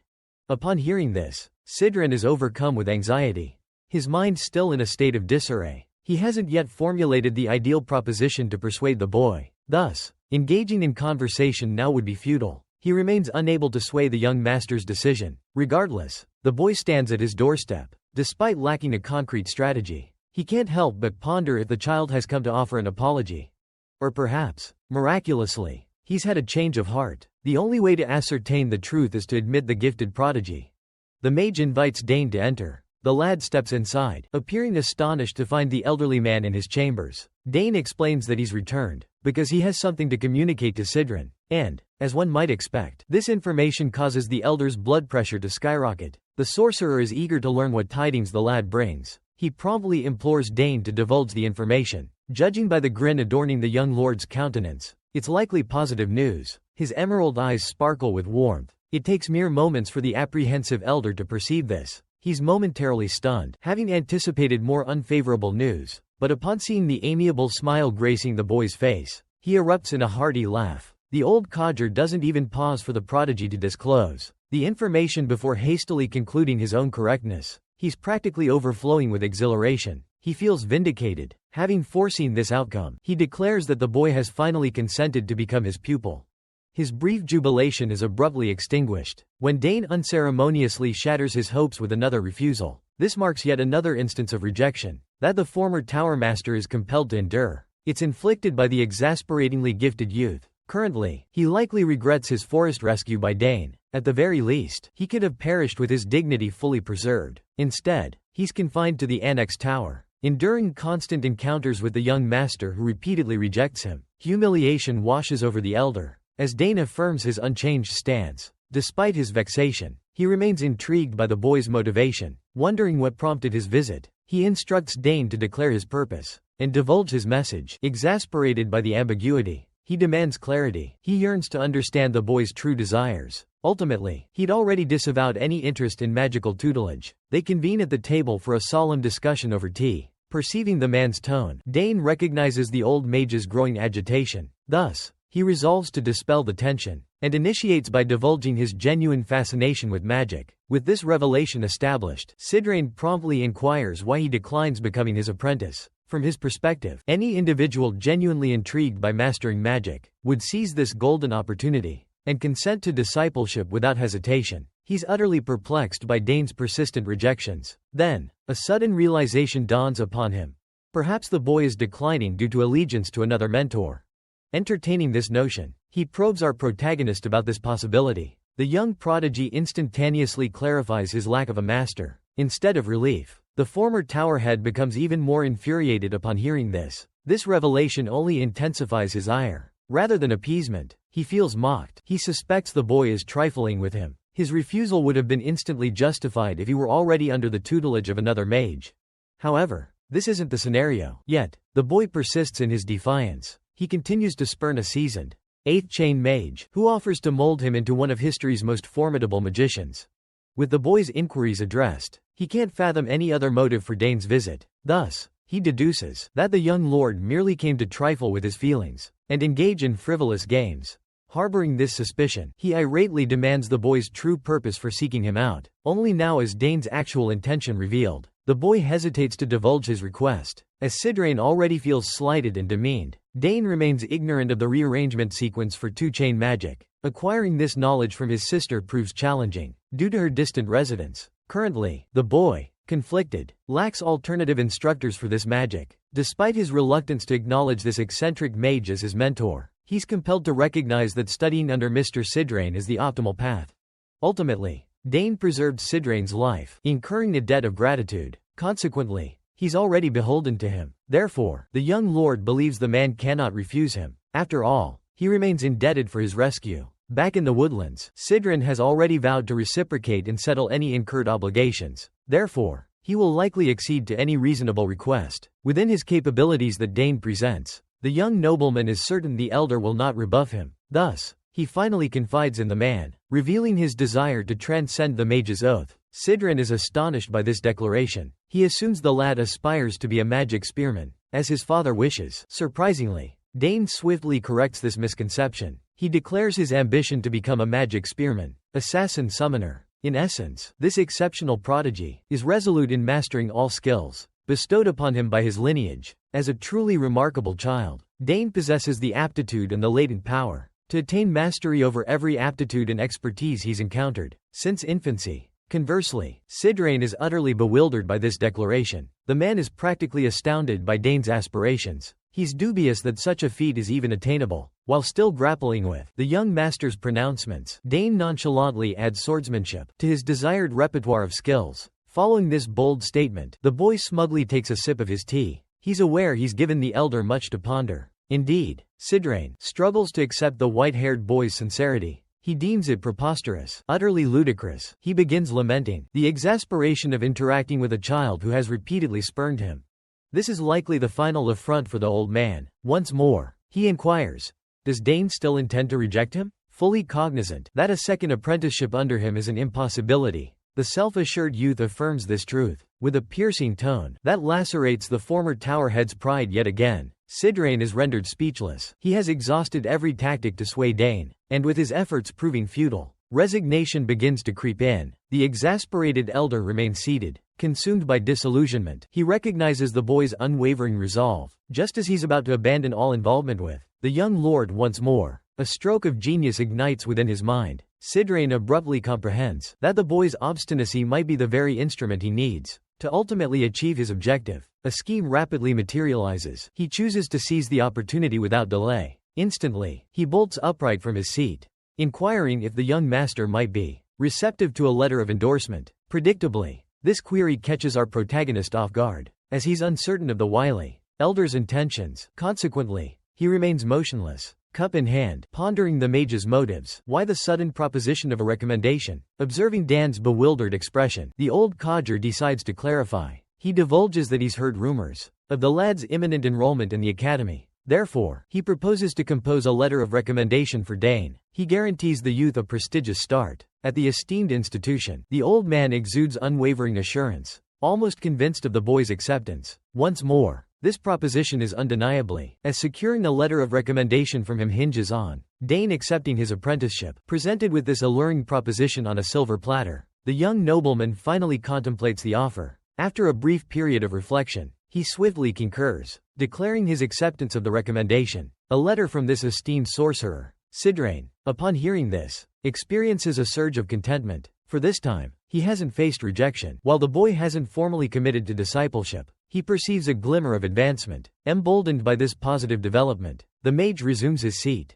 suggesting they engage in dialogue. It's at this juncture that Dane ventures to make another petition. The old man responds with a hearty chuckle. Sensing a shift in the boy's allegiance, a broad grin spreads across his countenance. Delighted that the youth no longer rebuffs his overtures, however, he's yet to fully persuade the young lord, consents to become his pupil nonetheless. He exudes confidence in achieving this goal. As the youth is finally starting to come around, it's merely a matter of time before he obtains his desire. The elder sorcerer accepts any task the boy proposes, believing this is the initial step. He will subsequently solidify his hold on the gifted lad by bestowing favors and indebting him. Harboring this scheme, the exhilarated old wizard rises from his seat and vociferously guarantees the boy any request can be fulfilled. He's ready to grant any boon Dane desires, as it's the sole method to ensure the boy feels morally compelled to become his apprentice. Dane is equally delighted by this proposition, as it signifies he can finally master the magic that has plagued him. With that said, he inquires of the mage if instruction on the rearrangement code for two-chain magic is possible.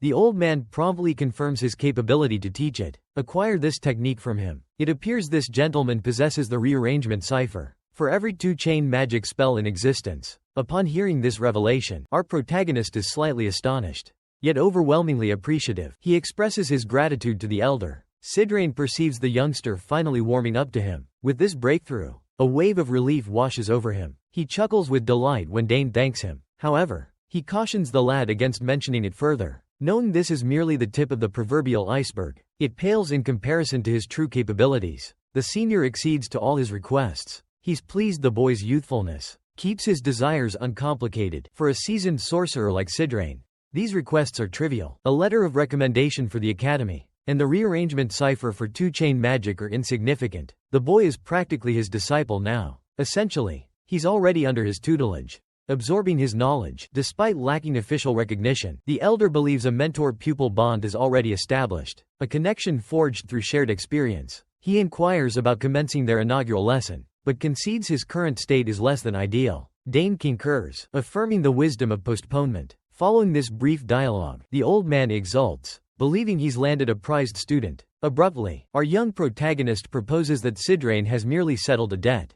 incurred for rescuing him within the woodland depths. The elder is stunned by this revelation, never anticipating such a calculated maneuver. His intentions to ensnare the boy in obligation through granted favors were completely undermined. Unbeknownst to him, he was simply repaying Dane's prior act of salvation. Realizing he's been outwitted, shock consumes him, but Dane simply reiterates the elder's own words, reminding him of the promised recompense for the life-saving deed. Having clarified his position, he elucidates that he merely requested what was due. Consequently, they are now quits. As one might surmise, the elder is enraged. Yet to ensure absolute clarity, he inquires of the young lord regarding the fate of their informal pact.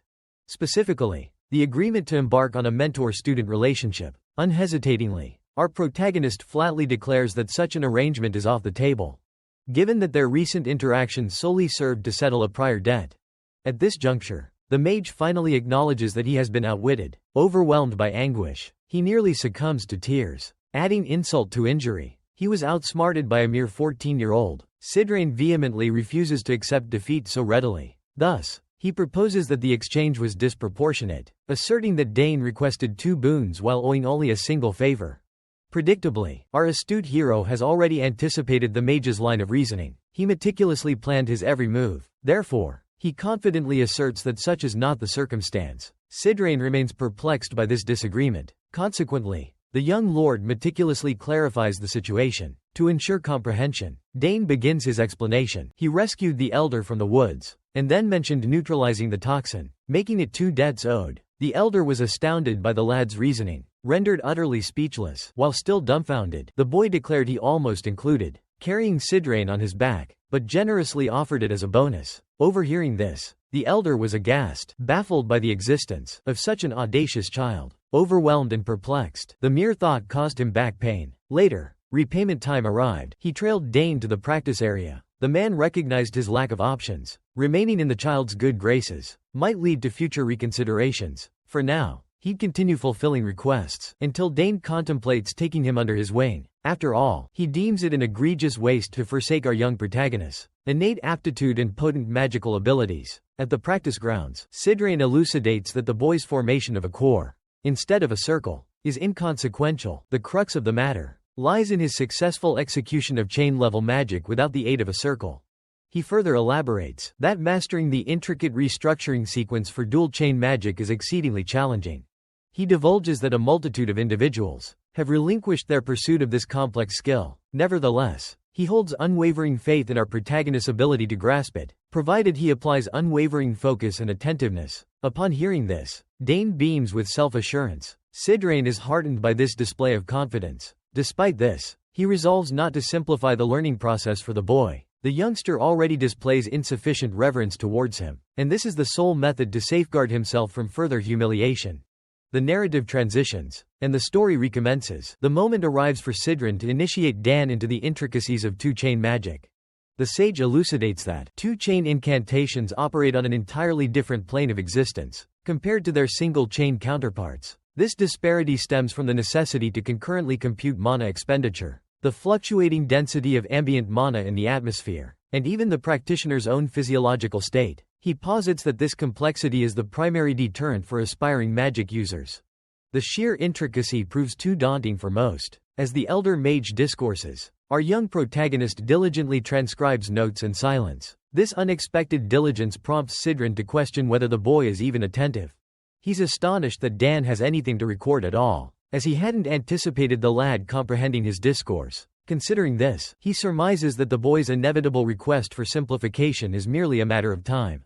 He asserts that he's provided only the rudimentary explanation, harboring doubts about the young master's grasp of the subject matter. Suspecting a lack of comprehension, he inquires if the boy understands. The gifted youngster affirms his accomplishment. Thane elaborates on the profound learning experience. gaining insights not only into the intricate code governing magical rearrangement, but also uncovering previously unknown esoteric knowledge. As one might anticipate, the former tower leader is utterly astounded that the youth genuinely grasped the entirety of the complex subject matter.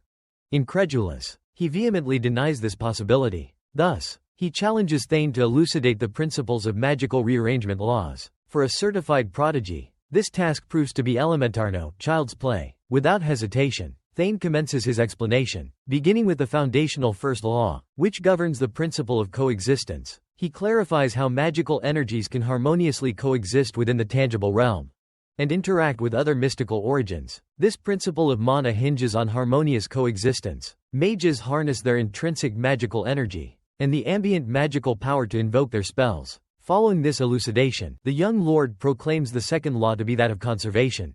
This declaration leaves the veteran mage, Gop, utterly flabbergasted. He finds it astonishing that the lad grasped the essence of magic with such apparent ease, while he himself is still grappling with the concepts. Dane proceeds to elaborate on the principle of conservation, asserting that if magical energy can amass a sufficient quantity of an element from a substance, then, through conservation, it can manifest magic across all the diverse elemental attributes. At this juncture, the former tower master begins to perspire profusely, gripped by panic, as he discerns that the boy is even interjecting his own interpretations into these fundamental laws.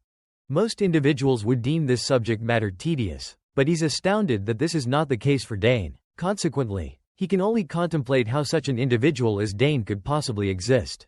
The supplementary discourse continues a while longer, and Sidrian divulges that the code transforms, geometrically more intricate, each time a mage's chain lengthens. Instead of verbal elucidation, he opts for a practical demonstration this instance. With that declared, the elder unleashes his arcane abilities and commences by exhibiting to our novice the manifestation of single-chain magic.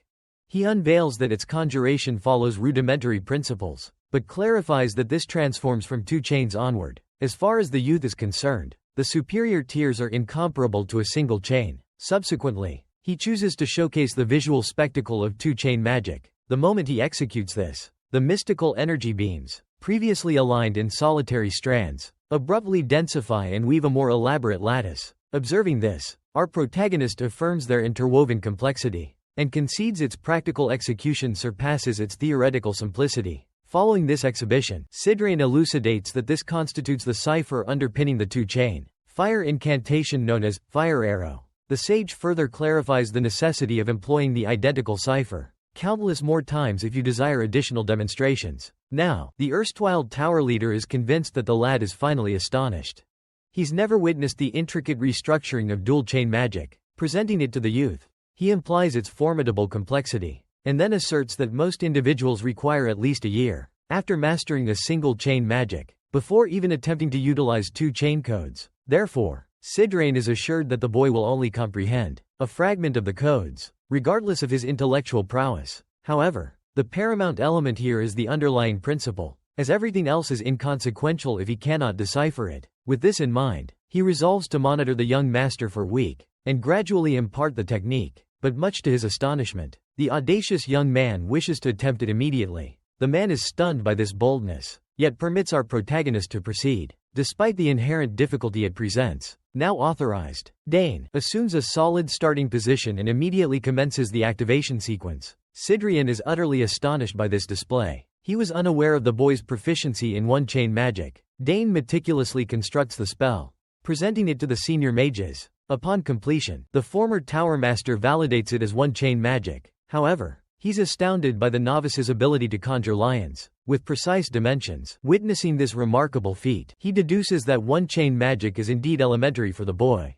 Yet, it's not overly significant, considering it's merely the foundational level. But the young master is left utterly dumbfounded when the boy replicates the same technique. At this juncture, the man is utterly incredulous. The boy flawlessly duplicated the rearrangement code. He's stunned by the 2-chain magic, unable to fathom how the child grasped it after a single observation. He's completely baffled by our boy's accomplishment. Sidrian inquires about Dane's method, prompting the young prodigy to elucidate that he committed to memory the principles and sequences he discerned during the exhibition. He asserts that it became effortless once he conjured the magic mentally. Upon absorbing this revelation, the former tower leader is overcome with astonishment. He deduces that the boy possesses extraordinary talent, and confesses that achieving the 2-chain level took him considerable time. The boy's ability to materialize it is even more astounding, considering he accomplished it without utilizing a circle. Just as Sidrain believed Dane's presentation had concluded, the youngster declares his intention to attempt the fire arrow technique. Predictably, the seasoned mage is once again dumbfounded. Before he can utter a word, our young protagonist commences without delay. Employing his newly acquired abilities, he harnesses the ambient magical energy, and utilizes it to generate the fire arrows. Upon witnessing the fiery projectiles, a spark of understanding ignites within him, its functioning. Sidrain, observing the entire spectacle, is utterly dumbfounded. Agape. He's baffled by Dane's effortless mastery of the technique. At this moment, the situation is utterly incomprehensible to him. He recognizes that with such innate ability, achieving his coveted 9-chain level would have been within his grasp. Our young prodigy continues manipulating the fiery projectiles, and inquires of the elder if his execution is correct. Sidrain affirms his progress, declaring the boy a remarkably swift learner. The young master confesses his own astonishment at his immediate success. He marvels at accomplishing the feat on his first attempt. This entire episode instills a premonition in Sidrain that the world will be turned upside down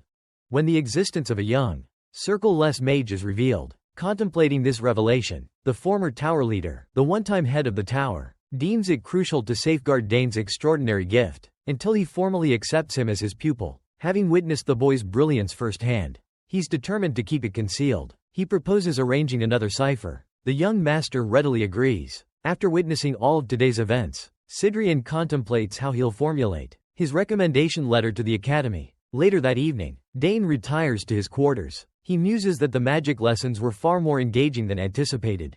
Reclining in his bed, he determines that he must integrate both theoretical and practical magical study.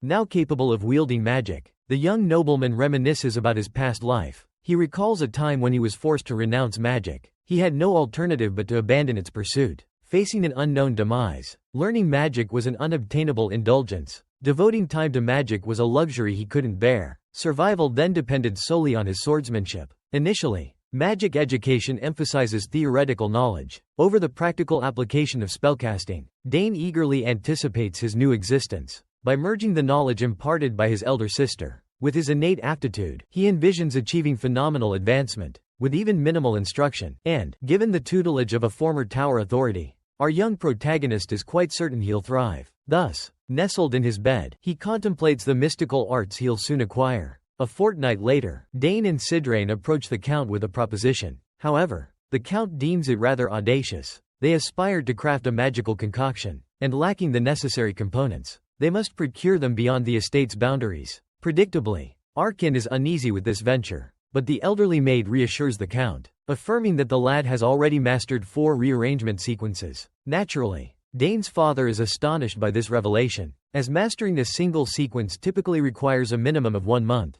Moreover, knowledge of magical reagents is rare, so he inquires about the source of his son's knowledge. Dane asserts that he acquired this knowledge while perusing grimoires in the library, confessing that they captivated his imagination. Sidrain erupts in delighted laughter upon hearing this, remarking that prodigies invariably possess unique perspectives. He never anticipated the young lord's fascination with arcane creations, as most individuals deem them tedious. Nevertheless, he assures Dane will relish gathering the necessary components. Given his evident enthusiasm for the subject matter, the Count is momentarily speechless. But after assimilating the information, he concludes it would be an enriching endeavor for his son. He grants Dane leave to depart, urging him to explore their domain as well. Naturally, the boy accepts with a beaming grin. The narrative shifts to the bustling streets of Sagres County. We're presented with a panoramic vista of the locale. From youngsters to elderly citizens, the populace rejoices as the young master, Dane, canters through the streets on horseback. Our protagonist isn't truly solitary. Accompanied by the silver-haired mage and his devoted steward,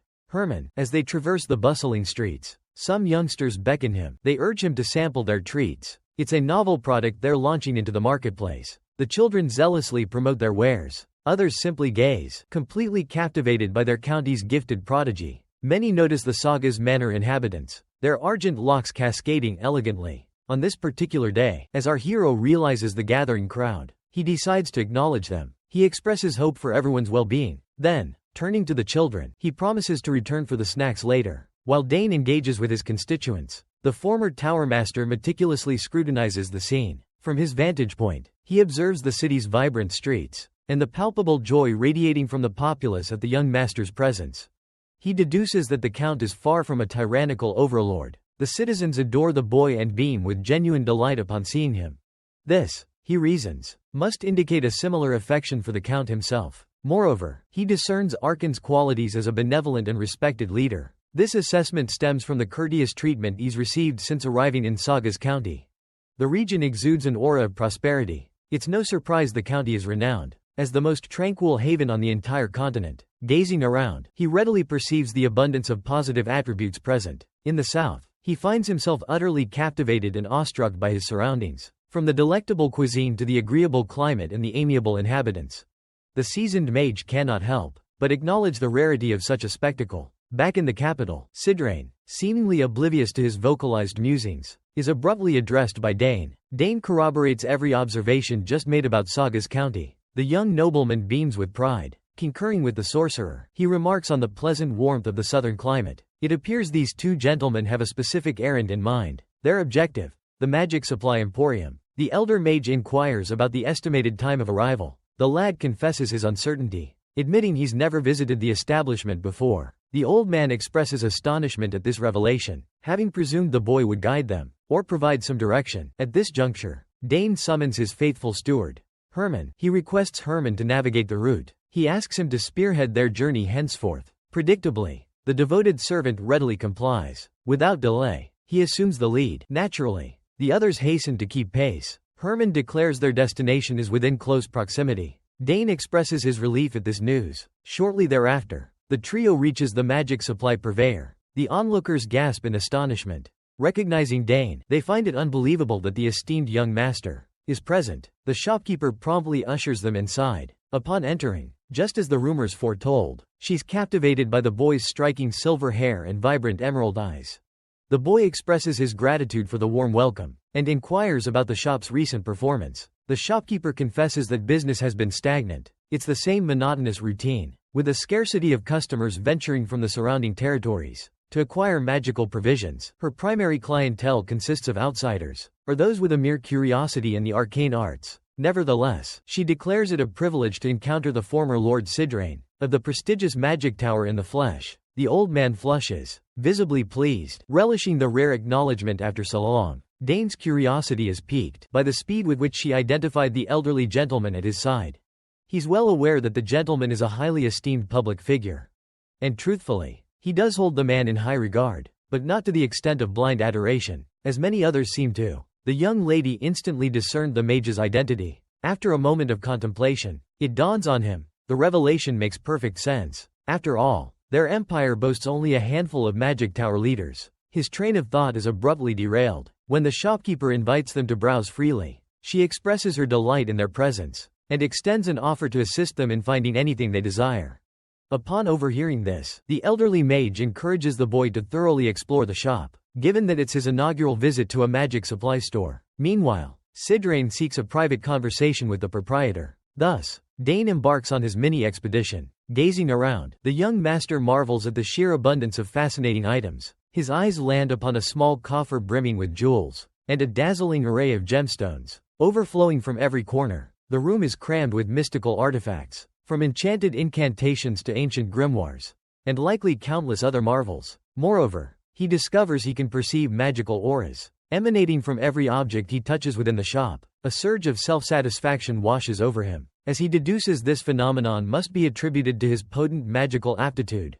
While engrossed in examining these mystical energies, his contemplation is abruptly shattered by a peculiar resonating clang. Intrigued by the unfamiliar sound, he traces its origin. Dane surmises that an exceptionally powerful emanation is emanating from the far side of the establishment. He feels an irresistible pull towards it. Consumed by curiosity about its true nature, he begins to advance towards the intriguing items, but is halted by the shopkeeper's intervention. The proprietor informs him that those particular objects are merely ornamental. Astonished by this revelation, his apprehension gradually subsides. Moreover, the elderly woman proposes he join her and examine some of the potion components. Sidrain accompanies him, remarking that moonroot should suffice as a foundational element. Upon overhearing this, the shopkeeper concurs and promptly retrieves it. She presents him with the available ingredients, explaining that moonroot is incorporated into at least 50 distinct concoctions. She also discloses that she personally refined this particular batch, and guarantees the patrons its exceptional quality.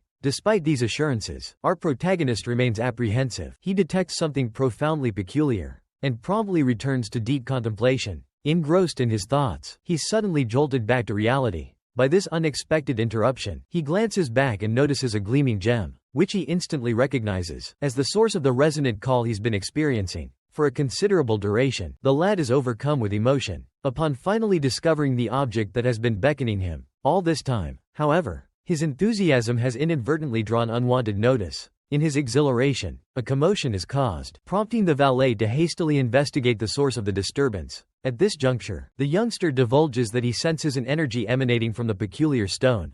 The attendant is stunned by this revelation, as he believed the stone served solely as an ornamental piece. Upon hearing this, the young lord confesses his own uncertainty about the phenomenon. Nevertheless, he remains convinced of the stone's extraordinary nature. His inquisitiveness piqued, he extends his hand and seizes the stone. It is then that he makes a remarkable discovery. His suspicions are confirmed. The stone's reaction intensifies when infused with magical energy. Having successfully tested his theory, the lad starts to ponder if the stone's energy is solely responding to his own mystical abilities.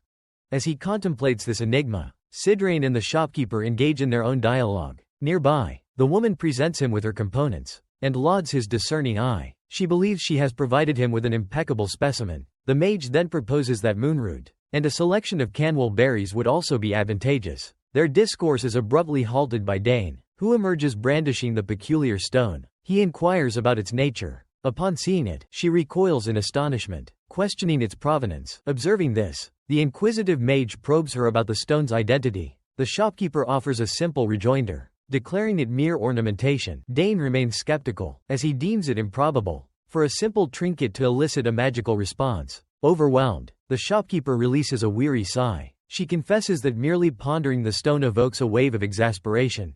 Sidrain, perplexed by her declaration, inquires about the reason for her distress. Questioning if she was swindled, she divulges that several years prior, a traveling merchant remunerated her with a substantial parcel. She clarifies that the peculiar stone was discovered within the package's contents.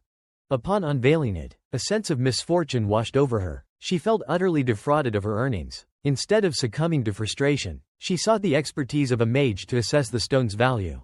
Alas, following the meticulous inspection, the verdict was delivered: a mere ordinary rock, lacking a suitable repository. She returned it to her shop, placing it upon a dusty shelf. Dane finds the narrative peculiar. However, it solidifies his conviction that the object is undeniably mundane. Observing his piqued interest in her wares, she beckons him closer. She boasts of possessing something truly exceptional for him. If that's his objective, the shopkeeper boasts of possessing several unique magical artifacts, and proposes to display them immediately. Upon learning of a brief shop tour, Dane eagerly follows her without delay. She first presents her calling card scroll, visibly thrilled to share it. However, he initially appears unimpressed. Despite the seemingly impressive selection, Dane experiences a pang of sympathy, as his true desire is the seemingly mundane rock, previously dismissed as mere decor. The shopkeeper enthusiastically demonstrates its function, elucidating its automatic data reading and storage capabilities. Retaining any inscribed information, she asserts that uttering a person's name will summon their corresponding card. Intrigued, our protagonist decides to acquire the name card,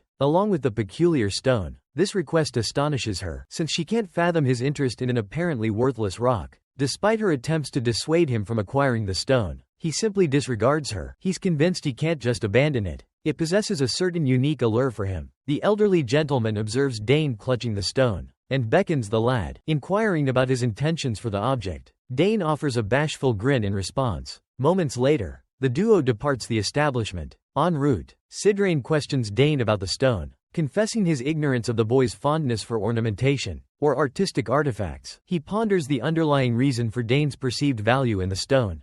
What makes it so remarkable? Dane chuckles, surprised by the man's perspicacity. Sidrain affirms his observation, acknowledging the peculiarity of the boy's purchase, a seemingly trivial trinket. Our young protagonist concedes the old man's accuracy, asserting that the stone transcends mere decoration. He divulges that the stone is demonstrably reacting to his magical energies. Sidrain expresses astonishment at this revelation. The mage confesses his own uncertainty about the stone's nature. However, he concedes that the phenomenon has piqued his curiosity. He proposes a return to the castle for a more thorough examination. Citing the excessive crowd as an impediment, our protagonist concurs, and they hasten their pace. Upon reaching the castle's interior, our hero inquires of the elder mage if he possesses the ability to decipher the stone's enigma. The mage, in contemplation, questions if Dane is perhaps underestimating his invaluable instrument of experimentation. He asserts his confidence in unraveling the stone's secrets. However, the young lord reminds Sidrain that a mage has already assessed the stone and deemed it unremarkable. The old man scoffs dismissively, declaring that the previous mage's efforts pale in comparison to his own impending analysis. The former tower master exhibits unwavering faith in his apparatus. Since he invested his entire fortune in this cutting-edge apparatus, he's confident it can dissect any item or implement placed upon it. Upon hearing this explanation, Dane is both astonished and persuaded of its efficacy. He proposes they test the remarkable contraption. Sidrain concurs and powers up the device, confessing his own eagerness to witness the outcome. After initializing the tool, he instructs Dane to position the stone on its surface. He then requests Dane to infuse it with his magical essence. Our protagonist complies instantaneously. A tremendous surge of arcane energy emanates from the stone. Beams of potent force radiate across the training area. It becomes undeniably evident that the stone possesses extraordinary properties. The elder chuckles with self-satisfaction. He feels he can finally stand tall in the presence of the young lord. He anticipates a newfound respect from him after this display. The peculiar stone continues to emit potent energy and luminous beams. The intensity escalates, causing Dane to exhibit a flicker of apprehension. Now, the perplexing trajectory of the light rays confounds them. Dane deduces that this luminous display must constitute a cipher. Sidrain affirms this hypothesis, emphasizing that it's no ordinary encryption. However, the young master is captivated by the spectacle unfolding before him. This is because the code's underlying principles, framework, and naturally, its configuration are entirely unprecedented in his experience. To his knowledge, this enigma could potentially rival the intricacy of a sextuple or even septuple chain code. At this juncture, Dane proposes that the stone's inherent magic is materializing the code. Sidrain concurs with his assessment. The man corroborates the boy's deduction, asserting that the young master's own magical abilities hold the solution to deciphering the code. He arrives at this conclusion because the stone exclusively reacts to the boy's unique magical signature. This postulation catches the young master completely unaware. It prompts him to contemplate the nature of the magic residing within the stone. It also sparks his curiosity as to why it solely reacts to his mystical abilities. Upon hearing this, the sorcerer continues to scrutinize the arcane energy emanating from the stone. He acknowledges that it's quite foreign to him. Nevertheless, he vows to endeavor to decipher its secrets. After all, he possesses the distinction of being a former tower master. At this juncture, the young nobleman proposes that perhaps they'll be able to unravel the mystery behind why his magic deviates from that of others. But this hinges on Sidrain's triumph in his undertaking. The mage exudes unwavering assurance in his ability to accomplish this. Thus, Dane offers his unwavering support and wishes him success from the periphery. The setting abruptly changes, transporting us to the capital, where we encounter Arabella. She's currently engrossed in her private laboratory at the academy. Engrossed in a truly perplexing endeavor. Based on the state of the laboratory, it's evident that Dane's elder sister is perpetually immersed in her studies. She possesses all the necessary resources within the chamber. Coupled with her recognition as a prodigious intellect among her contemporaries, it's readily apparent why she flourishes so remarkably at the academy. The young woman stands before a wall plastered with a collection of documents. A moment of realization dawns upon her. Her initial hypothesis was accurate. It appears that she's been engrossed in a complex inquiry. This explains her recent preoccupation and relentless schedule. Fortunately, a significant breakthrough has been achieved. The solution aligns perfectly with her expectations. It began as mere conjecture, but now, certainty prevails. Her brother's magical abilities demonstrably deviate from conventional magic. Gazing intently at the wall-mounted papers, Arabella meticulously scrutinizes each detail. After a period of contemplation, she arrives at a deduction. A distinctive attribute within the magic code, imparted by Dane, becomes apparent. The magical essence she detected possesses an exceptional rarity. Even a prodigious magical talent like herself lacks this particular code. She does not wield this unique magical signature. Understandably, this anomaly perplexes her greatly. She finds herself utterly bewildered, because even a compatible magical discipline for the code remains elusive. Despite analyzing countless results, spanning magical reagents, portals, and arcane engineering, Arabella discerns that her brother's magic defies categorization. It's an unprecedented phenomenon. Intrigued, she contemplates its true nature. Resolute in her quest for answers, she meticulously examines the available data. She intuits a connection, a niche where her brother's magic belongs. Suddenly, a crucial detail surfaces in her mind. She recalls a forgotten magical field code, a code lost to time. A hunch arises. Perhaps Dane's magic aligns with this lost art. Optimism surges. This could be the pivotal breakthrough. Immediately, she initiates her search for the missing code. Her memory races, retracing its possible location. The prodigious mage ransacks her belongings. Her efforts are swiftly rewarded. Within a concealed box, Arabella breathes a sigh of relief upon its discovery. It encompasses alchemy, divination, spiritualism, necromancy, and even a rudimentary magic cipher. Suddenly, a jarring sound jolts her, compelling her to drop an object. Whirling around, she's astonished to discover it's a tome of archaic sorcery. In that instant, a memory resurfaces of a forgotten magical kingdom. Long ago, there existed magic, a legacy bequeathed by Archana. Considering its antiquity, originating 2 millennia prior, Arabella surmises that its utilization is a lost art. The sheer absurdity of it all triggers a fit of laughter. Her words become nonsensical ramblings. As she feels herself reaching a breaking point, it's common knowledge that ancient magic vanished over 2,000 years ago. Therefore, Dane's magic couldn't possibly be compatible. Despite the evident logical fallacies in her hypothesis, she's determined to attempt it, recognizing she has nothing to forfeit. After all, currently, there's no harm in attempting it. And so, she proceeds. The prodigious sorceress immediately sets to work. Mere seconds elapse before her entire laboratory is suffused with mystical energy. Luminous azure rays swirl around the chamber, enveloping her form. She scrutinizes the energy intently. After a moment, she perceives the magic on a profoundly deeper plane. It begins to manifest something. She focuses her attention with utmost care. Suddenly, the cerulean beams converge towards a single parchment amidst the clutter of her room. It's a prior finding she obtained earlier. Intrigued, she revisits it. She ponders the cryptic message the magic attempts to convey. Could it be alchemy? She wonders, perhaps divination, or something even more esoteric? Arabella hopes for a favorable outcome. Anything but necromancy. Regardless, she retrieves the parchment and rereads it intently. With growing apprehension, she scrutinizes the document. Suddenly, a surge of terror overwhelms her. The prodigious sorceress is aghast at her discovery. The revelation is utterly astounding. Beyond belief, she's completely baffled by what she's seeing. The girl remains in a state of utter shock within the capital city.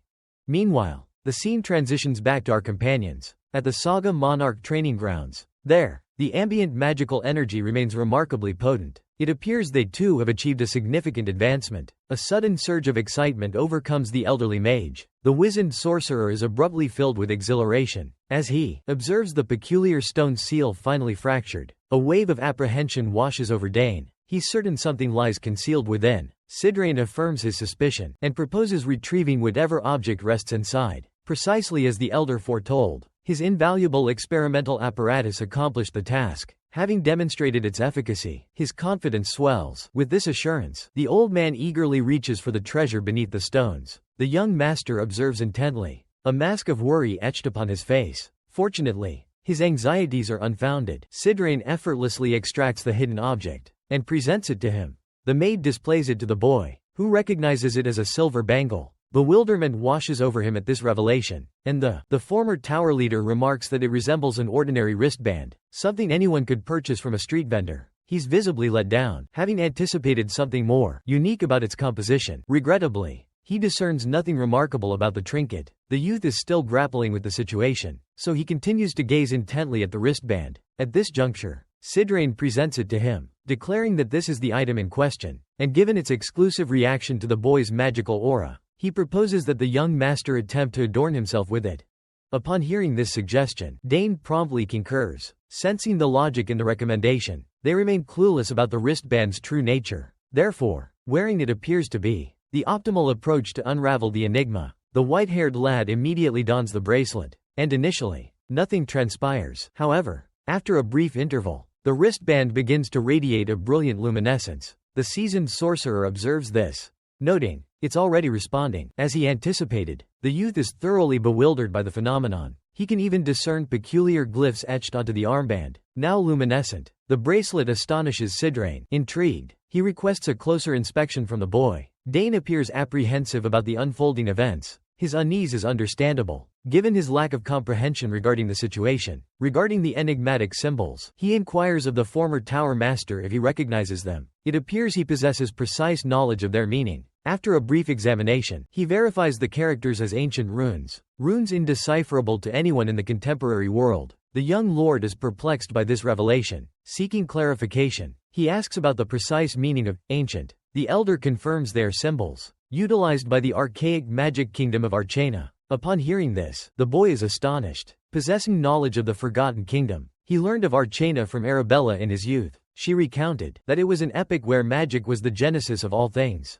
Then, abruptly, that era vanished, its demise shrouded in mystery. The sole vestiges of that time are a handful of artifacts and legends, bequeathed through countless generations. For eons, these remnants were all that remained of the Archana kingdom. However, a novel revelation has emerged, in the form of a solitary line of arcane code. Later, the pair returns to Sidran's quarters in the Annex Spire. The elder releases a chuckle of relief. For now, his long-held suspicions are validated. He discerned Dane's magical prowess was exceptional, but never fathomed its connection to the ancient mystical kingdom. No change needed, part of previous line. Despite the boy's unawareness of their findings, prior to this day, he finally comprehends his link to the bygone realm of Archana. Must be the key to his effortless navigation through the perilous Last Days forest.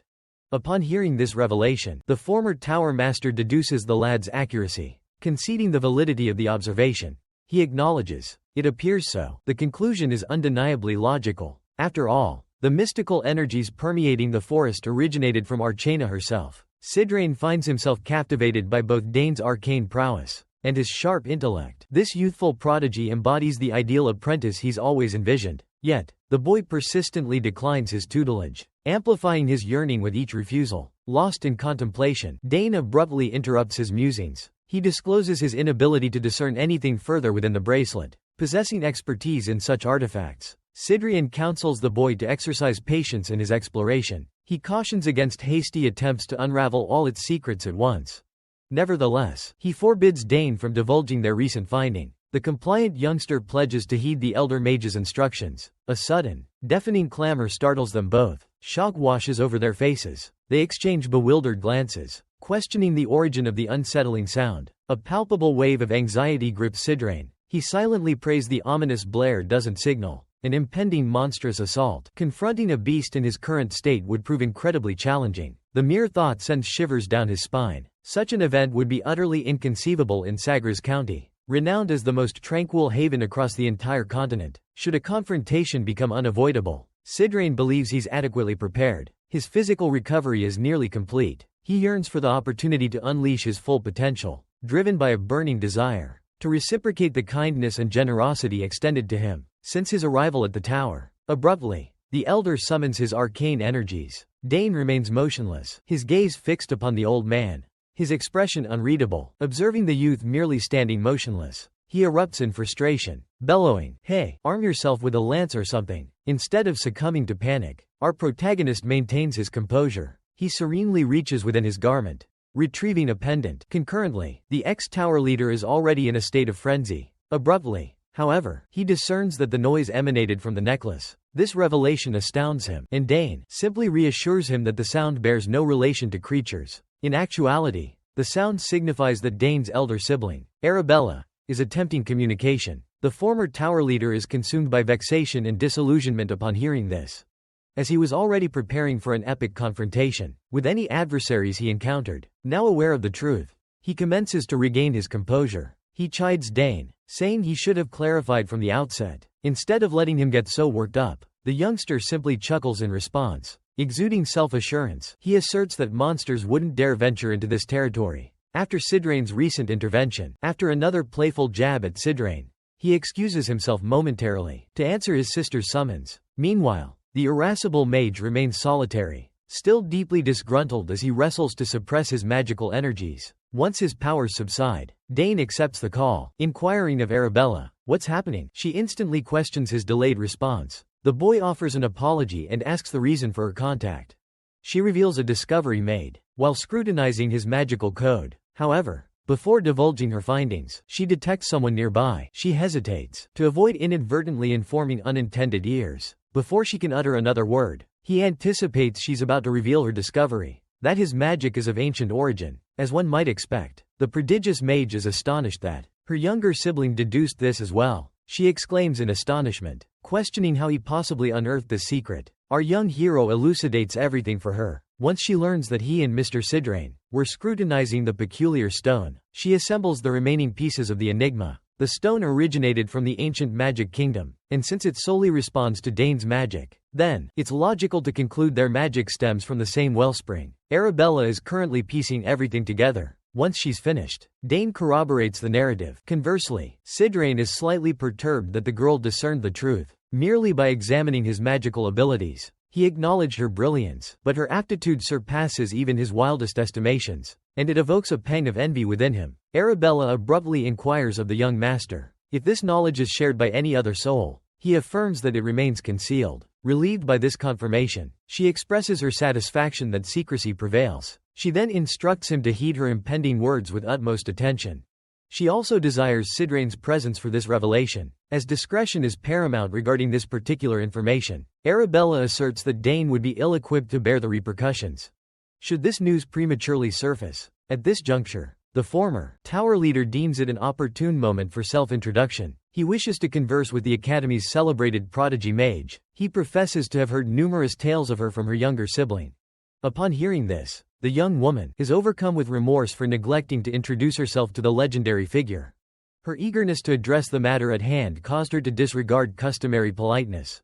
She inadvertently overlooked social graces. In response, the man reassures her, dismissing her concerns, vowing to do everything in their power to maintain its secrecy. Sidrain recognizes that the entire Sagar's household would be entangled in the catastrophic fallout, not just Dane, should this information be divulged. Therefore, he's committed to assisting the young lord in concealing their revelation from prying eyes. Upon hearing this, Arabella experiences a wave of relief. As anticipated of the former tower master, he immediately grasped the gravity of the situation. The elder statesman inquires if their dialogue is being documented. Arabella confirms that it will be promptly expunged. In response, the discourse concludes. The mage declares this preferable, as they desire no incriminating vestiges to remain. Moreover, he intends to revisit the magic tower to scrutinize this enigma. The young woman expresses gratitude for his aid in their predicament. He humbly dismisses her appreciation. He explains that, as a mage, he acts purely out of obligation. Consequently, he doesn't anticipate her concern. Having conversed with the prodigious scholar, the intellectual luminary of the academy, he alludes to a rumor that she sought membership within a magical tower. Intrigued by her potential, he inquires if she has reached a conclusion. His preference, naturally, is for her to grace his own tower. This query instantly unsettles Arabella. She hesitantly confesses that her decision remains pending. However, she unequivocally states that the Nixon Magic Tower is not under consideration. Her reasoning, its specialization lies outside her domain of interest. The moment these words escape her lips, she anticipates his inevitable displeasure. Predictably, Sidrain bristles at her candid rejection. The refusal of his prestigious tower stings. He had pondered the source of Dane's boldness, and after this dialogue with the boy's elder sister, he suspects Arabella's influence. Despite his evident dejection, he masks his chagrin with forced laughter. He informs her that attending Nixon Magic Tower isn't mandatory. His tone conveys a lack of urgency, dispelling any notion of desperation for her presence. Dane observes the interaction silently, astonished by his elder sister's candid approach. Regardless, Arabella addresses the seasoned sorcerer, assuring him of a plethora of gifted individuals, eager to enlist in his prestigious tower. However, her call held a different purpose. After a brief dialogue with Sidrain, she informs Dane that a detailed recounting of their discussion will follow later. Our protagonist concurs, bidding her farewell and offering a parting wish for her safety before disconnecting. Abruptly, the communication concludes. Sidrain then acknowledges, seemingly compelled, to commend Arabella's remarkable personal growth. Dane affirms this wholeheartedly and reveals that the artifact Sidrain possesses is her handiwork. Arabella chimes in, explaining that the pocket-sized crystal ball is all the rage among novice mages. It's much more convenient than lugging around a cumbersome, oversized orb. The envious elder is visibly impressed by this revelation. However, He struggles to mask the jealousy etched upon his face. Despite acknowledging the allure of the crystal pendant, he curtly declares that such a trinket is superfluous to his needs. After all, upon attaining 8-chain magic mastery, social interaction becomes less desirable, even burdensome. From his perspective, anyone with truly important information would seek him out directly. They would personally deliver their message. Predictably, our protagonist disregards the old man's pronouncements with a smirk. He suspects the codger is likely lacking in companions. Shortly thereafter, we observe Dane engaged in a discussion with his folks. He recounts the events involving himself, Arabella, and Sidrain, leaving his parents utterly astonished. Lily expresses apprehension upon hearing this news, due to her unfamiliarity with archaic magic. However, Arkin simply chuckles, assuring her there's no cause for alarm. Should anyone dare target Dane, he'll personally ensure retribution. The apprehensive matriarch finds solace in his words, and resolves to deal with any perpetrators herself, should they attempt to harm her son. The young lord offers a slight smile. Hearing his parents' pronouncements, he undeniably feels safeguarded, yet can't ignore their menacing tone. For the most part,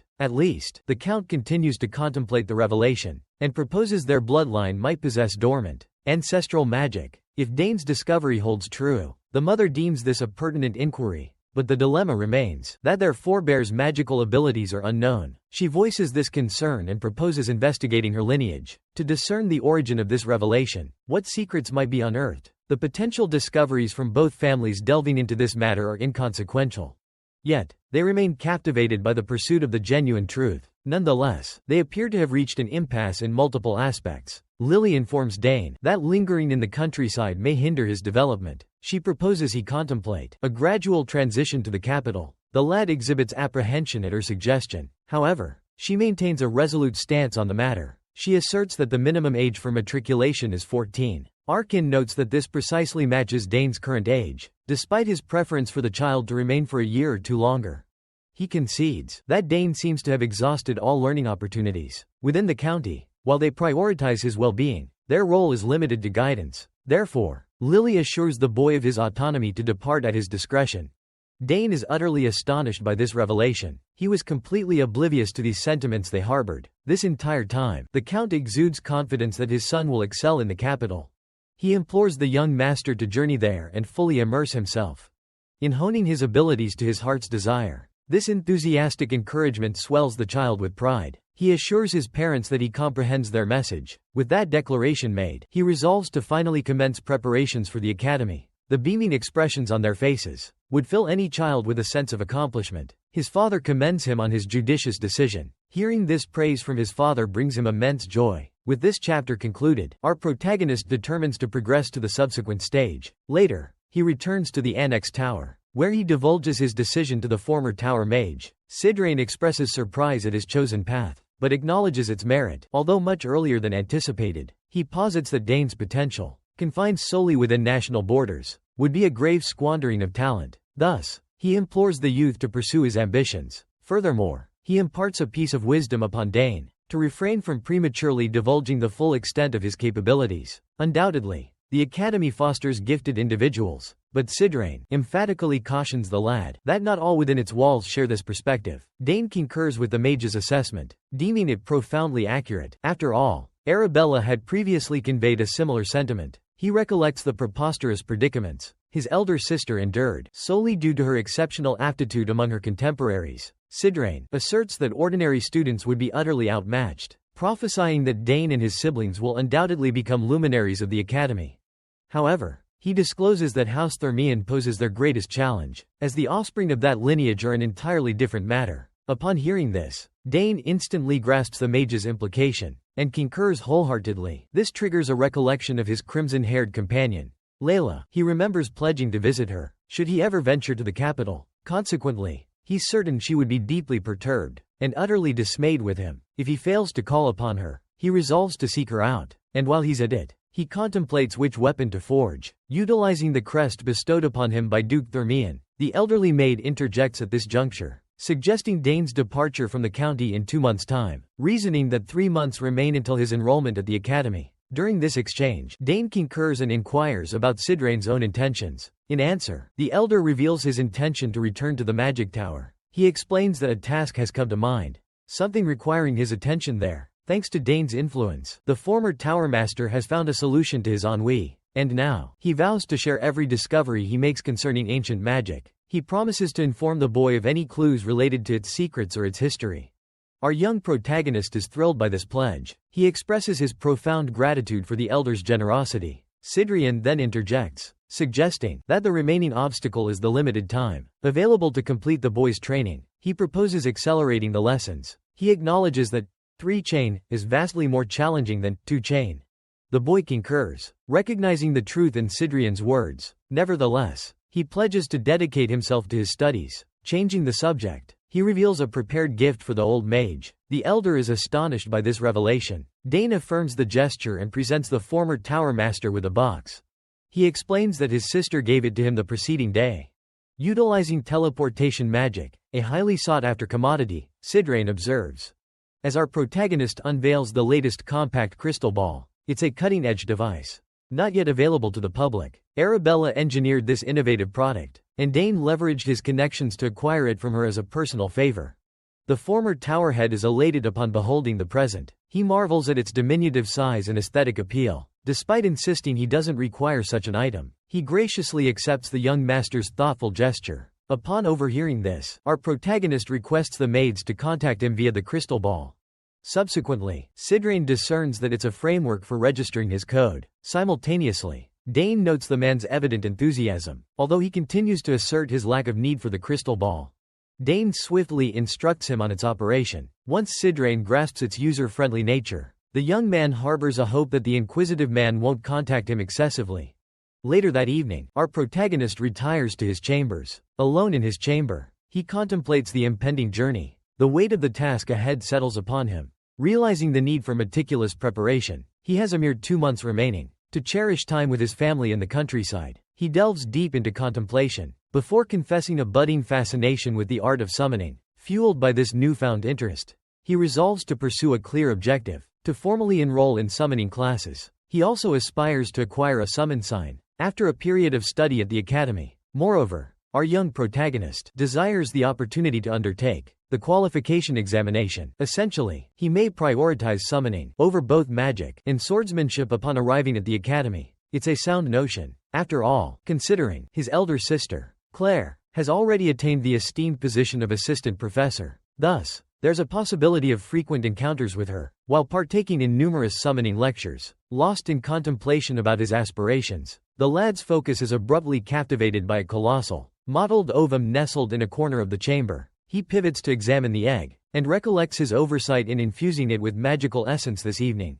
Fortunately, the egg is now at the forefront of his mind. He proceeds to nourish it with mana. In the midst of this ritual, he contemplates the extended duration he's possessed this enormous egg. For 7 consecutive years, he has diligently channeled magic into the egg, each morn and nightfall. Despite these protracted efforts spanning nearly a decade, it remains unresponsive. Nevertheless, since the imbued magic isn't dissipating, and is solely absorbed by the nascent familiar, he remains confident that it will eventually yield results. Currently, the boy has infused the egg with 7 years' worth of mana. Undoubtedly, the entity residing within would be incredibly formidable. It's merely a question of when. The narrative progresses, with discussions of the rapidly approaching Magic Academy enrollment period. The entrance examination process is straightforward, consisting of 2 distinct assessments. It appears Arabella is the one briefing our protagonist on the matter. From her vantage point within the academy, he's astonished to learn he must undertake 2 separate examinations. She affirms this, clarifying that the initial test is a universal assessment, while the subsequent one focuses on specialization. At this juncture, his curiosity is piqued. He inquires further about the specifics of these examinations. Consequently, she elaborates that the common examination serves as a preliminary aptitude gauge. She discloses it encompasses cultural knowledge, historical understanding, and miscellaneous subjects. However, she believes he shouldn't encounter any significant obstacles. In fact, Arabella is assured of his success in this portion, and expresses her satisfaction with this prospect. This positive outcome would favorably impact his admission standing. His elder sister elaborates on the second trial, the specialization examination. This assessment, as the name suggests, requires him to declare a major and undergo a corresponding evaluation. The examination's content is determined by the presiding professor. Nevertheless, she remains confident that it will be effortless for her exceptionally gifted sibling. After all, he's already secured an endorsement. courtesy of Mr. Sidrain. Upon hearing this, Dane instantly recalls Arabella's performance. He recollects her triumph in the specialization examination. Rumor had it she passed with remarkable ease. His sister smugly validates this, boasting that it was, indeed, a trivial matter for her. Despite her unwavering faith in his success, she cautions him about the irreversibility of his choice. Therefore, she emphasizes the importance of committing to his selected major. He's bound to his decision for the specialization examination. Consequently, she urges him to deliberate meticulously from the outset. The scene shifts to our protagonist, Dane. Engrossed in a rigorous training regimen, he's been conversing with her via a specialized communication apparatus. While brandishing his sword across the practice field, she expresses her preference for him to specialize in magic. Upon hearing this, he offers a demure smile, recognizing that his elder sister remains steadfast in her endeavor to mold him into a dedicated mage. Just like herself, he placates her by promising to contemplate the matter. He then redirects the conversation towards academy enrollment procedures. He inquires whether altering one's chosen discipline is genuinely impossible post-enrollment. That is, Arabella clarifies that this is generally the prevailing situation. She suggests that he could simply complete his studies and re-enroll to pursue a different specialization. Certainly, he could attend courses in other disciplines, but upon reaching the third academic year, the institution typically prohibits non-specialized concentrations to enroll in the advanced coursework for that specialization. Dane is rendered speechless upon hearing this stringent regulation. He ultimately recognizes that he has no alternative but to select a single discipline. He engages in this dialogue with her, while she seamlessly integrates magic and swordplay. With remarkable fluidity, she affirms that he is indeed restricted to a single major, but concedes that exceptionally gifted individuals, such as himself, could qualify for a personalized curriculum. This revelation astounds Dane. He was completely unaware of such a provision within the academy. However, he remains uncertain if this is truly advantageous. He voices his apprehensions to Arabella, who frankly advises against pursuing it, unless he anticipates failure. At this juncture, our protagonist is intensely intrigued by this enigma. He inquires further, prompting her to disclose that this examination has yet to be successfully completed. As one might expect, this proposition seems like a gauntlet thrown down for our youthful virtuoso. Her statement piques his curiosity, and discerning the inflection in his voice, Arabella succumbs to anxiety. She's acutely aware of her brother's capabilities. She hastily inquires, seeking reassurance that he's not contemplating any rash actions. He allays her fears, assuring her he harbors no outlandish schemes. Immediately afterward, he declares he must terminate the conversation. As Mr. Sidrain has just entered, he pledges to reconnect with her at a more opportune moment. Following the call's conclusion, Arabella is plagued by the feeling she might have been unduly insistent about him joining her in the pursuit of arcane knowledge. She swiftly dismisses the notion, convinced that magic remains the most suitable discipline for his studies. In her estimation, the academy presents the optimal path for Dane. While she's still pondering these matters, an unexpected summons interrupts her thoughts. She's informed that the professor requests her presence. Naturally, she responds without hesitation. The perspective returns to the saga's primary narrative, where we rejoin our protagonist and the silver-haired elder. Mr. Sidrain presents him with a sealed missive. He discloses that it contains the endorsement he pledged. Dane accepts it with palpable enthusiasm, visibly astonished that the senior gentleman actually composed it. In response, the former tower leader divulges that he crafted the letter's contents with the same meticulous care as he did its presentation. He asserts that he has penned countless recommendation letters in the past, but concedes that this marks the inaugural instance he's expressed genuine sentiment in his correspondence. Having clarified this, Mr. Sidrain informs Dan he should feel privileged. As one might anticipate, our protagonist is immensely appreciative of the endorsement,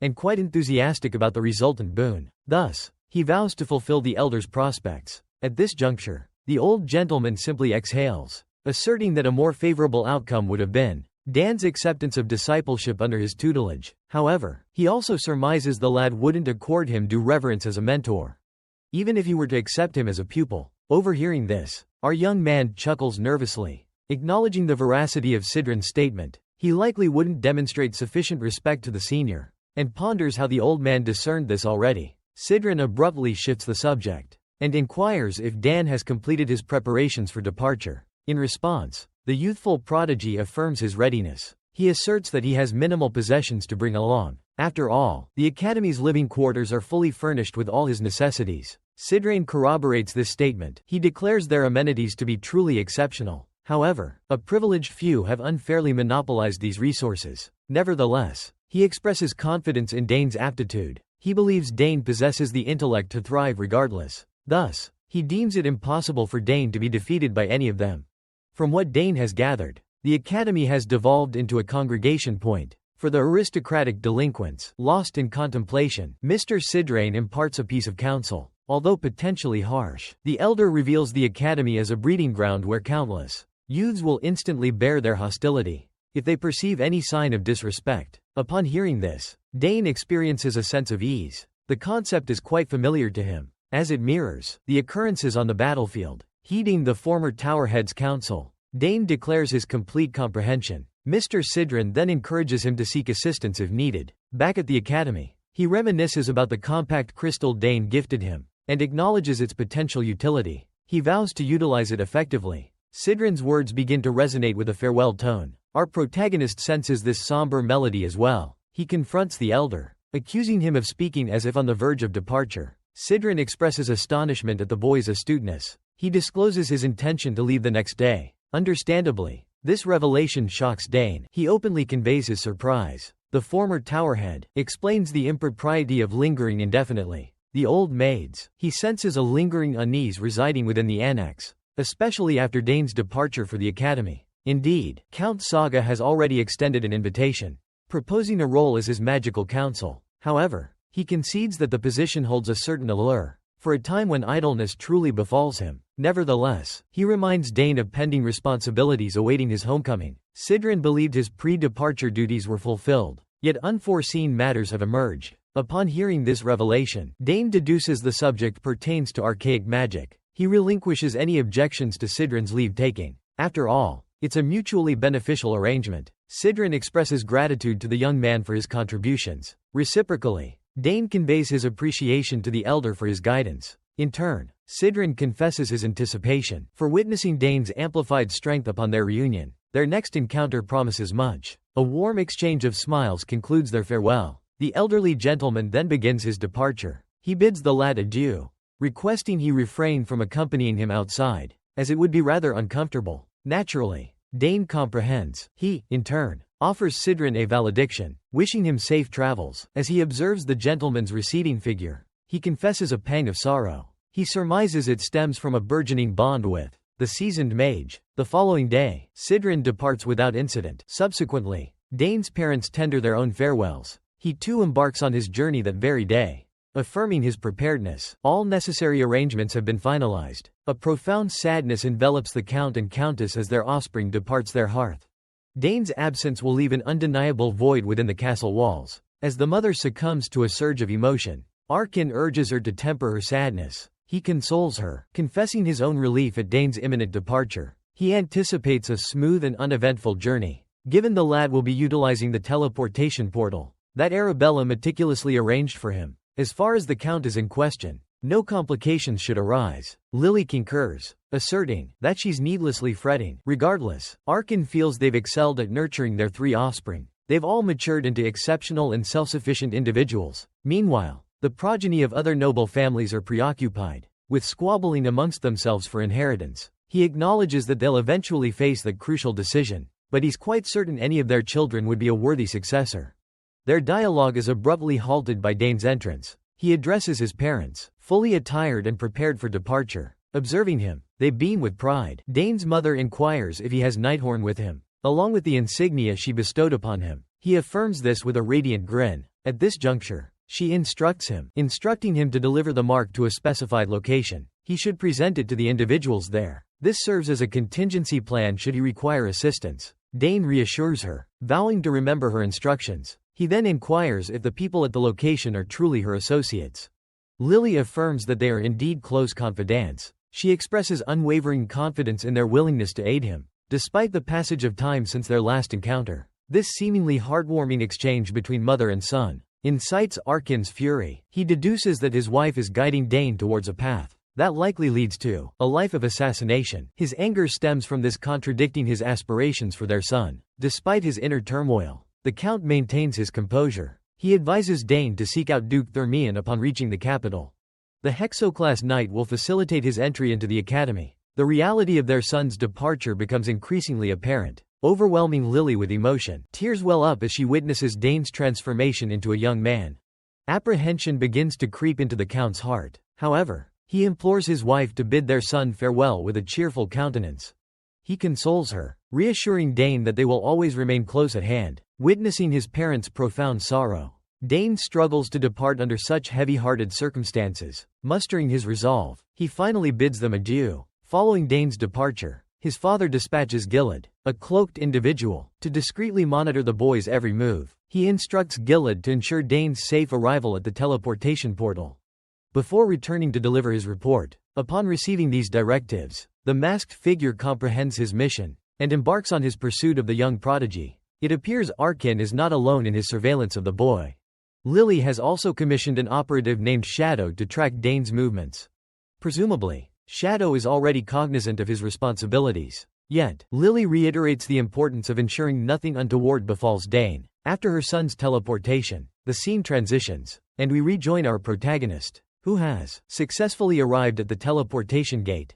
Accompanied by Herman, the butler is utterly flabbergasted by the sheer immensity of the teleportation portal, practically teetering on the brink of madness. While he's captivated by its grandeur, our protagonist calmly clarifies that his sister, Arabella, preemptively installed the apparatus. Arabella orchestrated the device's placement in advance. As they approach the colossal gateway, Herman postulates that Lady Arabella must possess extraordinary capabilities. Zane readily affirms her exceptional talents. And then, at last, comprehension dawns upon him. He finally grasps why she dedicated an entire year to establishing the teleportation mechanism.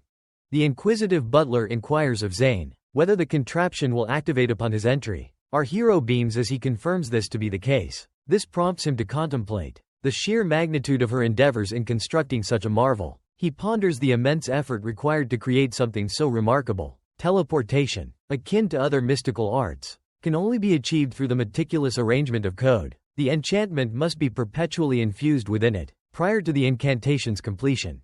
The code undergoes a restructuring process. Taking all these factors into account, Arabella's teleportation portal proves to be an ideal apparatus. All necessary prerequisites for teleportation have been satisfied. As our protagonist marvels at the contraption, Herman initiates a heartfelt goodbye. This marks their final parting of ways. The butler is visibly overcome with emotion by the separation. He appears on the verge of tears. As he implores Dane to prioritize his well-being, our hero senses the profound sentiment. Reciprocating the concern, he offers a reassuring pat on Herman's shoulder, urging him to also take care. He then proceeds to enter the teleportation gateway, positioning himself at the apparatus's core. He recalls Arabella's instructions. She advised that channeling magical energy into the gate would trigger its activation. Without hesitation, he complies. As anticipated, the moment he infuses the device with magic, the entire area erupts in a brilliant luminescence. Verification of activation received. Dane shuts his eyes as mystical energy envelops him. After a brief pause, the teleportation commences. At that precise moment, he opens his eyes. Abruptly, a radiant light erupts from the heart of the forest. It's evident the translocation has concluded.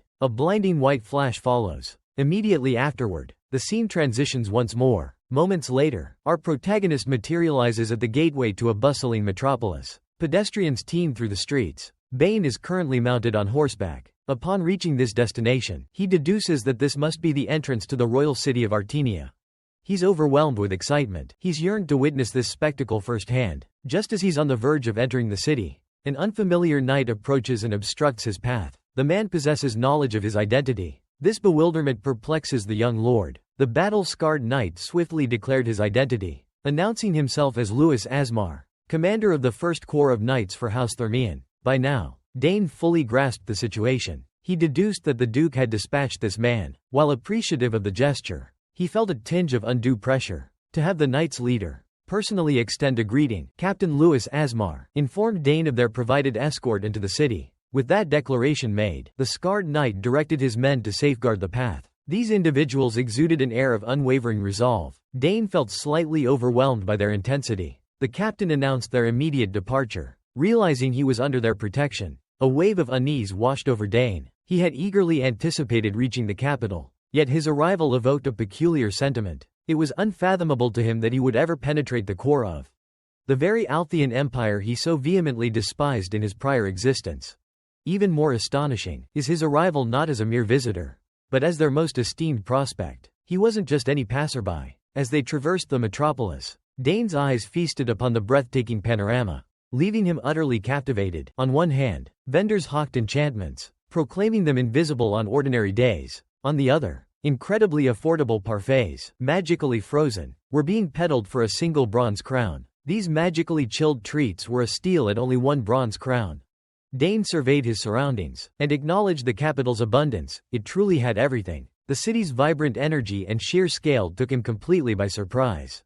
As he continued to absorb the spectacle, the captain announced their imminent arrival at House Thermian's domain. Gesturing towards the distant edifice, the man revealed the castle in the distance. Dane's jaw plummeted as he gazed upon the colossal structure, utterly awestruck by its grandeur. Yet, a peculiar sensation lingers. Dane senses he's under observation. However, certainty eludes him. He contemplates the possibility of mere paranoia. For now, ambiguity prevails. He resolves to temporarily dismiss the notion, allowing him to concentrate on the unfolding situation. Presently, they arrive at the Thermian manor. Upon entering the premises, he's greeted with an elaborate reception from a multitude of staff. Our protagonist expresses gratitude for the magnificent welcome. He's utterly captivated by the impeccable assembly of personnel. Their refined decorum leaves a profound impression. Their unwavering adherence to protocol is equally remarkable. To him, it all appears flawlessly seamless and innate. It presents a striking juxtaposition to the customs of his southern homeland. Shortly thereafter, the Hexoclass Knight emerges to personally greet our young hero.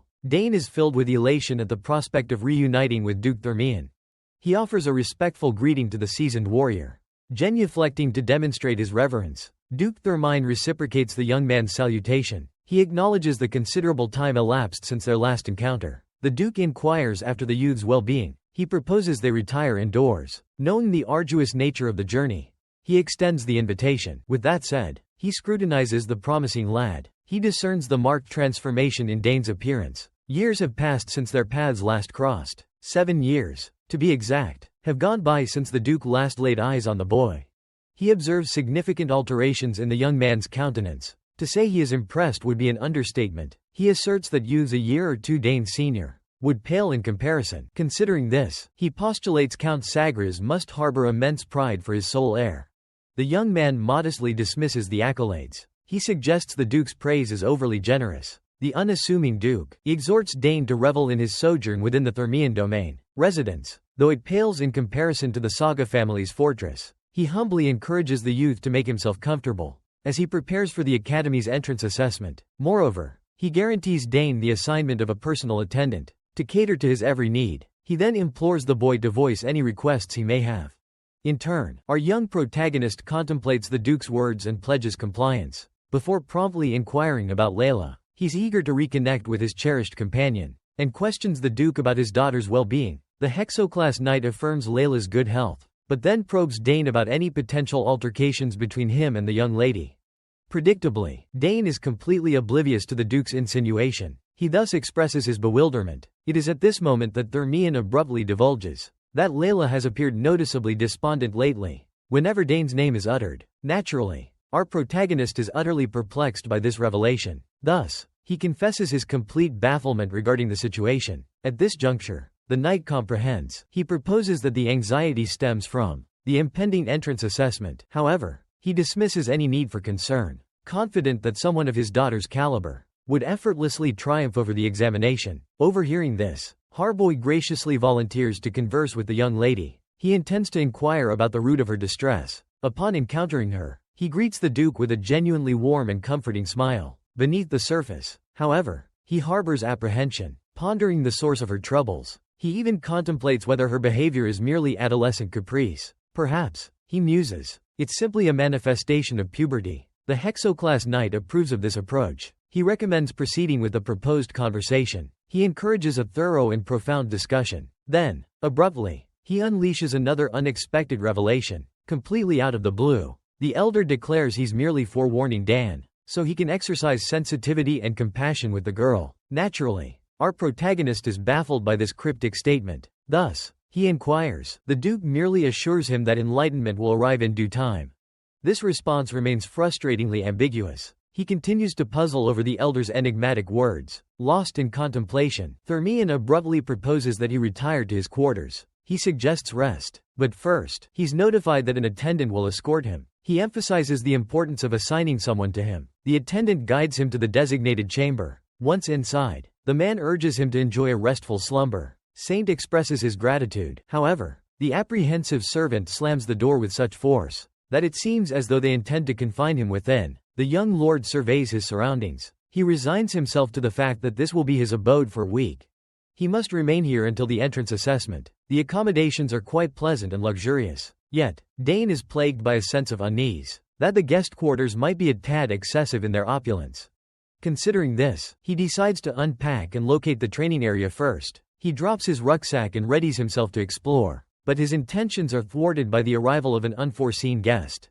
Suddenly, the newcomer startles him and proposes to escort him to the training grounds. This leaves him momentarily stunned, not solely due to the intrusion on his solitude, but also because of the striking familiarity of the voice. Without much deliberation, it's quite evident that this individual is none other than his longtime companion, Layla. As her father foretold, she appears genuinely irked and begins to chastise Dane. Before he can even acknowledge her presence, she snaps, demanding to know why he took so long to reach the capital. She accuses him of making her wait an eternity, wondering when he would finally grace her with his arrival. Our protagonist turns and finally recognizes Layla. Astonishment and utter delight wash over him. He eagerly inquires about her well-being, but she responds coyly, declaring she's been thriving exceptionally well. Following this proclamation, she abruptly advances towards Dane, prompting him about an unspoken sentiment he owes her. Naturally, at this precise moment, our protagonist is once again utterly perplexed. He's completely oblivious to the subject of her insinuation. He's baffled as to why she anticipates a declaration from him. Her frustration mounts, and she snaps at him more forcefully, reminding him of a promised letter he neglected to write. Even with this clarification, comprehension eludes him. He's now utterly bewildered and disoriented. His confusion is palpable, and he makes no effort to conceal it. The girl's voice escalates into a barrage of questions, demanding an explanation for the absence of a letter throughout his time away.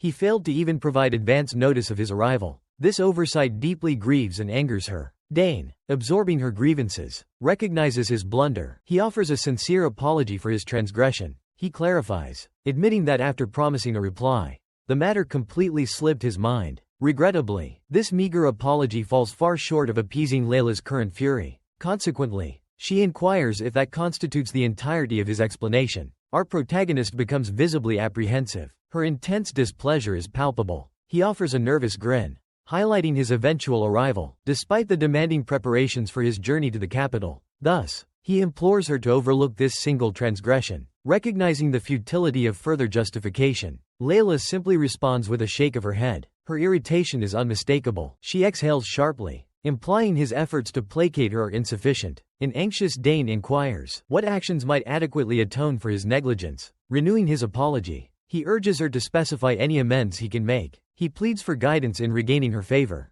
His proposition catches her off guard. Despite her lingering vexation, this is an opportunity too enticing to decline. Her mind begins to whir, contemplating a suitable recompense for Dane's transgressions. Amidst her musings, the prodigy offers a nervous smile, wondering what further pronouncements might extricate him from his predicament. He reiterates his inquiry about potential atonement for his offense, and at that precise moment, Layla proposes a friendly sparring match. This suggestion is utterly unexpected, leaving him visibly stunned. However, observing Layla's evident enthusiasm for the duel, he finds himself unable to refuse. He declares his immediate assent, proclaiming the idea fantastic. A demure smile graces the girl's lips as he acquiesces, and she inquires if he's certain about his decision. She asserts a significant increase in her strength, emphasizing that she's no longer the feeble child of the past. She reminds him that she learned to unleash mana from him, triggering a wave of panic in Dane. Witnessing her unwavering confidence, he deduces her strength must have undergone a significant augmentation over the past 7 years.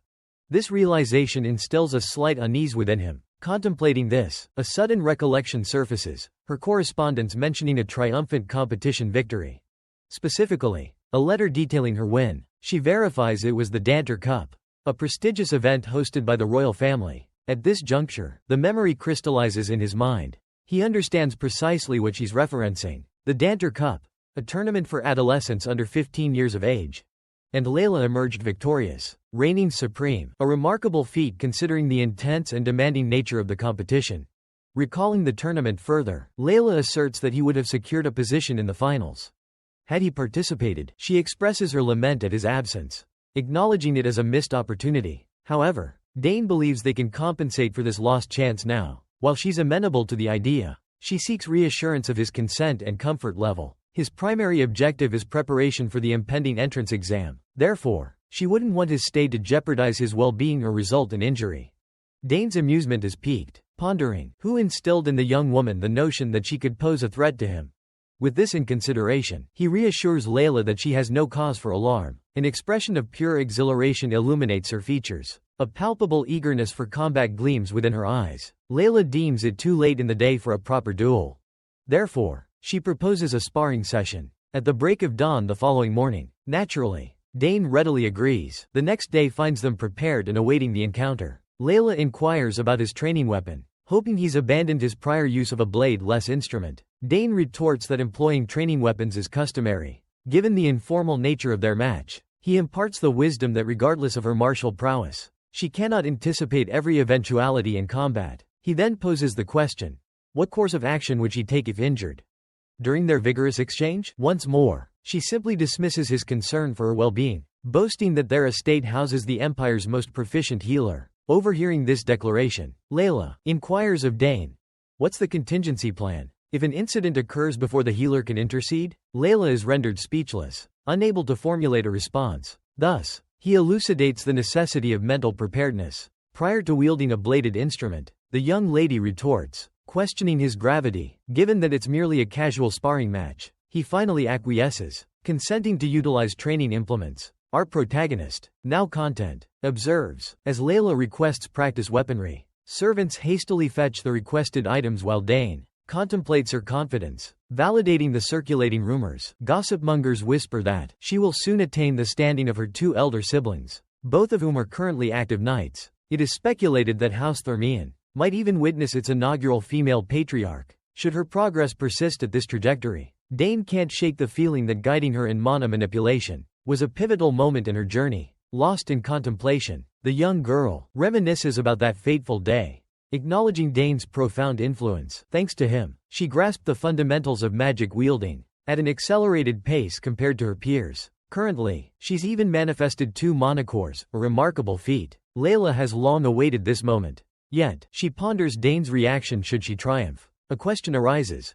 Should she show him leniency? During their impending sparring match, her introspection is abruptly halted by the attendant's unexpected return. Bearing practice weaponry, he presents them to her, receiving her gratitude in return. Dane is furnished with a spear. He wastes no time showcasing his spear-wielding prowess. Its surprisingly negligible weight leads him to deduce its training-oriented nature. Ultimately, it's inconsequential. On the battlefield, one must utilize any available resource. With this philosophy in mind, he gestures his spear towards the girl, inquiring if she's prepared to commence. Layla is undoubtedly ready and eager for the challenge. She assents, and without further ado, their sparring match commences. She recalls confronting a spearman during the Danter Cup. He proved to be a relatively easy opponent. Thus, she anticipates Dane will present a similar level of difficulty. Given the spear's long reach, its potency diminishes drastically at close quarters. Therefore, Layla resolves to engage Dane instantly. Without any hesitation, driven by this strategy, she lunges towards him with her hiltless blade. Just as she believes she has him within her grasp,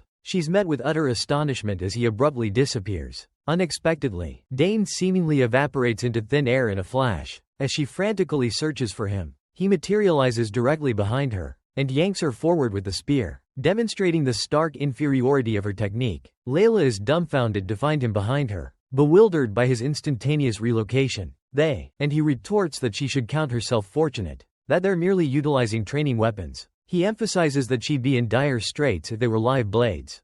Sharpened steel at this juncture, the girl vehemently denies her defeat, insisting her sword made contact. She refuses to accept the crushing reality of her loss. Dane offers her a chance at redemption, proposing a rematch. He cautions her, however, warning that the same tactic will prove futile a second time. Irked, she snarls in frustration, humiliated by this impromptu lesson on her own territory. She vehemently rejects his superior skill, rationalizing her defeat as mere nervousness. stemming from their prolonged separation. Considering this, she resolves not to hold back. Just as round 2 is about to commence, the sparring match is abruptly interrupted when she spots her father outside. Naturally, Layla is astonished by her father's presence. Our protagonist, too, becomes noticeably apprehensive. He understands the Duke's arrival signifies a personal evaluation. He discerns the Duke's thoughts, sensing the Duke's concern for his diligent daughter, ever since her triumph at the Danter Cup. Therefore, Dane determines to alleviate those worries. Moments later, they face one another to recommence the duel. Layla readies herself for round 2,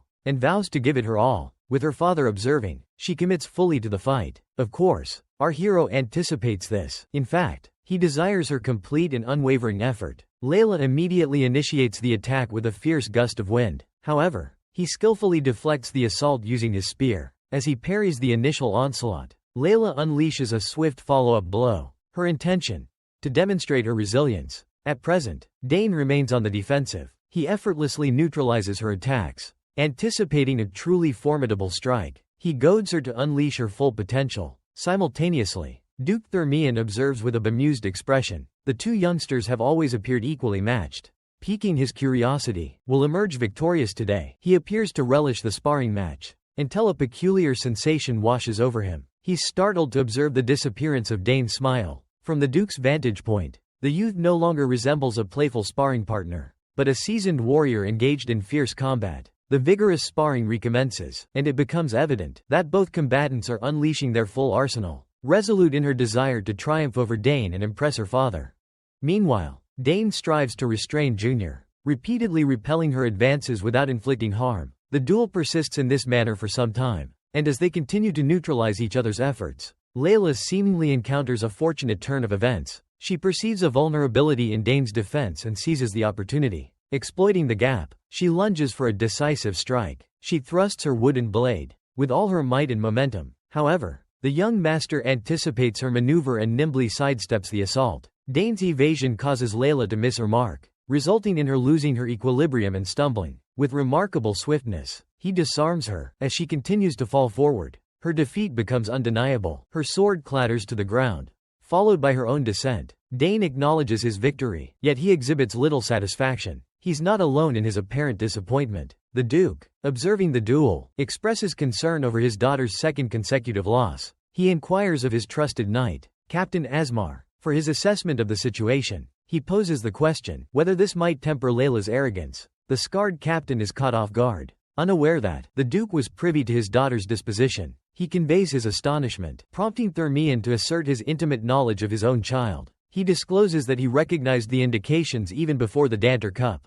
Her victory only exacerbated her behavior, leading to a complete transformation. The Duke contemplated admonishing her, but after deliberation, he opted to allow her to learn from her own experiences. Upon hearing this, Asmar commends the Duke's wisdom. He expresses confidence that she will glean valuable lessons through her interactions with Dane. This piques his curiosity about the boy. Marveling at his prowess at such a tender age, filled with anticipation, he inquires about Dane's potential mono-core count. As the men converse, another intense round of sparring commences. Layla fights with renewed desperation, driven by a ferocious determination to prevail. Her attacks become increasingly relentless. She unleashes a barrage of deadly blows, but Dane effortlessly parries each strike. Her frustration mounts as she exhausts her deadly techniques. The men's discussion continues. Asmar speculates that Dane possesses at least 3 core. The Duke remains unconvinced. Based on his own assessment, he estimates the boy to have 2 or 3 at most. The captain finds this discrepancy perplexing. He's witnessing the boy's actions firsthand. Bewildered, he questions Theran's reasoning. The old man instructs him to observe more closely. The Duke has been meticulously scrutinizing the combat. He declares with assurance that Layla isn't succumbing to Dane's spearmanship. In his estimation, the boy isn't merely outpacing her, despite possessing superior speed. Rather, the Hexoclass Knight believes Dane's advantage stems from his calculated maneuvers, specifically his strategic positioning. The Duke, having meticulously analyzed the fight, discerns Layla's struggle. She's encountering an unfamiliar style of movement. She's at a loss for countering his tactics, leading to escalating frustration. Time and again, Dane effortlessly deflects her attacks. The mounting pressure begins to take its toll. Perplexed by his impenetrable defense, she demands an explanation. Dane reveals the predictability of her movements. Meanwhile, the Duke and his knight captain continue their dialogue. They concur that Dane exhibits the finesse of a seasoned combatant. This shared observation leaves them bewildered. His level of practical experience defies expectations. Asmar has never witnessed such effortless mastery of swordplay and tactical brilliance. The Duke, equally astonished, finds himself growing suspicious. His astute mind recalls his last visit to Saga's county. He posits that Layla's greatest period of growth coincided with their encounter with the Saga's family 7 years prior. Following their southern inspection tour, Layla exhibited remarkable improvement. This coincided with her initial encounter with Dane. Considering this correlation, the Duke anticipates a recurrence of history. He foresees another surge in his daughter's abilities. Asmar concurs, admitting his own astonishment. Even as he observes the young master's display, he remains impressed. Despite being the Danter Cup champion, Layla is clearly outmatched. Dane's exceptional skill leads the captain to suspect rigorous training under Count Sagers. Thermion refutes this assumption, citing his familiarity with Arkan. While the Count may be demanding, he wouldn't resort to harsh methods. The Duke differentiates Count Sagers from himself and deems such training unnecessary for Dane. The scarred captain, puzzled, seeks clarification. The Hexoclass Knight explains that Dane possesses an inherent quality that commands respect. This stems from his belief in the boy's exceptional talent. The old man recognizes Dane's genius. He's accepted this truth, unlike his daughter, who still clings to the illusion of victory. Speaking of which, Layla suffers another defeat, her sword sent flying from her grasp. As Dane disarms her, her father continues his scrutiny. The Duke surmises that Dane's absence from the Danter Cup stemmed from disinterest, a lack of motivation. Perhaps, this audacious claim surprises the captain. He questions the Duke's rationale. The Danter Cup is a universally desired honor. It's a prize sought by every eligible youth in the Empire. Asmar finds it preposterous that anyone would willingly forego it. The notion seems utterly illogical. He's thoroughly perplexed. He struggles to comprehend the situation. No one her age should possess such formidable skills. Yet, here he stands, thoroughly dominating the reigning Danter Cup champion. Layla, breathless and exhausted, has expended all her energy. To no avail. Her efforts have proven futile. She finally concedes her inferiority to Dane. Her father observes her repeated losses and trusts that this duel will illuminate her deficiencies. Following this sparring session, he believes she will definitively eclipse her siblings, provided she relinquishes her haughtiness and hones her swordsmanship. The Duke possesses unwavering conviction in this outcome. As he contemplates this, we rejoin our combatants. Layla remains kneeling, gasping for air after enduring numerous humbling losses. Finally, she concedes that this display is precisely what she anticipated from Dane. The realization dawns upon her: she is utterly outmatched. She entertained the notion of victory, despite acknowledging the disparity in their aptitudes. However, the magnitude of this chasm was beyond her comprehension. Our protagonist deems their session concluded for the day. Observing her fatigue, he proposes a cessation of hostilities. Initially, Layla expresses displeasure, but recognizing her utter exhaustion, she acquiesces to the proposal. Upon hearing this, our hero expresses satisfaction that events unfolded according to the Duke's wishes.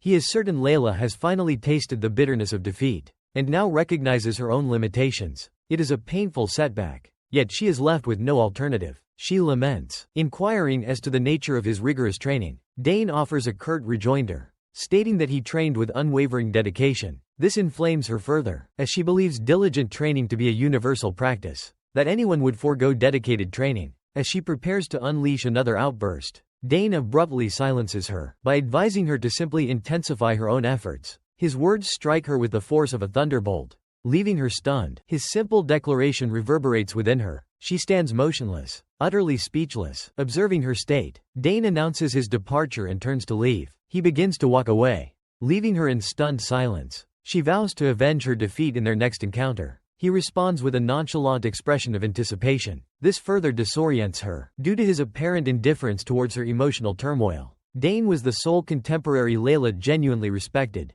and simultaneously, he was the individual she aspired to surpass. In a flashback, we revisit the moment he guided her in refining her technique. After she exhibited her swordsmanship prowess, he lauded her skill, but also provided precise guidance for improvement. Commencing with her third stance, she required adjustments to address her overextension. She meticulously implemented his recommendations, resulting in substantial progress. Her elation upon achieving mastery obscured a significant realization. That day marked the genesis of her admiration for him. Regrettably, her perspective has evolved. She now perceives him as a competitor, an obstacle to overcome. She yearns to demonstrate that she is no longer merely a pupil, Passively awaiting instruction, Layla now harbors a fervent desire to vanquish Dane. And, despite her naivete regarding the arduousness of this endeavor, her unwavering resolve is commendable. Currently, the disparity in their abilities is evident. This discrepancy troubles her deeply. She grapples with the inexplicable widening of the gap between them. He appears more unattainable than ever before. Nevertheless, she remains resolute in proving him wrong. She reiterates her vow to triumph in their next confrontation.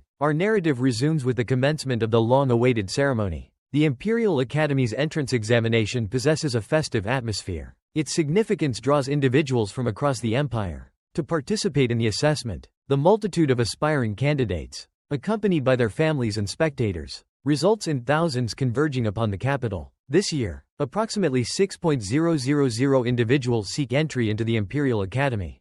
This substantial figure stems from the open nature of the application process.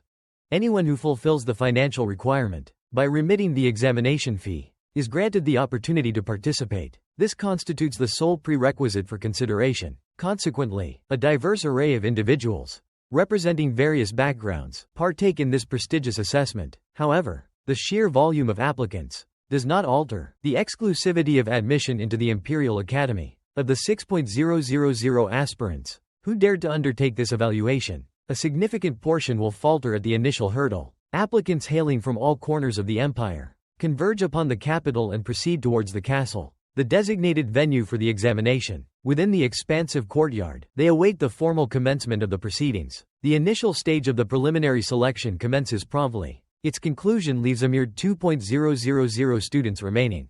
These individuals progress to the subsequent specialized assessment. As anticipated, Dane and his rose-haired companion, Layla, are among this contingent. Following the initial phase, a gathering convenes to discuss the results. One participant expresses astonishment at the 2,000 successful candidates. Another confirms this figure and acknowledges the impending logistical challenges. The substantial number of remaining contenders poses a considerable task. The auburn-haired gentleman seated at the table inquires about the projected number of successful examinees. A colleague proposes an estimate of no more than 200 students.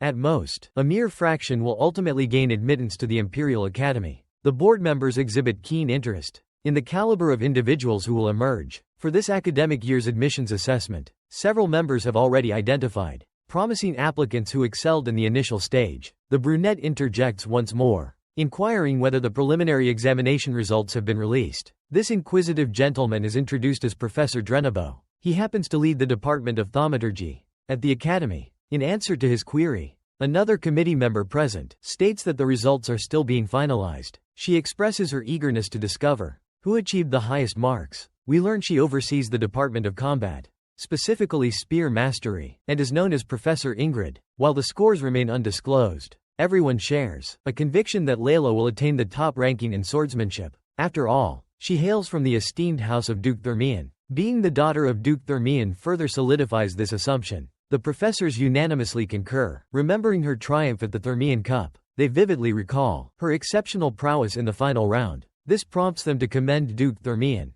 for his children's exemplary upbringing. Another board member, Delfinezo, head of the summoning department, interposes. Delfinezo, who presides over the summoning department, asserts that the swordsmanship department will almost certainly boast the highest scoring candidate. Given Duke Theran's daughter's participation, this seems inevitable. The head of swordsmanship beams with pride. He chuckles with anticipation, declaring it virtually assured his department will undoubtedly claim the top spot. Professor Esterand, distinguished by his ginger hair, exudes confidence in Layla Theran's triumph. She will undoubtedly be the highest-ranked applicant. Once the results are published, he believes she faces no significant rivals. However, Professor Dranobo appears to dissent. The other department heads ponder when they might encounter a student of comparable caliber. Layla seems to be this year's sole standout. Yet, the head of thaumaturgy believes they are mistaken. After a pause, he voices his dissenting opinion. He informs the board of his differing perspective. Professor Drenovo unseals an envelope, piquing the curiosity of his colleagues. Professor Ingrid inquires about its contents. He reveals a recommendation he received from the esteemed Sidrain. Drenobo elaborates that the letter bears the magical insignia of the prestigious Nixon Magic Tower. This confirms its authenticity. Ingrid reacts with astonishment. She finds it incredible that Sidrain would endorse a candidate for the entrance examination. The situation appears increasingly precarious. For the swordsmanship faculty, Professor Asterin, visibly agitated, adamantly asserts that this recommended applicant stands no chance against the Thermian Cup champion. In his estimation, Layla will undoubtedly be the standout applicant in this year's examination. However, the other attendees begin to harbor reservations. Murmurs ripple through the room, as it becomes evident that the daughter of the legendary Duke Theran won't be the sole exceptional talent among this year's candidates. Sidrain is renowned for his reluctance to take on pupils. Therefore, his endorsement of an applicant is met with incredulity, the whispers intensifying. Professor Drenabo discloses that the individual mentioned in the letter is already a three-circle mage at the tender age of 14. Unsurprisingly, this revelation is met with astonishment. Alfonso gasps, demanding to know the identity of this prodigious youth. At this juncture, the head of the magic department divulges that the individual in question is Dane Saugers. The others present are stunned, with Estrand exhibiting particular dismay. Professor Drenabo affirms this, and then elaborates that the boy is, in fact, the son of Count Saugers. However, this information appears to be common knowledge. The house of Count Saugers already boasts two exceptional talents, currently honing their skills in magic and summoning at the Imperial Academy. Consequently, the department heads are astounded to learn of yet another prodigy emerging from this prestigious lineage. Even the youngest Saugers scion possesses Sidrain's commendation. Understandably, they are apprehensive. The board anticipates considerable attention this year, as premier candidates from the continent's two most prominent families apply concurrently. The gravity of the situation is palpable, and the professors recognize the demanding task ahead. Just then, Professor Asterin recollects that the Saugers family is renowned for their spearmanship. The boy's magical endorsement leads the ginger-haired man to deduce that the Saugers family is gaining prominence in the realm of magic. Professor Ingrid interjects once more, expressing disappointment, as she had assumed Dane would pursue spearmanship, because she believed Dane would apply to the spearmanship department. Headmaster Bonnell, although undeniably pleased about the prospect of having Dane as a student, attempts to maintain a semblance of modesty by pointing out that Dane would complement his sister, Arabella, in the magic department, should he choose that path. Bonnell exudes confidence in securing Dane, believing it to be the logical choice. Given the Imperial Academy's emphasis on magical pursuits, the conversation is abruptly halted by a woman who bursts in, delivering an urgent message to the board, announcing the conclusion of the applicant examinations. Upon hearing this, the professors deem it prudent to review the data to determine their subsequent course of action. As anticipated, a sizable Azure display materializes, showcasing the results. The screen reveals that the swordsmanship department boasts the greatest number of applicants, a staggering 1.367. Trailing closely behind is the magic department, with a respectable 227 candidates. Next in line is the summoning department, attracting 152 aspirants. Following the public announcement of the figures, a palpable wave of astonishment washes over the room. The news is startling, yet not entirely unforeseen, as a significant disparity consistently exists between swordsmanship and magic departments. Predictably, Asterin is elated by his department's superior numbers. His jubilation intensifies upon seeing Layla Thermian's name grace the top of the applicant list. Conversely, Professor Drabano is bewildered after meticulously scrutinizing the entire page and failing to locate Dane Saugers' name. The magic department head, utterly perplexed, conducts a frantic second search, but ultimately concedes defeat. Dumbfounded, the professor remains motionless, prompting Asterin to question his certainty, and subsequently reminding him of Sidrain's recommendation letter. Professor Ingrid reveals Dane's absence from her list as well, amplifying the confusion. Left with no alternative, they inquire with the recently arrived woman about any potential omissions from the list. She confirms the existence of a solitary applicant registered under the independent major. The four department heads are stunned by this revelation. Due to the extreme rarity of such applications, disbelief permeates the room, as the remaining staff anxiously await the identity of this enigmatic individual. Unsurprisingly, it is revealed to be Dane. Not only is he the sole independent major applicant, but he also achieved the highest score among the 6.000 candidates in the initial examination.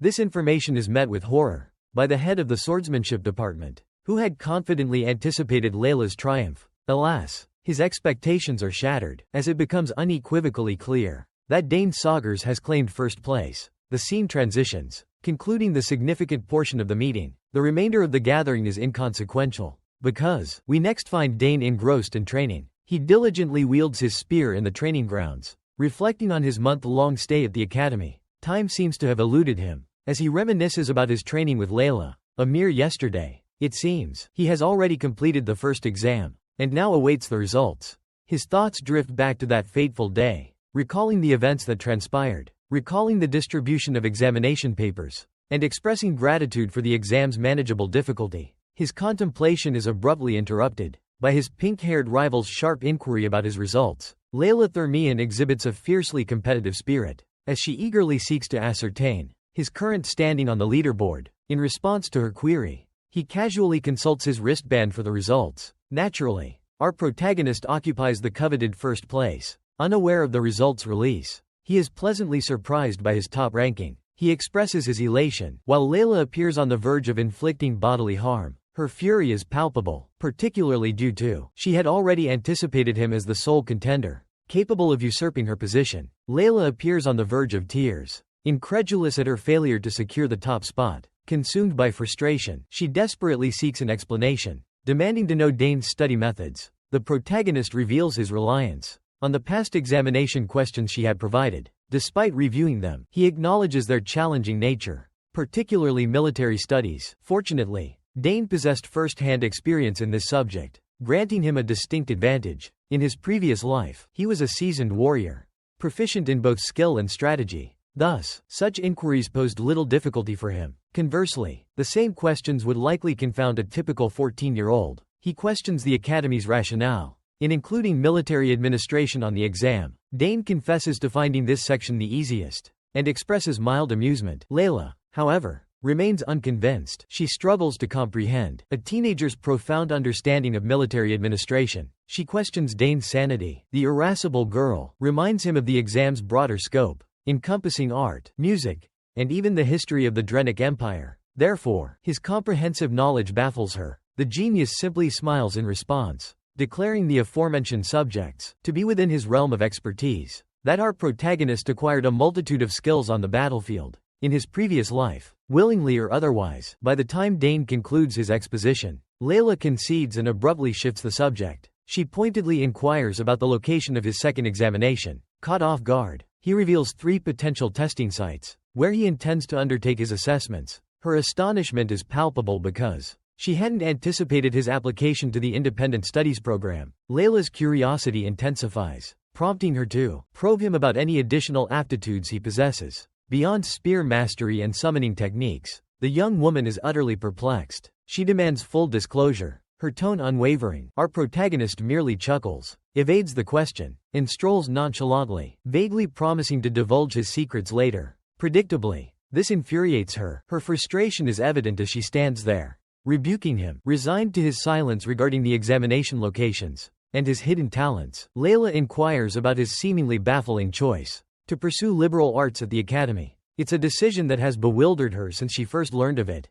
Despite her best efforts to comprehend the rationale behind selecting independent studies eludes her. He offers a simple explanation, a desire to study the subject, driven by a genuine interest in the field. However, his response is ambiguous, and fails to adequately address her query. A wave of vexation washes over her as she reminds him of the program's notoriously low acceptance rate. Her attempts to sway his perspective prove futile. Dane remains unperturbed, stating that he's heard liberal arts students can attend any lecture they choose. The prospect appeals to him greatly, as it postpones the need to declare a major until graduation. This allows him to explore various options and effectively sample all academic disciplines. He emphasizes the potential to study a diverse range of subjects under a single academic umbrella. He even postulates that all knowledge can be acquired through the same professorial guidance. Layla, exasperated, snaps, retorting that such information is common knowledge. She contends that this is universally understood. Then, she accuses him of choosing liberal arts solely to avoid studying with her. The accusation catches our protagonist completely off guard. He questions her reasoning. Genuinely bewildered, he expresses his bafflement, attempting to demonstrate her lack of understanding. Observing his reaction, Layla inquires if he genuinely considered the difficulty of succeeding in the liberal arts program. This leads her to suspect he possesses even more undisclosed talents that he's deliberately concealing. Exasperated, she presses him to reveal his full repertoire of skills, beyond spear combat and summoning. Unable to mask her desperation any longer, she resorts to raising her voice once more. Despite initially attempting to dismiss her outburst with humor, a palpable nervousness consumes him. He grapples with the dilemma of revealing his secrets. The audience is left in suspense, his decision hanging in the balance. As the scene abruptly transitions, we are transported to one of the Academy's grand halls. The departmental heads have reconvened to deliberate the prospects of the examination participants. The meeting confirms the liberal arts major's requirement of successfully completing 3 distinct components. Brown asserts that this is the sole path to success for our protagonist. To secure a coveted spot as a student at the Independent, Major Dane faces the daunting challenge of conquering 3 distinct examinations. However, initially, the instructors emphasize the fundamental incompatibility between spear magic and summoning magic. Their cores and circles diametrically opposed. Consequently, triumphing in both assessments for a single individual would be a near impossibility. The triumvirate of department heads, presiding over these distinct trials, deemed this a predicament of exceptional complexity. Thus, they embark on a quest for an alternative solution. Belfonso harbors the conviction that the final stage of the examination will prove insurmountable for the majority. Despite many initially clearing the preceding 2 rounds, Professor Drenabo echoes this sentiment, corroborating that the concluding phase presents the most formidable hurdle. Therefore, he advises Dane to dedicate himself to either spear magic or summoning magic. He posits that applying for both disciplines would be a more judicious course of action. Upon hearing this, Delfinazo immediately recollects the establishment of the liberal arts major 2 centuries prior. 200 years have elapsed, yet scarcely anyone has achieved success. Professor Ingrid emphasizes this point. Absorbing the women's commentary, Professor Drenabo interjects. He reminds them that the initial difficulty was not as formidable. Centuries ago, unlike the present, the Academy desperately sought gifted individuals. It was an era of conquest and expansion. Therefore, every capable individual was indispensable. Rejections from the Academy were exceedingly rare in those times. If aptitude was present, nurturing and development preceded any dismissal. However, the contemporary situation is vastly different. Consequently, the criteria for acceptance have become increasingly stringent. This implies that prospective students will strategically select the most advantageous disciplines. This enhances their prospects of acceptance. Professor Ingrid is momentarily rendered speechless by this revelation, but then she inquires about the purpose of retaining the independent studies program, given its lack of applicants for an extended period. Moreover, no one has demonstrably succeeded in completing it. Therefore, she deems the program's continued existence pointless. In response, the Dean of the Department of Magic explains that the program endures due to its symbolic significance. Dranobo asserts that it represents an exclusive pathway reserved for the Empire's most exceptional talents. Upon hearing this, Delphine contemplates momentarily, then concedes its inherent value. Nevertheless, she believes the program has atrophied, retaining only its former prestige. At this juncture, Professor Denabo produces a document and slides it across the table. He reveals he conducted an investigation and unearthed the identities of the only 2 individuals who successfully navigated the liberal arts program within the past century. His findings indicate that one of them subsequently withdrew, while the other ascended to become a former sovereign. Considering this pedigree, the Spearmanship Department deduced that only prodigies should contemplate applying to the program. Essentially, if you're not exceptionally gifted, you have a negligible chance of succeeding in the liberal arts major. That's the prevailing sentiment. However, Delfinazo suspects Dane might possess potential. She postulates that if he embodies the legendary son of the war hero archetype, then there's hope. She confesses her anticipation to witness the unfolding events, as the saga's lineage is undeniably distinguished. From their perspective, the youth could be the generational talent they've awaited, or simply an arrogant youth. Irrespective of this, Professor Drenabo cautions them against rash decisions, as they hold esteemed positions that demand respect. Within the Imperial Academy, the 2 women in the chamber concur. After a momentary pause, he lifts his teacup for a sip. He concludes that their optimal course of action presently is to observe the unfolding events. The educators wish to ascertain if our young man possesses the audacity to delve into the realm of symbolism. The setting transitions once more. Subsequently, the second evaluation commences. We are now situated within the examination hall. The 3 professors overseeing the youthful applicant are in attendance. Durbano, Ingrid, and Alfonso are assembled at the table. Dane stands before them, poised for his assessment. Our protagonist introduces himself as Dane Sagas and declares his intention to pursue liberal arts at the prestigious Royal Academy. Professor Durbano, the Dean of the Department of Magic, is the first to react. The headmaster of the Magic Department inquires of the young gentleman If he comprehends the implications of applying for this discipline, the man seeks confirmation, ensuring the youth is resolute in his desire. He stresses the importance of understanding the impending challenge. Our young protagonist asserts his complete awareness of the situation. He divulges his knowledge of the requirement, conquering all 3 trials.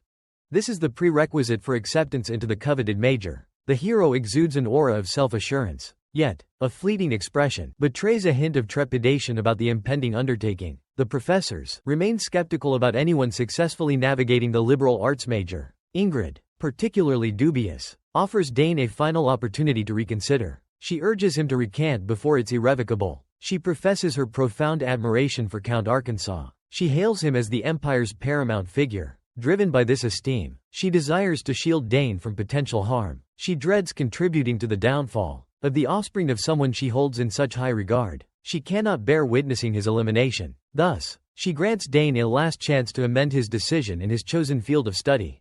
However, our resolute protagonist remains unwavering in his commitment. Our protagonist is resolute in his pursuit of passing the liberal arts major examination. Expressing gratitude for Professor Ingrid's encouraging remarks, he promptly declares his purpose for attending, to conquer the exam. He conveys his unwavering commitment to giving his utmost effort. Retreat or surrender are not in his vocabulary. He's steadfast in his resolve. He emphatically states his intention to remain and persevere. The judges, unfazed by his declaration, anticipate his tenacity. If Dane were prone to yielding easily, he wouldn't have sought admission to the liberal arts major program in the first place. His application itself speaks volumes about his determination. The boy's unwavering stance becomes evident. His decision is final. Professor Drenabo interjects, proposing that commencing the examination is the only logical course of action. He reiterates to the candidate that the assessment will comprise 3 distinct phases. These phases correspond to the specific major chosen. He emphasizes the rigorous nature of the examination. Failure in any single round will result in immediate disqualification. Instant elimination awaits should he falter at any stage. The young aspirant affirms his complete comprehension of the stipulations and regulations. Once everyone is in agreement, Drenabo addresses Delphinezo, proposing she assume control. They had already concurred that the 3-phase examination would commence with the invocation segment. Upon hearing this, the amethyst-haired, bespectacled professor offers a knowing glance. Just before the perspective shifts, we discover Dane and the instructor secluded in another sector of the forest.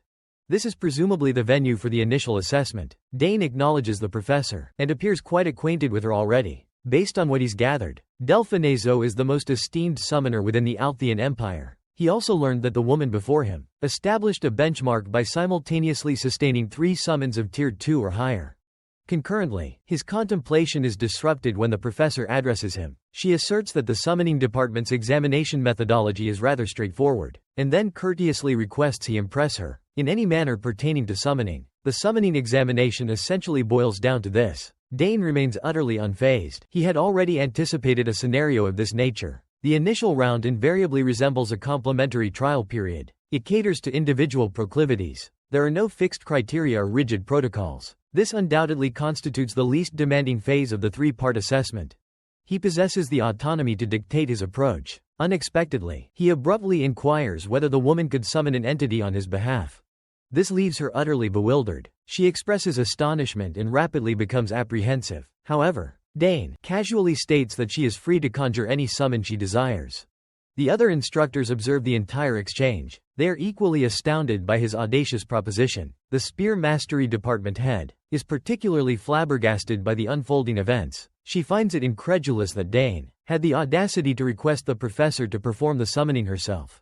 Considering he's the participant, it appears his audacious request doesn't violate any regulations. Thus, they're powerless to refuse him. This leaves them deeply apprehensive about his true objective. Professor Drenaba contemplates the boy's enigmatic intentions. Given the lack of a concrete structure, Delfonso postulates that it could be elucidated theoretically. She also ponders if he aspires to a direct encounter with the summoner.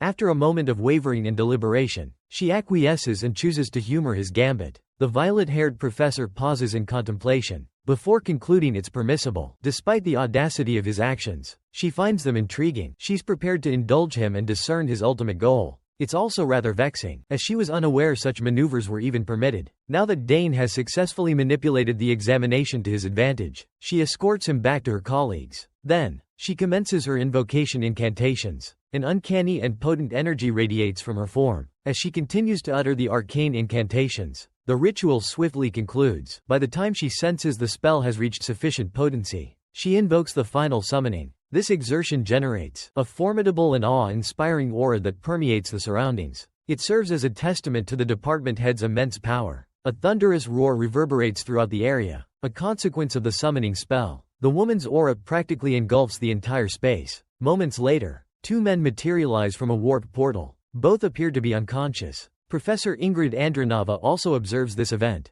and is utterly aghast by the spectacle before her. It becomes apparent that the two men who abruptly appeared are not who the spearmanship department head intended to summon. They gasp in terror as they scrutinize the scene further, and behold a colossal, lupine beast emerging from the portal. The two instructors at the table appear to be on the verge of soiling themselves. Upon witnessing the terrifying visage of the lycanthrope, from its razor-sharp fangs to its lethal talons, the werewolf fully materializes from the quivering portal, and unleashes a thunderous roar. The professors recognize this beast, due to its distinctive skull and blazing crimson eyes. Therefore, Ingrid instantly identifies the werewolf as Edurect, the deranged conjurer. It seems this is the individual whom Delphinezo summoned to assist Dane with his invocation request. The creature snarls menacingly at our protagonist, but he remains steadfast, displaying no trepidation. The werewolf appears ready to tear the young lord limb from limb.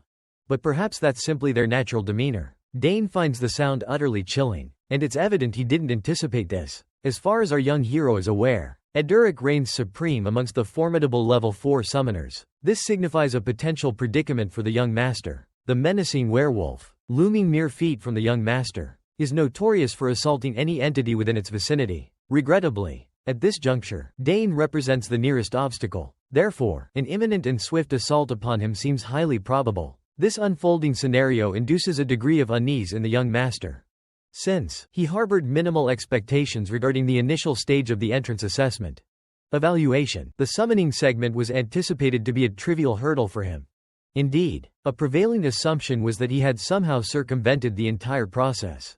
However, to his dismay, the task has unexpectedly escalated in difficulty. Consequently, the white-haired prodigy acknowledges the arduous challenge that lies ahead. At this juncture, the examination promises to be exceptionally captivating. This time, however, Dane appeared prescient, anticipating every impending event. But now, a sudden twist emerges. Yet, this unexpected turn doesn't diminish his resolve to validate himself and conquer the independent major examination. For reasons unknown, Dane commences rhythmically stamping his feet upon the ground. The purpose behind this peculiar action remains unclear, but it constitutes the subsequent event we witness. Seemingly, the violet-haired professor also neglected to consider the potential repercussions. It's almost as if summoning the werewolf was unintentional. Judging by the expression of sheer terror etched upon her face, it seems our protagonist might be undertaking an unanticipated maneuver. This action is further underscored by Delphinizo's swift cautionary interjection, demanding an explanation for his bewildering conduct. "Cease this instant," she commands. She admonishes him, warning that such behavior will only further enrage Eduric. Predictably,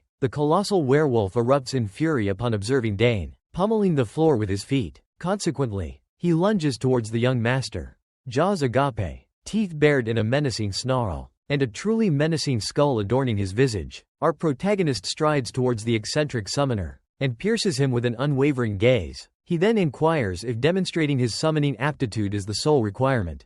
By any method necessary during this trial. Eduractus retorts icily, questioning him why he assumed leaping into an inferno would suffice as proof. Essentially, this colossal canine beast perceives himself as a devastating blaze, and is somehow certain he'll be the catalyst for our hero's inevitable failure of this examination.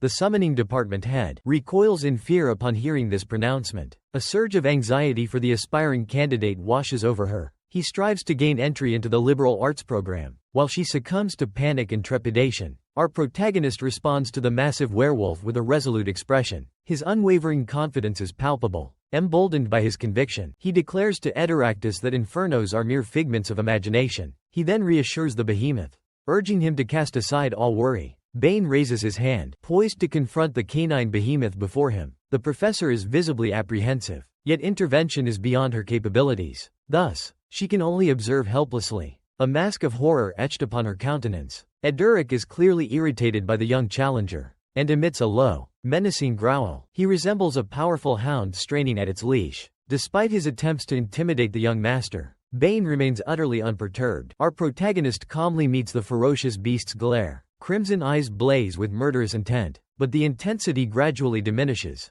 The visual standoff persists, until, abruptly, the werewolf's tail ceases its wagging. The creature crumples to the ground, the massive beast's growls cease, and it meekly submits, bowing like a domesticated canine. The colossal canine monster pants like a common housedog, and inches closer to capitulation. Observing this, the young lord extends his hand with assurance, and deduces that this is exemplary conduct from the lycanthrope. As one might anticipate, the professors are utterly flabbergasted by the spectacle. It's truly difficult to fathom. Indeed, they're stunned by the preceding events, but at the very least, they're relieved that Dane somehow pacified the ferocious invocation. The beast bows its head, allowing our protagonist to caress it. He obliges, and the action evokes memories of his own summoned companion, Genpu. He acknowledges that this one is considerably larger than Genpu. However, the lupine monster remains oblivious to his utterances. The creature is preoccupied with relishing the head scratches, and contemplating an impromptu slumber. The young lord persists in stroking the beast to lull it to sleep.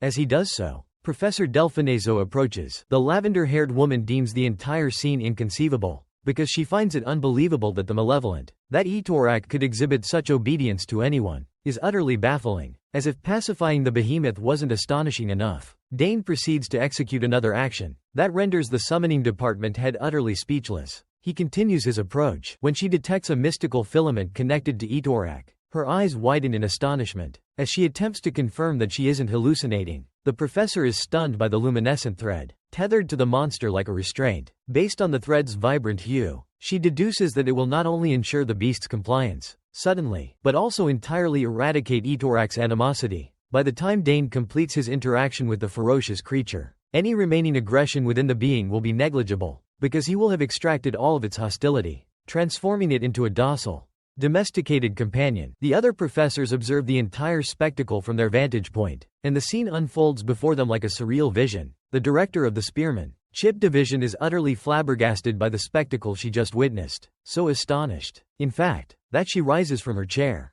Attempting to comprehend the scene, she appears utterly dumbfounded that Dane somehow subdued the monstrous creature. She ponders if the boy employed some form of innate empathy. Conversely, Drebano erupts in maniacal laughter, vehemently rejecting the reality before him. Despite witnessing the events unfold with his own eyes, he remains in denial. Recall the two individuals summoned by Delfianzo earlier? Well, it appears they weren't unconscious after all. They are fully conscious, yet likely feel as though they're still dreaming, having just observed the impossible. The remaining onlookers are still reeling from the young master's feat, but the summoning department head feels compelled to investigate further. She desires a closer examination of that magical thread. She contemplates the possibility of replicating a similar magical conduit, and establishing a connection with herself. It seems she harbors ambitions of acquiring the feral beast for her own purposes, then subsequently domesticating it. The bespectacled professor contemplates that this could be the optimal strategy to counteract the summoned entity.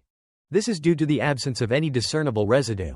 From the professor's perspective, the arcane thread employed by the young lord represents a capability that eclipses even her own. She, who has consistently garnered accolades from her mentor since childhood, rarely encounters individuals possessing such exceptional aptitude. Therefore, the professor eagerly anticipates the future trajectory of this prodigy. After subduing the unruly beast that instilled fear in all others, our protagonist approaches the violet-haired professor. She promptly declares that his competence has been validated, while they may have previously underestimated him. Witnessing his recent accomplishment has compelled the summoning department to formally recognize his abilities. She conveys her approbation with a nod, and lauds him for his remarkable valor, composed demeanor, and robust foundational skills. Belfonso is so profoundly impressed that she, unable to feign suspense even for a moment, he swiftly deduces his unquestionable triumph in the initial stage. The instant he voices this conclusion, the other department members seated at the table concur. Simultaneously, they are collectively awestruck by the young man before them. Their facade of sternness and enigma crumbles.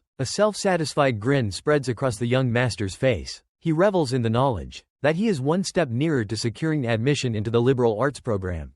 With this realization, he beams at the instructors and expresses his gratitude. The scene abruptly transitions. The narrative resumes later that evening. As night descends, we find our protagonist has concluded that segment of the examination. Naturally, Layla is consumed by curiosity regarding the particulars. Astonishment washes over her when he reveals the entire ordeal lasted a mere 30 minutes. Incredulity nearly overwhelms her. She surmises he must be exceptionally advanced in his studies. However, he disagrees. Moreover, he acknowledges her past achievement as the top swordsman in her department. Sadly, this accolade proves insufficient, as Dane's progress appears exceptional. Feeling a pang of intimidation, the young woman grows dissatisfied with her current showing. Dejected, she receives solace from our protagonist, who reminds her of the celebratory feast she hosted for their passing grades. He hopes the prospect of food will elevate her spirits. Unfortunately, Layla chooses to succumb to melancholy. Declaring her appetite lost, she urges him to indulge himself further. Her distress palpable, tears well up in her eyes. Overwhelmed by the chasm of talent separating her and Dane, words failed to capture the emotion, but its unpleasantness is undeniable. Crestfallen, she turns and departs. Head bowed, our hero perceives her inner turmoil. He calls out to her, hoping to alleviate her distress. But as he attempts to pursue her, Duke Theran himself emerges. The elder statesman obstructs his path, and informs Dane that Layla desires solitude at this moment. He recommends that the young lord allow her some privacy. When Dane tries to object, the Duke reassures him of his daughter's well-being. The Hexoclass Knight advises our protagonist against undue concern for Layla. He then inquires whether the gifted youth has contacted his father. The Duke chuckles at the notion, knowing his comrade, Arkansas, must be immensely proud of his son's acceptance into the prestigious Imperial Academy. In reply, our young hero discloses that he has already apprised his father of the events.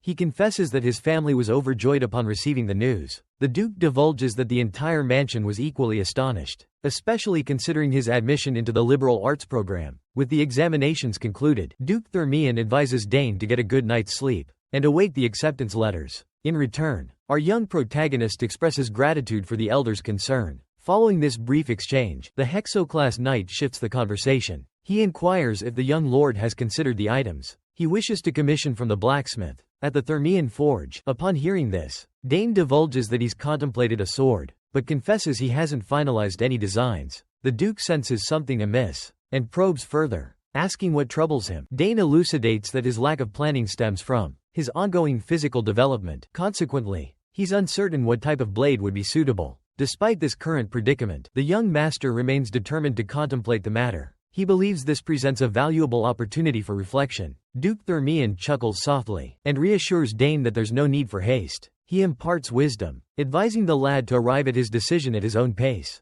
The two men share a heartwarming, genuine exchange. Their dialogue is abruptly halted by the unexpected entrance of the majordomo. The attendant proposes that Duke Theran might now choose to visit his spouse. The Hexoclass Knight affirms his intention to do so. Recognizing his duty, he feels compelled to be by his ailing wife's side. Acting upon this impulse, he departs, leaving Dan Saugers outside. As the Duke and the steward disappear within, the young man observes their retreat. He deduces that the Duchess's affliction persists without complete resolution. A melancholic realization washes over him. Compassion swells within him for the burdened family. As if sensing his inner thoughts, Layla materializes once more. She conveys that her mother's symptoms have not deteriorated further. A sense of gratitude pervades them for this small mercy. However, this doesn't alter the unfortunate reality that the Duchess remains unwell. Layla divulges that this agonizing status quo has endured for years. Dane gazes at her, his face etched with profound compassion. He's overwhelmed with empathy for the young woman and her family, who have endured this hardship for years. Dane reflects on his own fortunate life, never having witnessed a family member fall ill. He recognizes the profound depths of her pain, something he can only imagine. A wave of melancholy washes over him. If he feels this deeply affected, he contemplates the immense burden Layla must be carrying. Resolved, he decides to console his cherished friend. The scene transitions abruptly. We rejoin our protagonist 2 days later at the prestigious Imperial Academy. Students mill about the grounds, engaged in lively conversations. Shortly thereafter, the newly matriculated students assemble for their inaugural gathering. In the courtyard, they are greeted by the Academy's headmaster, the esteemed Ackwold Hammett. He expresses his delight in welcoming the latest cohort of Royal Academy students. He lauds their success in navigating the intense selection process. The applicant pool was undeniably vast. However, these are the select few who persevered to the very end. Their accomplishment brings him immense gratification. To witness them within the hallowed halls of his institution fills him with profound pride. Consequently, he believes the Empire's prospects are exceptionally promising. The camera pans across the assembly grounds, showcasing rows of students. Each student is adorned in their crisp, new uniform. The principal guarantees them that every individual present represents the pinnacle of the Empire's talent. He regards each of them as invaluable assets. Hence, he's deeply honored to have them enrolled in his academy. From what he's gathered, he can verify the presence of numerous exceptional individuals. This is particularly true among this year's incoming class. The majority of the newly matriculated students beam with self-respect. They listen intently as the principal extols their virtues. A sense of privilege washes over them. They're immensely pleased with their achievements thus far. The headmaster of the Royal Academy resumes his address, and that's when he discloses that one of the incoming students successfully completed the liberal arts major entrance exam. The headmaster divulges that only 2 individuals have accomplished this feat in the past century. An utterly astonishing accomplishment. The elder confirms this student as the second to ever achieve this, and notifies the assembly that this individual has received endorsements from 3 department chairs, specifically from the spearmanship, magic, and summoning departments. As one might expect, such news is monumental for anyone within the Imperial Academy. The other newly matriculated students are astounded by this revelation. That one of their own gained acceptance into the prestigious liberal arts major is utterly incredible. It sparks widespread curiosity regarding the capabilities of this enigmatic student. Amidst the collective astonishment, the headmaster nervously resumes his address, hesitantly announces that this prodigious newcomer is poised to become the incoming freshman representative. Having stated that, the principal discloses that this brilliant student is valedictorian day in sagas. Meanwhile, our protagonist remains motionless, betraying no discernible emotion. And with that, we're all caught up on the most recent installment of this saga. I trust you all enjoyed my concise overview of this captivating tale, and are eager for future developments. If that's the case, don't hesitate to obliterate that like button below the video, to give your boy's algorithm a much needed boost, and share your most memorable moment in the comments below. We now patiently await the arrival of subsequent chapters before I can produce another video on this manhwa. But I shall return tomorrow with yet another compelling title. For now, pardon me while I seek some slumber to rejuvenate for further endeavors. Until we meet again.